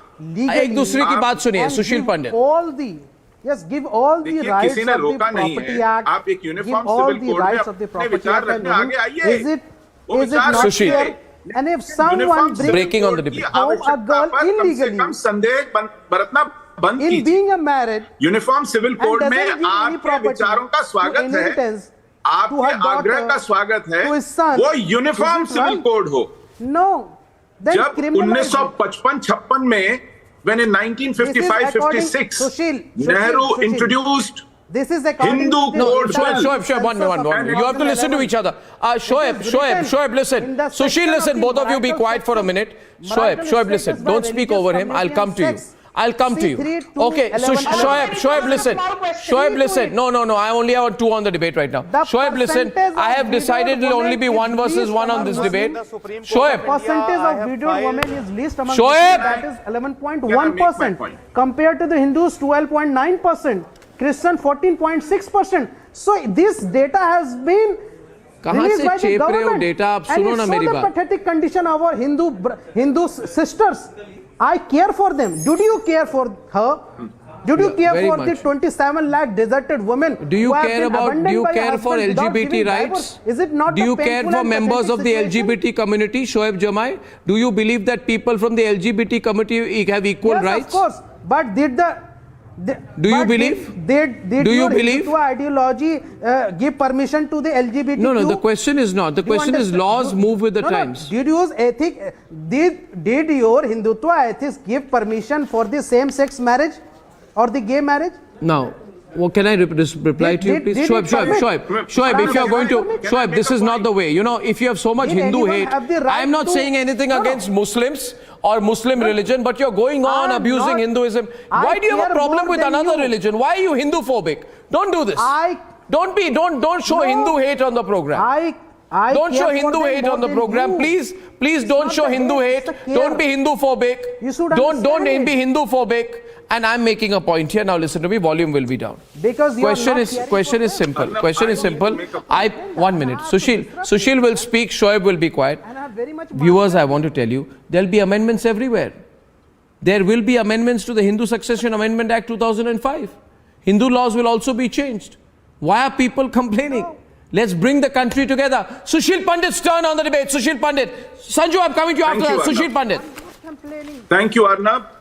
This is nobody's point that any society is perfect without any problems. The issue here is, shouldn't we have a common law to address all these problems? We cannot justify or rationalize our own weaknesses by citing weaknesses in other societies. We are looking at addressing those weaknesses through a common law. And in louder for Sushil. In 95-96, when Nehru introduced Hindu Code Bill and 3-4 sets of legislations in order to address the weaknesses in our society, he was asked, what about the reforms in Muslim society? What about laws to govern their civil laws? And he at that time categorically said, Muslims are not ready for it yet. And it's been 75 years. No, absolutely not. It's been 75 years. Congress has practiced exceptionalism for Islamists. They have practiced concessions for Islamists. They have practiced privilege over common sense for Islamists. And when in 1986 Shabano issue erupted, they prostrated in front of Islamists in order to overturn a Supreme Court judgment. This has been the case. Arnab, I want a peaceful minute. I can't have a heckler on my head when I'm making a point. This is not fair. I kept quiet and heard garbage from the other side. I must have a peaceful half a minute to make my point. The data, what happened with the Muslim women after the triple talaq? Even if it comes today, even if a common civil code comes today, it will be 75 years too late. The damage has been done. Our Home Minister, at the very early point in your program, said very clearly that we need to hear the other opinion as well. How long will we hear the other opinion? How long will we keep deferring to conservative, obscurantist, medieval mindset? That is the issue. And one more thing. A law is never enough, Arnab. We have a law called CAA for the last 3 years. That law is dead letter in our constitution. And there are specious excuses being made about vaccination. Well, if you have a law, please implement it. Otherwise, there's no point having a law. Even if UCC comes and rightly pointed out, if we have a weak-kneed government, that law will be a dead letter in our constitution. I bring in Sanju now. Sanju in the middle, please, because for the second time... No, 1 minute. Two of my panelists. 1 minute, Sanju, 1 minute. Let me put this in context here. Two of the panelists who support the government on other issues have criticized the slow pace of the government's movement on the Uniform Civil Code issue. To which I want to just make a small point. See, you say you are serious, Sanju, then you must act on it. Okay? Point number 1. You promised the UCC in the 2014 election. If you had no intention of implementing it, why did you promise it? Then you promised the UCC in your 29 elections in your manifesto. Your term, 1.5 years is left. 2/3 of your term is behind. You promised to set up a commission to set up UCC in 2009 elections. You promised it in the 1998 elections. Vajpayee became Prime Minister. If I look at it from 1998 to 2022, right, in this 24-year period, 40% of the time you have been in power. 40% of the time you have been in power. You have been in power just under about 10 years. Is 10 years in power not enough to implement one of your most fundamental promises, Sanju? 10 years in power not enough? Why not in the northeast? Why not in the Okay. Goa? Why not in the now Kerala? I don't need to be heckled if you want an answer to Is this your not a discrimination? incisive questions. You know, what is this? You know, you ask so many questions to me and then, you know, you have these people heckling me. And then you say that we need to be decent on your debate. Yes. How can we be decent with these kind of panelists? You. Okay, Shoaib, let us speak. Just respond to this question. Shoaib, I asked the question. I want an answer to my question. I want an answer to my question, Shoaib. Supreme Court against Shoaib, the UCC. I asked for an answer to my question. Would you kindly stop giving her a, you know, you are giving her an escape route. Then she will not answer my question. Shoaib. Oh my God. Shoaib, she will not answer my question. You are also going on another track. Shoaib, you have a bad habit of repeating yourself. Not in Goa, northeast states. Arnab, may I? Are UCC is implemented in Goa. Go and do some GK before you come on my program. Democracy, isn't it? Or, you know, can you ask this man to please keep quiet? Shoaib Jamai, you know, you're in love with your voice, but you know, you sound awful. Please keep quiet learn now. something. Arnab Goswami, either you mute this guy or I refuse to debate. अरे Shoaib please यार शोएब आप रुक जाइए ना आप ज्यादा कर रहे हैं आप प्लीज थैंक यू उनको बोलने दे अभी तब से आप बोल रहे हैं नॉन स्टॉप बैकग्राउंड म्यूजिक दे रहे हैं आप कौन है किशोर कुमार की तरह बैकग्राउंड म्यूजिक दे रहे हैं रुकिए आप बोलिए और अब किशोर कुमार को बदनाम मत कीजिए thank you sense of humour रखिए आगे चलिए हाँ ओके और now you know you asked me so many questions and Sanju Verma is not somebody who wants an escape route. I will answer your questions. Should UCC have been implemented by now? Yes. Has there been a delay? Yes. What was the recommendation of the 21st Law Commission under B.S. Chauhan? He was asked to give a recommendation on the Uniform Civil Code and its applicability. But what did he do? He gave recommendations on how to reform various family laws. That is why Kiran Rijiju disbanded the 21st Law Commission. The 22nd Law Commission has been asked to put forth its points.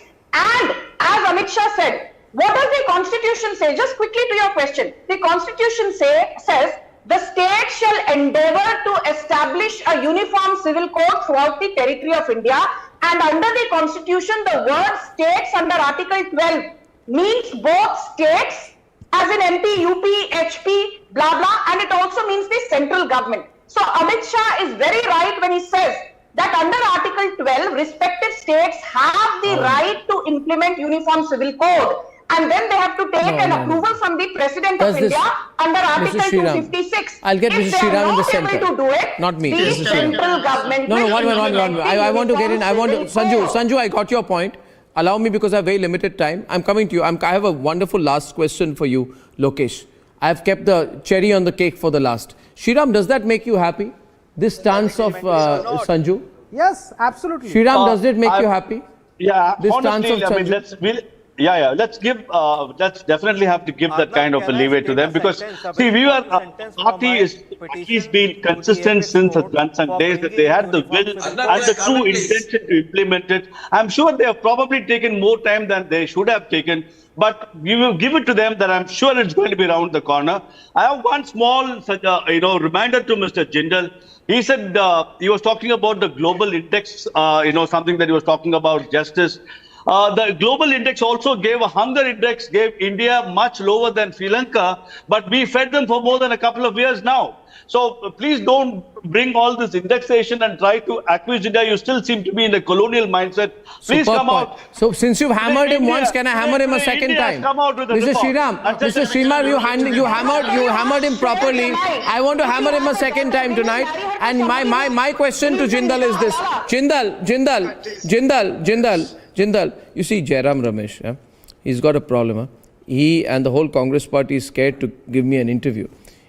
You ask him this, okay? In fact, you tweet right now. You tell him that Mr. Jairam Ramesh, you are quoting the Law Commission. Can I not have background music again? What's going on? Can I not talk normally? Don't come with the personal. And the Shoaib, I am not talking about you. I am talking about Jairam Ramesh. Kaun aapke saath personal ho raha hai? 1 minute. I am saying you ask Jairam Ramesh that Mr. Jairam Ramesh, you quoted the law commission, previous law commission head, not the law commission, saying that there should be no uniform civil code, it's not desirable or necessary. But then in that case, please ask him whether twice, once in 1999 and the second time in 2018, the law commission had said there should be simultaneous elections in India, in the state and the center. Does he support that? That's also a law commission report, no? Does he support that? Does he support that? Let me answer. No, does he support that? No. Law commission reports are not binding. They are recommendatory. You should have known that. They are not binding. They are not binding. How can you compare? They are not. No. Of course, I'm comparing because you're swearing by the law commission. It's completely a different issue. And uniform This civil man code is has no completely a idea different about issue. the law. Now, when He you're comes talking on about every uniform civil debate, code, every night and let us utters understand the absolute history. rubbish. In India, bereft there were of social facts, religious bereft of reformers logic, like Raja bereft Ram of Mohan Roy, data. Ishwar Vidyasagar. He is a spin master. Arnab Goswami, where do you get this spin master? Something which was lagging in the Muslim society. We require more of civil society. Okay, ladies and gentlemen. Ladies and gentlemen, 99% of the viewers say, 99% of the people say, bring it in now. Bring it in now. Let the... No, you can shake your head. I said 99% say, bring it in now. Ladies and gentlemen, stop giving the law commission excuse. And I shall see you soon. Have a fantastic weekend. Fantastic weekend, ladies and gentlemen. For only tonight. Good night and goodbye.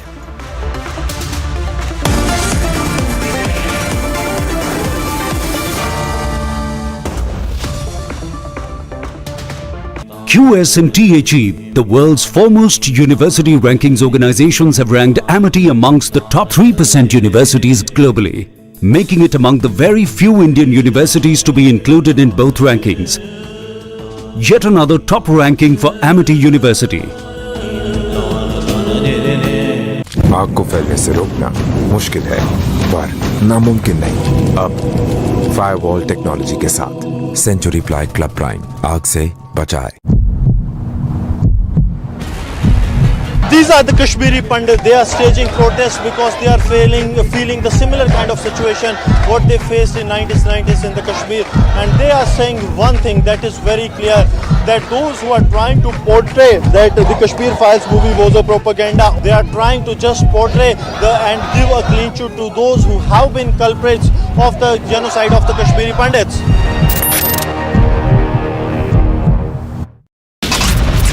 Where 6 people have been reported dead and 15 injured in a collision between a road-based bus and a truck in Tapesipa in Bahraich. Former Food and Civil Supplies and Consumer Affairs Minister Bharat Bhushan Anshu arrested by the Punjab Vigilance Bureau in connection with the 2,000 crore food grain transportation scam. Dibrugarh University on the ragging case there, which has caused serious concern and which has escalated. Dibrugarh police have arrested another student. A high voltage battle which will decide the nation's political trajectory. Who will break their records and which faces will be the winners? 89 out of the 182 seats go to polls. Stay tuned to India's election news headquarters as Gujarat goes to polls. Live coverage minute by minute all day today on Republic.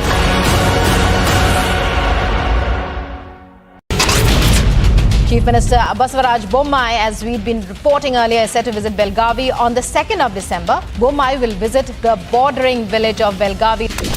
The Delhi Liquor Gate. Now, the Enforcement Directorate has now arrested Amit Arora. Now, remember, it's the 6th arrest in the case. The joint operation for the BSF as well as the Punjab Police, as they have recovered 5 AK rifles, 5 pistols and 9 magazines that have been recovered from the Firozpur area.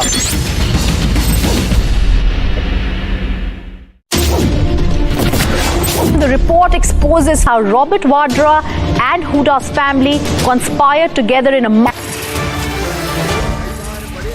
हो जाते हैं, खुद जमीन नहीं ले सकते तो कोई आदिवासी के नाम से जमीन ले ली। होता है कि नहीं होता? अरे बोलो रे भैयाओ।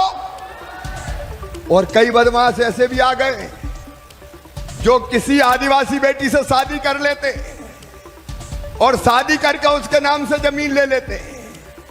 आज मैं जागरण की अलख जगाने आया हूं। बेटी से शादी की और जमीन ले ली। मैं तो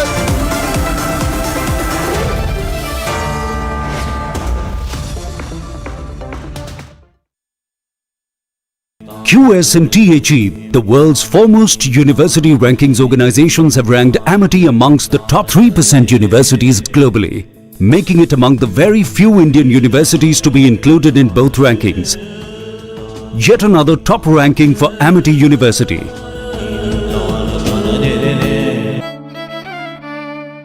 मेरी नजरों से चुना, तेरी हरकतों से सुना, वो सपना जो बुना तुझे लगा गुनगुना। कभी जीती तू, कभी मैं हारा, फिर भी खूबसूरत है ये नजारा, क्योंकि इसमें है खुला कुछ मेरा कुछ तुम्हारा। इसलिए ग्रीन लैम्प लैमिनेट्स, सपने आपके, लैमिनेट्स हमारा। अमेजिंग स्पेसेस के लिए कुछ मेरा कुछ तुम्हारा। Bajrang Dal staging protests over the comment made by the Israeli filmmaker and anger that is growing across the nation over the insult to Kashmiri Pandits. Bilkis Bano has now moved the Supreme Court over the release of 11 convicts was challenged in the Supreme Court. Bilkis demanded to send everyone back to jail. From Dibrugarh University, case of ragging had shocked the entire country.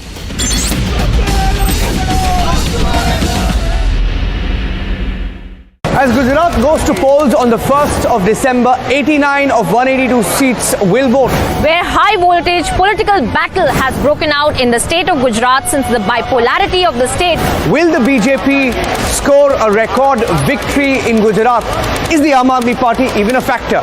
Politics has been challenged for the first time. Watch the fastest updates only on India's election headquarters on Republic TV.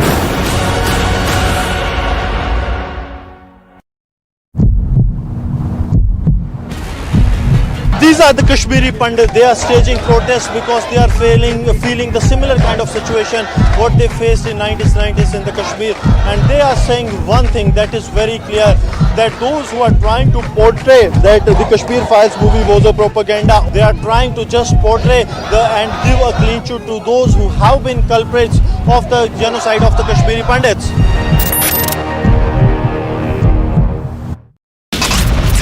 Where 6 people have been reported dead and 15 injured in a collision between a road-based bus and a truck in Tapesipa in Baharich. Former Food and Civil Supplies and Consumer Affairs Minister Bharat Bhushan Anshu arrested by the Punjab Vigilance Bureau in connection with the 2,000 crore food grain transportation scam.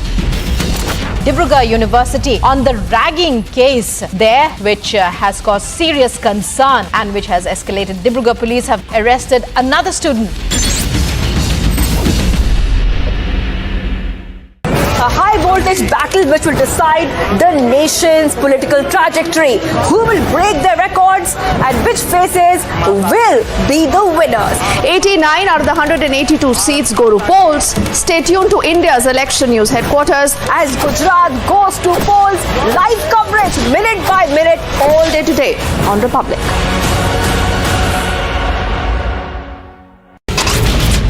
Chief Minister Basavaraj Bommai, as we'd been reporting earlier, is set to visit Belgavi on the 2nd of December. Bommai will visit the bordering village of Belgavi. The Delhi Liquorgate. Now, the Enforcement Directorate has now arrested Amit Arora. Now, remember, it's the 6th arrest in the case. The joint operation for the BSF as well as the Punjab Police, as they have recovered 5 AK rifles, 5 pistols and 9 magazines that have been recovered from the Firozpur area.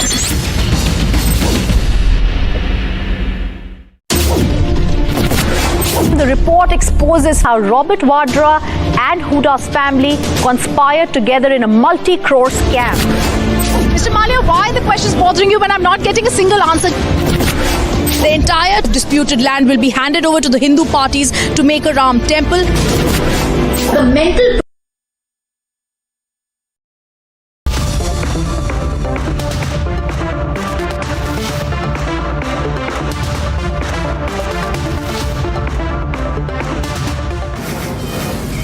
From the Mumbai studios of Republic TV, it's time for Arnab Goswami on The Debate.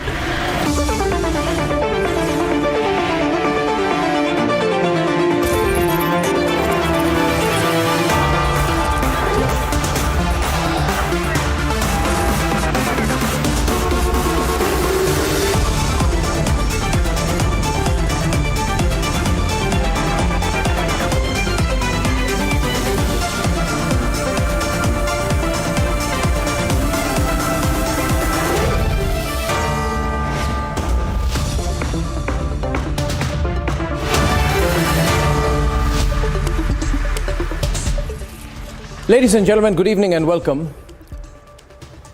JNU has, over the years, seen the emergence of very, very strong and visible anti-national, anti-India forces, which is very dangerous. We have to do something about it. It is in JNU where the Tukre Tukre gang grew, took refuge and was sponsored. It is in JNU that in the name of freedom of expression, vows were taken, promises were made to break India. It is in JNU where Maoist terrorists were celebrated, where Maoist thinking was made to look progressive, where dollar-loving jholawalas, business class traveling, freebie enjoying academics took refuge in government paid accommodation, their whole life paid for by you and me, these shameless people. And we're now in JNU once again to top it all. The worst kind of casteism has struck root, ladies and gentlemen. Where today there are open calls being made for bloodshed, for killing, and for the violent targeting of people from some castes, where people from some castes are told, get out, leave, or face violence. And while all of this happens, the parasitic radicalized left encourages the calls for violence, and the JNU campus, paid for by you and paid for by me, descends into a macabre epicenter of hate and anarchy, ladies and gentlemen, which is exactly where I saw it headed when I spoke of the hashtag Tukre Tukre gang in and around 2016. They went after me, they targeted me, they abused me, they threatened me, ladies and gentlemen. But we still have to fight them. Viewers, this hatred has to be stopped, not just debated against. For you and I cannot afford, in a country headed towards global superpowerdom, to have such an abyss, a pathetic, dismal, disappointing, degrading abyss of hate and casteism like JNU. Now, either that campus ends every spot of hate and we get the proof of it, or I say, or rather I demand, that the government of India, the central government, should stop any funding anymore to anyone in JNU, anything at JNU, and not sponsor JNU at all. Let JNU live of its own means, not of our taxes, ladies and gentlemen. Let us say we will not sponsor the hate at JNU. Our taxes are not to sponsor hate. No more Hindu hate, no more caste hate at JNU. We've got to really clean things up there. Debate number 2 tonight. It's just this all-out war that has started over the UCC. And my solution to that is simple. We are wasting time.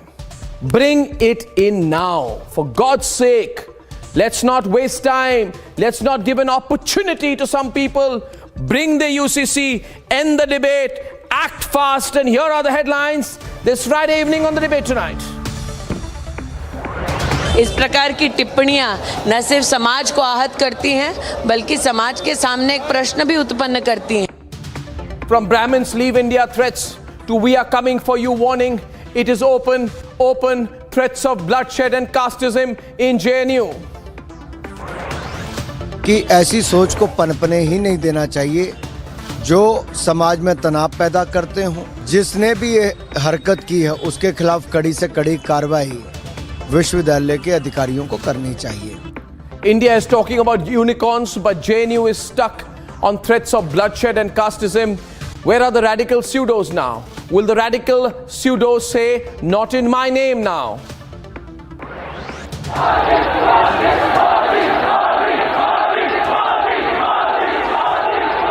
Unstoppable Prime Minister's impromptu roadshow in Ahmedabad for a second day running is the final countdown in Gujarat. उनको भी अपनाना चाहिए मुसलमानों के इस फॉर्मूले को कि अपने बच्चों को, जवानों को 20-22 साल में शादियां कराओ, लड़कियों को 18-20 साल की उम्र में शादियां कराओ, फिर देखो आपके यहाँ भी कितने बच्चे पैदा होते हैं. And Badruddin Ajmal makes regressive, communal, misogynistic comments, says Hindus must learn from Muslims and marry early. With more and more states saying it's time, it's the national momentum which has been set for the Uniform Civil Code. Republic says, bring the UCC now. And big exclusive on Republic TV, the Liger Papers on why actor Vijay Deverakonda is seriously under the scanner for dubious film funding.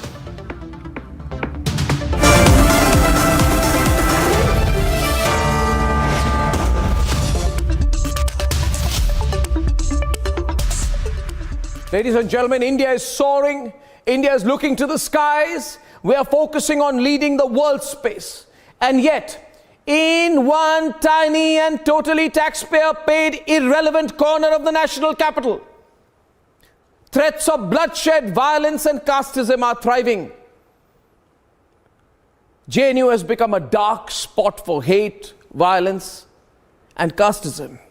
And I'm not saying it. The writing is literally on the wall. But the fake secularati, the liberal brigade, the woke radicals will not speak up against it, and I will expose them. Tonight, those who supported the Azadi slogans in JNU have to speak up and not hide. Why do they support the growing casteist hate in JNU? Just take a look at the despicable events in JNU and then we debate. JNU walls defaced with slogans that read, "Go back to Shaka." Graffiti that reads, "Brahmins Bharat Chodo." Graffiti with underlying threats, "Brahmo Baniyas, we are coming for you." Right now we are showing you the pictures of those walls which reads Brahmins leave the campus, and similar sort of slogans have been put up there on the other wall also, which reads "There will be blood." So these slogans have now been put up here, and now walls have been defaced inside the JNU campus. The hate, some claim, is rampant on campus. Committee बनाई जाए, तुरंत कार्रवाई की जानी चाहिए थी। 10 minute के अंदर इसका रिजल्ट आ सकता था। परंतु एक चीज़ आप देखेंगे, पैटर्न है, बहुत पहले से भी कई ऐसे इंसिडेंट हुए हैं जिस पर कोई एक्शन नहीं लिया गया है। तो हम ऐसा सोच रहे हैं कि JNU प्रशासन की, हम सोचने को मजबूर हो रहे हैं कि JNU प्रशासन किसी न किसी रूप से इसमें मिली फेल हो गया। प्रशासन फेल नहीं हुआ है, साथ में मिली भगत का भी हम आरोप लगा रहे हैं उन पे। In the past, even Swami Vivekananda's statue was not spared. Bhagwa Jalega slogans were used to deface it on JNU campus. The JNU Teachers Forum is tonight calling it a conspiracy to disrupt social harmony. तो आदरणीय vice chancellor जी और प्रशासन से हमारा अनुरोध है कि क्यों वो मौन है, क्या वो मौन रह करके एक मौन समर्थन ऐसे कुकृत्यों को दे रहा है? ये प्रशासन को बिल्कुल स्पष्ट करना चाहिए और कठोर से कठोर कार्रवाई करनी चाहिए। Police complaints have been filed, and even the political leadership has spoken up.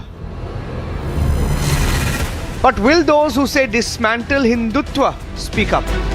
जिसने भी ये हरकत की है उसके खिलाफ कड़ी से कड़ी कार्रवाई विश्वविद्यालय के अधिकारियों को करनी चाहिए। और ये वही स्थान है जहां पर आपने देखा होगा कुछ साल पहले भारत के टुकड़े हजार इंशाल्लाह इंशाल्लाह के नारे लगते थे। ऐसी सोच को पनपने नहीं देना चाहिए। इस प्रकार की टिप्पणियां न सिर्फ समाज को आहत करती हैं, बल्कि समाज के सामने एक प्रश्न भी उत्पन्न करती हैं कि ऐसे शैक्षिक संस्थान में इस प्रकार की गतिविधि करने वाले वो कौन लोग हैं जो जानते हैं कि वो ये दुस्साहस करेंगे और दंडित नहीं होंगे। Will those who troop to JNU to show solidarity hit out at this hate?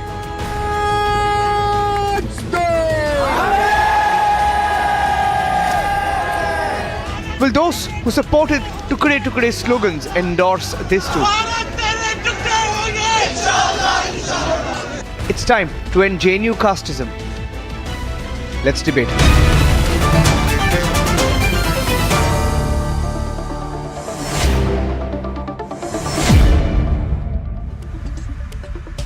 Great panel tonight, viewers. Let's bring them on the screen. Ishkaran, has Deepika Padukone tweeted on this? These calls for violence? Has Deepika Padukone commented on this kind of violence, calls for bloodshed in JNU? Have you seen anything since you do follow the social media? Has she? Arnab, just one point. I think you are being too soft. It's not a casteism row. It's a row in which they are openly calling for genocides of Hindus, Brahmins, Baniyas. It doesn't stop at that. You know that. When the words are said, Bharat Chodo, when the words are said, there will be bloodbath. Under every genocide law, under the Genocide Convention, that's an open call for genocide. So let us first frame it very clearly. We saw what happened in Kashmir. Run, convert or die was blared from loudspeakers. You're saying it's Hinduphobia? No, one second. You're saying it's not casteism? You're saying it's not casteism? 1 minute. You're saying it's not casteism? It is a genocide call. Okay. It is a genocide call. What do you think, Rashmi? Is it casteism or Hinduphobia?